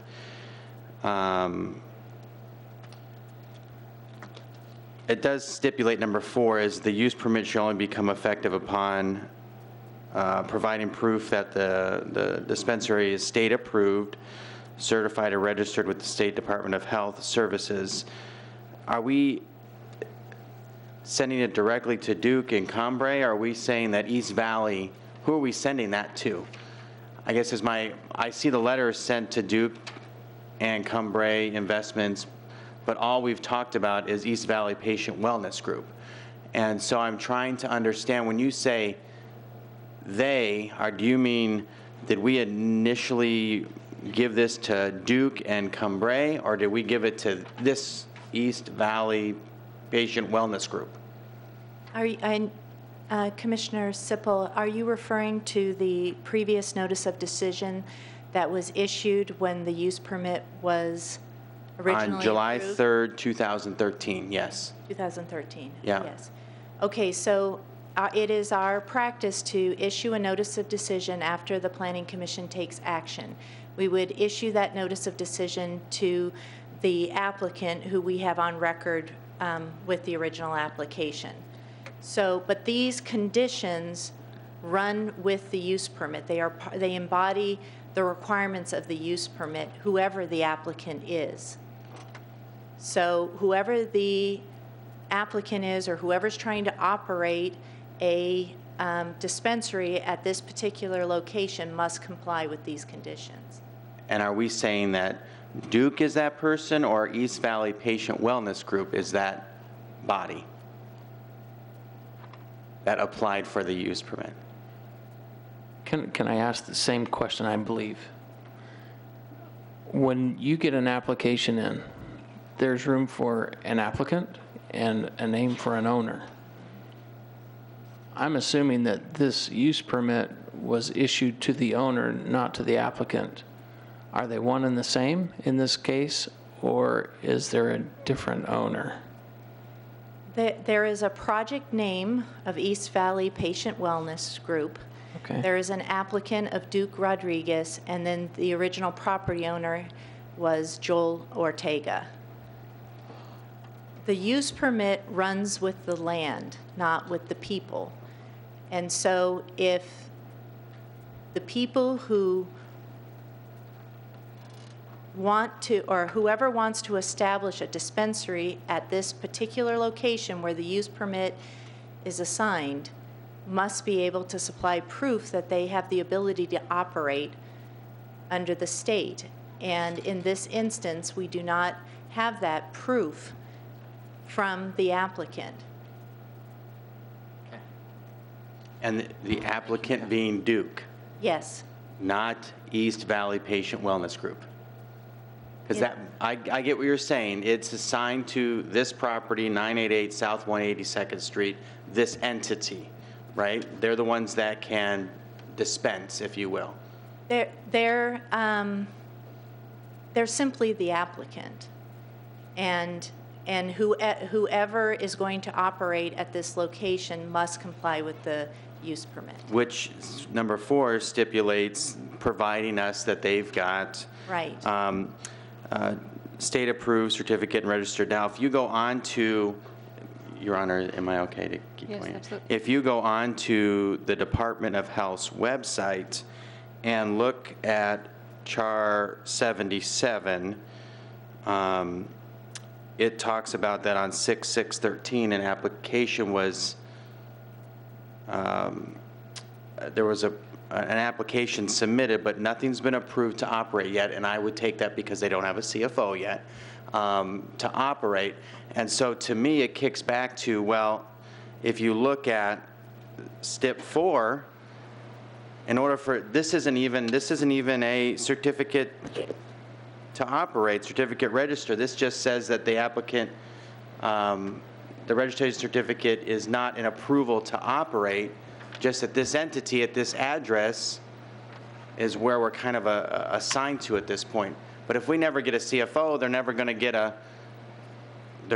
certificate to operate, and then number 4 kicks in anyways, and they can't open. Is kind of the way I look at it. But I'm not in the business, so let me be upfront with that. this isn't a certificate to operate. Maybe I'm reading this wrong, but it's just saying the registration certificate is not approval to operate. Then they won't get that till they get their CFO. And so to me, I would go back to, and I don't want to make a decision here, but I'm just giving my input and thought is, this has got to play itself out in court. They haven't even built anything yet. And so it'll play itself out in court. Something's going to happen with East Valley Partner Wellness Group and all of the people that are or are not involved with it at this address. Again, I go back to, I'm not sure if we're even, I think it's going to play itself out, and number 4 is going to jump in at some point anyways, but I could be missing the whole piece here. The key to the piece is that this certificate expires no later than 60 days prior to the registration of the certificate expiring, and this expires August 7th. So 60 days is Friday. Yeah. Saturday. Yeah. So that's the key, I think. Because I was, my mind was going exactly where yours was when I read this. But is it our determination to say, well, we have to make this decision or not? That's what I've been trying to figure out. Well, I think based on the use permit, it's right, but how do you get the certificate to dispense, like you were just saying, without a CFO? But there's not even a building here, so that wouldn't happen anyway. Correct? I mean. Yeah, there's nothing. The way I read everything on the Department of Health site and here is, without a certificate of occupancy, you do not receive something that says you can dispense this. And then number 4 in our STIPs kick in because they don't have a. Yeah, and now that I think we've identified that Duke was similar to what the vice chair might do, is fill out an application. He filled out the application and submitted it on behalf of East Valley Partner Wellness Group. I don't know. I don't know. And the DBA thing, for me, we have, in our entities, we've got DBAs, and they come and go all the time. DBA is a form you fill out and you submit, and it can come and go. So the DBA, to me, it looks like, and all the documents that I'm researching online, East Valley Patient Wellness Group is the entity. Duke's not on the entity anywhere. But that's not even presented to us this evening. And the only 2 things that match that I can find are on this certificate. The void one and the one in our packet has this really, really long identification number. And the paper that the attorney handed us tonight, I don't want to say from the opposing group, from the group that would like us to do the revocation, has that same number on it, but no one's names match any place. Yeah. So that's what I'm struggling with, because, so then how do we determine that it does or doesn't belong to Duke? Madam Chair? Yes. If I may, the question before the commission is whether the applicant has met all the conditions of the conditional use permit. I would point the commission to term 3, which says that the medical marijuana dispensary use in the subject site shall comply with all Town and Gilbert codes as well as all requirements identified under Article 4.5014 of the Land Development Code. If you refer to 4.5014, subpart B4, it states that a medical marijuana dispensary must supply proof that the dispensary is state-approved, certified, and registered with the Arizona Department of Health pursuant to Arizona revised statutes. That requirement says nothing about CFOs and operations. It does in step 3 on this letter. I mean, if you continue to read the letter, it says of the Land Development Code or as amended prior to certificate of occupancy. The letter that was sent from Mr. Ward to Mr. Rodriguez after the use permit was approved in July of last year, that's what the 3rd stipulation says. And if that's the case, wouldn't we need to let this effective date play out and expire on its own, or allow Mr. Rodriguez to come to us within 60 days with proof of C of O, which, I mean, there's no building there, so it's going to be difficult, I think, to put a building up and get C of O within 60 days. But I'm concerned that, I'm concerned with the position that we're being put in to make this decision, because we really don't have enough information either way, I don't think. If I may. Please. 2 points of clarity. The or as amended prior to certificate of occupancy modifies the land development code. The reason that is there is in the event that the land development code was changed or amended before the certificate of occupancy, they would have to be complying with the code at that time as it appeared at that time. To your second question, I'm sorry, I'm sorry, Chair. As far as I'm timing. going to have to ask you to repeat it. The expiration date of August 7th is before us, and it says that they have 60 days prior to that date. And wouldn't we need to let that date play out with the 4 stipulations that are in the letter that we provided as notice of decision? I'm not sure. That's what my question is. And that's because of the language about certificate of occupancy in the conditions? And the conditions that we sent in the notice of decision based upon the void certificate, which matches the other one except for the DBA and the void, is that it says as an application approval to operate must be submitted along with items described in AA blah, blah, blah, no later than 60 days prior to registration of certificate expiring. Both of these certificates say the same exact thing, that they expire August 7th. So I'm looking for consistencies here. And the few consistencies that I have found is this August 7th date, this large identification number, but I can't pinpoint who that identification number definitely belongs to, especially with the players in the room tonight, because none of those people are on these sheets. None of them. So, Except for the letter that came from the state. And in that case, that doesn't But say. that I didn't letter- say she's the owner. What it says the owner principal. says is East Valley Patient Wellness Group. It says that that's who this large number is assigned to, is East Valley Patient Wellness Group. but we don't know who the We don't know who members the of that individual group is are. of that. Because the 3 people that are listed on this sheet with that identification number, none of them are in this room tonight. Yeah, and they don't line up. When you pull up East Valley Patient Wellness Group on That's the, what what is it? Website? Secretary of State, Corporation Commission site, none of these individuals are on that.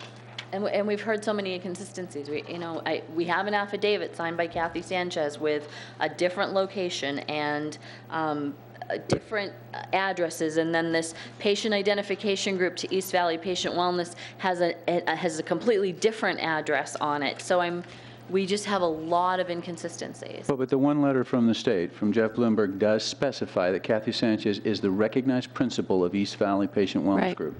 So that As a principal's officer. That, to me, overrides. And right now, what we're hearing, and absent any other proof otherwise, we're hearing from that entity that they do not authorize the use of this certificate by anyone else, specifically this particular individual who applied for this use permit. Is Ms. Sanchez here She's the only one who hasn't spoken.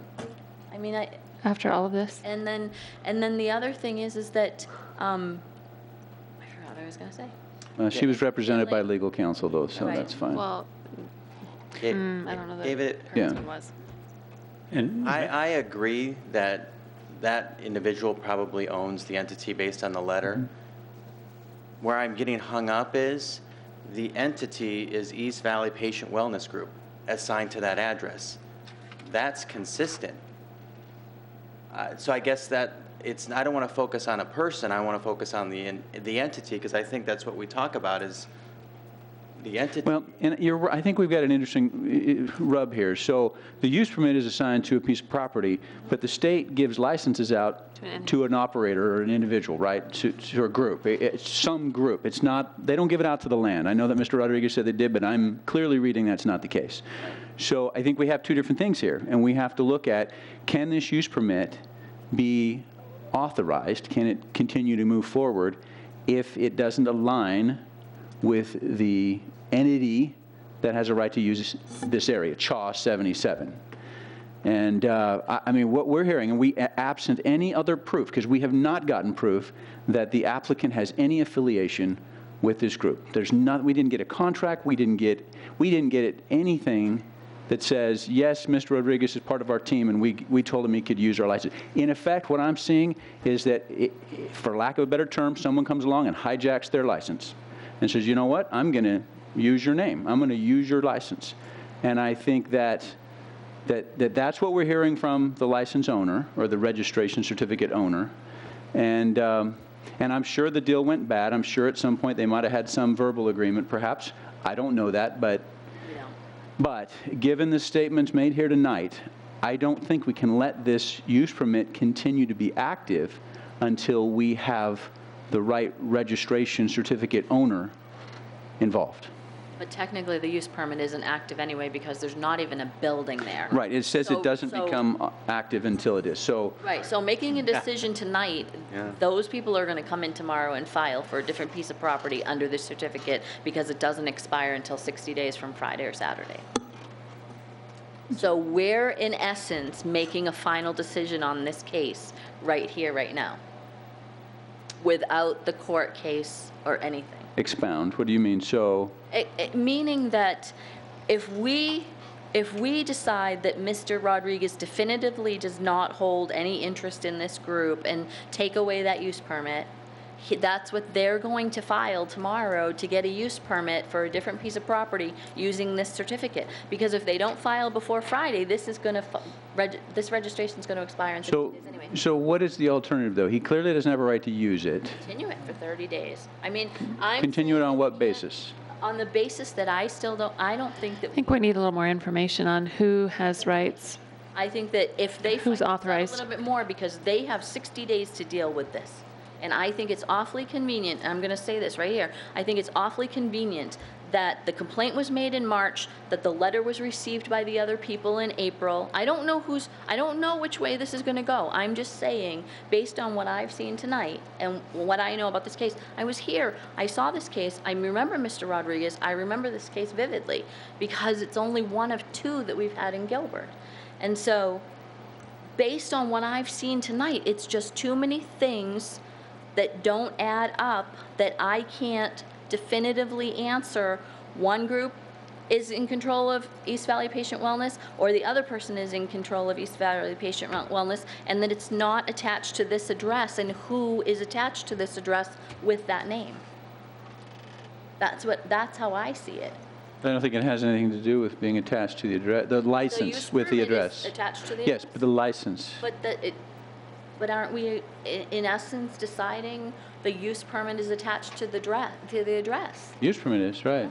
And But one of our stipulations is the license, which isn't associated with They can't this. have a license yet, because they don't have, I mean, They don't have a we've only CFO. done 2 of these, and I believe the other one was very similar, that they had to have C of O before they could get their license and full approval through the state of Arizona with this. If this was any other law, I would feel much more comfortable, but this medical marijuana law has been an issue from the very beginning. It's been protested, it's been changed, it's been updated, it's been changed, and it's been controversial, and there's been issues with it. And we've been seeing it for probably over 3 years. We've been talking medical marijuana in the town of Gilbert. And I'm just not sure, based on what I've seen tonight, for evidence. Your Honor. Yes. David, Commissioner Sippel. Thank you. Again, just like I was getting caught up with, are we talking about Mr. Rodriguez, or are we talking about East Valley Patient Wellness Group? And so if we're having to make a decision, I agree with Commissioner Peterson that a continuation might be okay in my mind. But if we're making it based solely on the difference of a DBA on a piece of paper, I'm not feeling it. I think it goes to the entity. The entity's on both. The entity matches all of the long ID numbers on every document we have. That entity and that number matches on all of them. And so if we're talking about an entity to an entity, or an entity providing documentation, I think we have it, and I also think it's going to play itself out on a CFO, regardless of the individuals attached to the entity. But does that entity match the person that applied for the use permit? Well, it doesn't. So I guess what I would go with that is I'm going to use some personal. Our construction company is the one that applied for all of the permits and everything for the town of Gilbert building our new school. But they don't, at the end of the day, the nonprofit entity owns it. Okay, so if we continue this, I don't think we can continue it just with, hey, we want to see what happens in the courts. I don't know that that's a valid reason. I think we have to have a better reason, and maybe that reason is we need proof of some relationship, some legal relationship that allowed you to do this. You were authorized in some fashion to use our license as our representative and apply for this use permit. If that cannot be provided, then we can decide. Well, I think the certificate, we need, I think more specifically, we need some sort of proof, yay or nay, that Mr. Rodriguez has the right to use this certificate at this particular address. I find it interesting that the certificate is named to East Valley Patient Wellness Group at this specific property address for which Mr. Rodriguez applied for. But now the owners or the principal officer who's here tonight, who hasn't spoken, but our legal counsel has spoken for her, but everybody else around her has spoken, but her, has said that he does not have the rights to use this at this particular location. So I think that's the reason why town is bringing it to us, is because they're receiving word from the principal officer of this entity, or the certificate holder, at this location, that Duke does not have the right to use it. That's what we've heard. Yeah. Chairman Whitman, I think also another valid point is that Ms. Sanchez says we don't have any control of that property. We don't have any interest or control of that property. Right. So it's tied there. Right. The use permit is tied to the property, but they don't have any control over it or any interest in it. They own the lot, 2 lots north. I think David, I'm sorry, it's easy for me to pronounce your first name. No worries.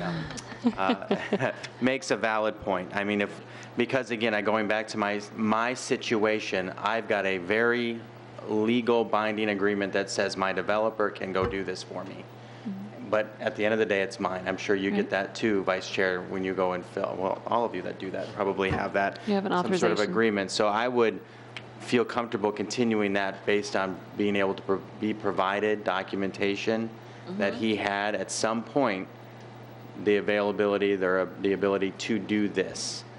Well, not necessarily at some point, but currently has the authority to utilize and operate under this There you go. Right. entity. Yeah, I would be okay continuing it to get that information. Commissioner Blazer? The fourth condition that on the conditional use permit indicates that the permit only becomes effective. The conditional use permit only becomes effective upon the dispensary providing proof that it's state approved.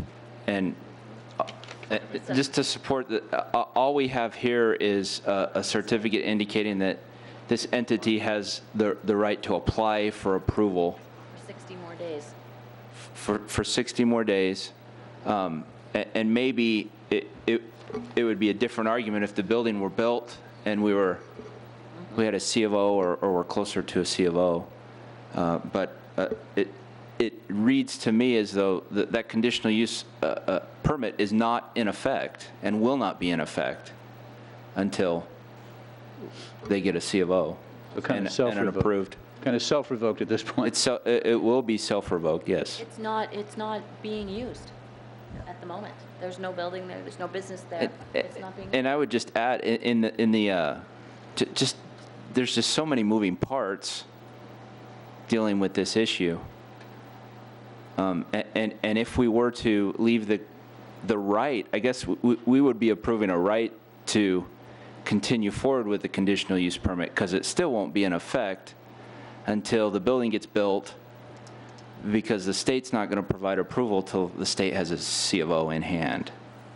It's just, Oh, go ahead. It's just basically delaying the other party the right to apply for another location during this period of time until we can find more concrete evidence, yay or nay, that Mr. Rodriguez has the right to use this certificate on behalf of East Valley. Are they prevented from applying for a Because I conditional think use permit? they cannot apply for a use permit within 1,000 feet of another location, and this location currently exists. Madam Chair. The use permit is there. Yes. To provide a little bit of legal background, it is council's understanding that if an applicant fails to meet the deadlines on the registration certificate, the registration certificate is revoked and placed back in the lottery to be given to whomever draws it next. Okay.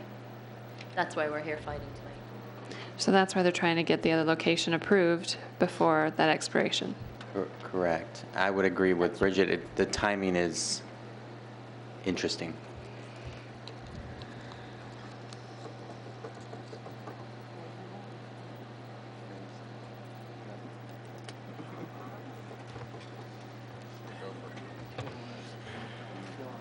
Did you say it's a lottery? Yeah. Yeah, it's a lottery. I don't know if it's a lottery system. or, it's supposed to be random from what I understand. Do you happen to know if there are any special qualifications required to be able to pull such a license? I wouldn't be prepared to answer that, okay. Commissioner. Are you thinking of applying? After this, Commissioner? I might be an expert by the time we're done. No.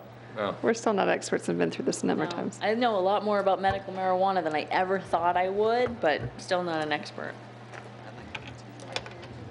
Well, I'm sorry. Nope. You're not going to be able to answer. Chairman, you want to? Yes, please. I would recommend that we move to continue UP 13-07.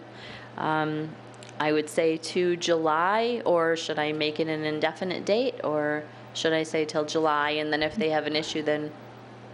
If you're going to, Madam Chair, Commissioner Pearson, if you're going to continue, it needs to be to a date certain. So.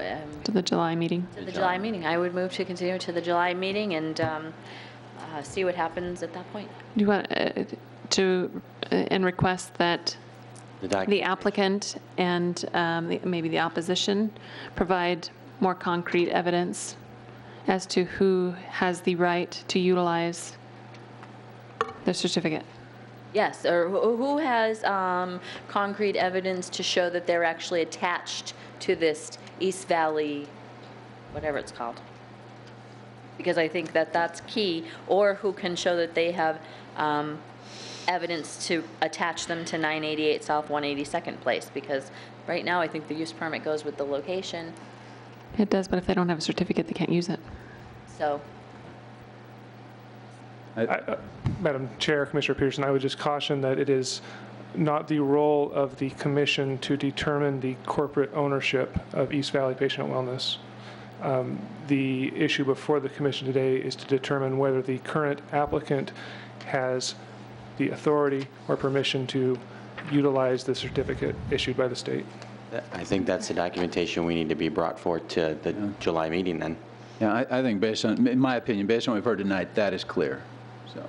Yeah, we have an open motion to, to bring forward that information for the July meeting, or at least to continue this case to the July meeting.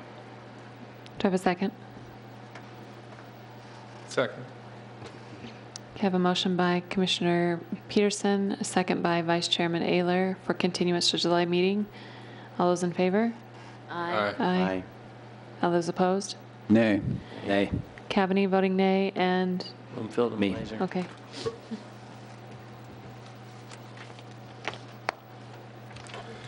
Just to clarify, Madam Chair, it was 4-3. 2. 5-2. 3. Right? Oh, 3? 4-3. Oh, you voted against? Oh, both of you? Voted against the Yes, continuance? it is 4-3.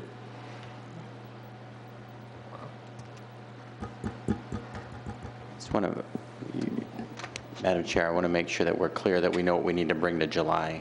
You're able to provide that. The applicant and those persons in the public here have heard what you'd like to see, and just as it was their responsibility today to bring evidence, it would be their responsibility to bring evidence then.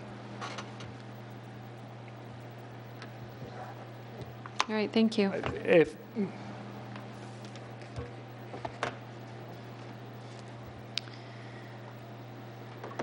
Okay.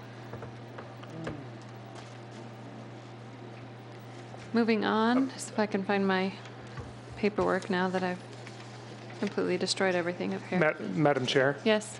If those who intend to provide evidence at the July hearing would like to have their evidence in the staff report and in the packet, there's a deadline for doing that, and they can contact Ms. Lorbeer to find out what that is.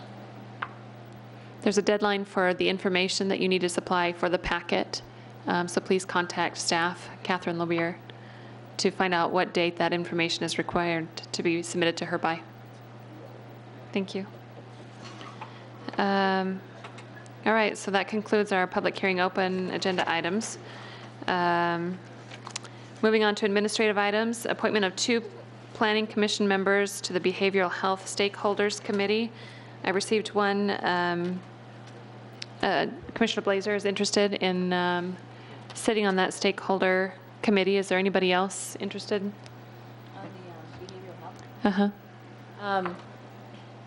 Sure, I'm not busy. I'll take it on. You have all this additional time on your hands? I have time. Okay, so I want to be involved in this discussion, actually, so I would like to. Okay, Commissioner Blazer and Commissioner Peterson? Discussion, I guess we have to take, do we have to take a motion? Or do we just have to nominate? It says on the agenda, discussion and possible motion. Can we just nominate? That's fine. Just appointment by the chair is fine. Okay. Agenda item number 16 are the minutes. Consider approval of the minutes of the study session and regular meeting of May 7th, 2014. Is there any proposed changes? Your Honor. Yes. I read through them. They looked correct to me. Great. Joke didn't make it in there, though.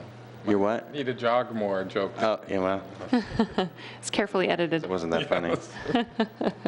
All right. I'll make a motion to approve the minutes from the May 7th study and regular meeting.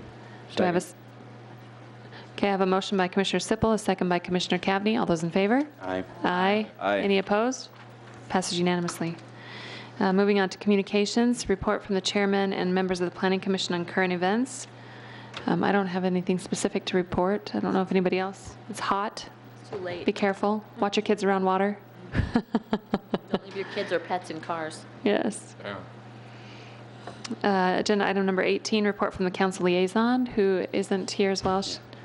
So we'll skip over that. And agenda item number 19, report from Planning Services Manager Linda Edwards on current events. And she is still here. Yes, I'm still here, and thank you for this evening. I appreciate all the discussion. Some of the things that Councilmember Daniels was going to mention this evening was single-family building permits for the month of April, 125 for Gilbert, 109 for Mesa, 59 in Queen Creek, and 57 in Chandler. As you may have heard on the news, Greenfield Road still continues to be closed for the town to repair a sewer damage, and that might take 2 more weeks. It's pretty extensive damage. Gilbert is feeding Gilbert families for the month of June. There is a food drive, and there's plenty of drop-off sites here in the town offices, rec centers, and fire stations. And Albertsons is our partner in that effort. A big shout out. I'm sorry that we did not get to officially thank Kyle Powell for his 1.5 years of being on the alternate on the Planning Commission. So I just wanted to, let you know how valuable his input was, and we will continue to work with him as he provides input on other committees that he's involved in. The council will be reviewing alternate candidates for the alternate at the end of June, and Maria's not here for us to thank her, but you did have an opportunity. I just wanted to give you a tidbit. Her badge number is 128. And that's a rarity. Today's employees who are joining us are at 4,600, almost 4,700. So it's a rarity to find someone who's hung in there so long and seeing Gilbert truly grow. So thank you, Maria. Hear, hear. With that, do we have a motion to adjourn? So moved. It's right here.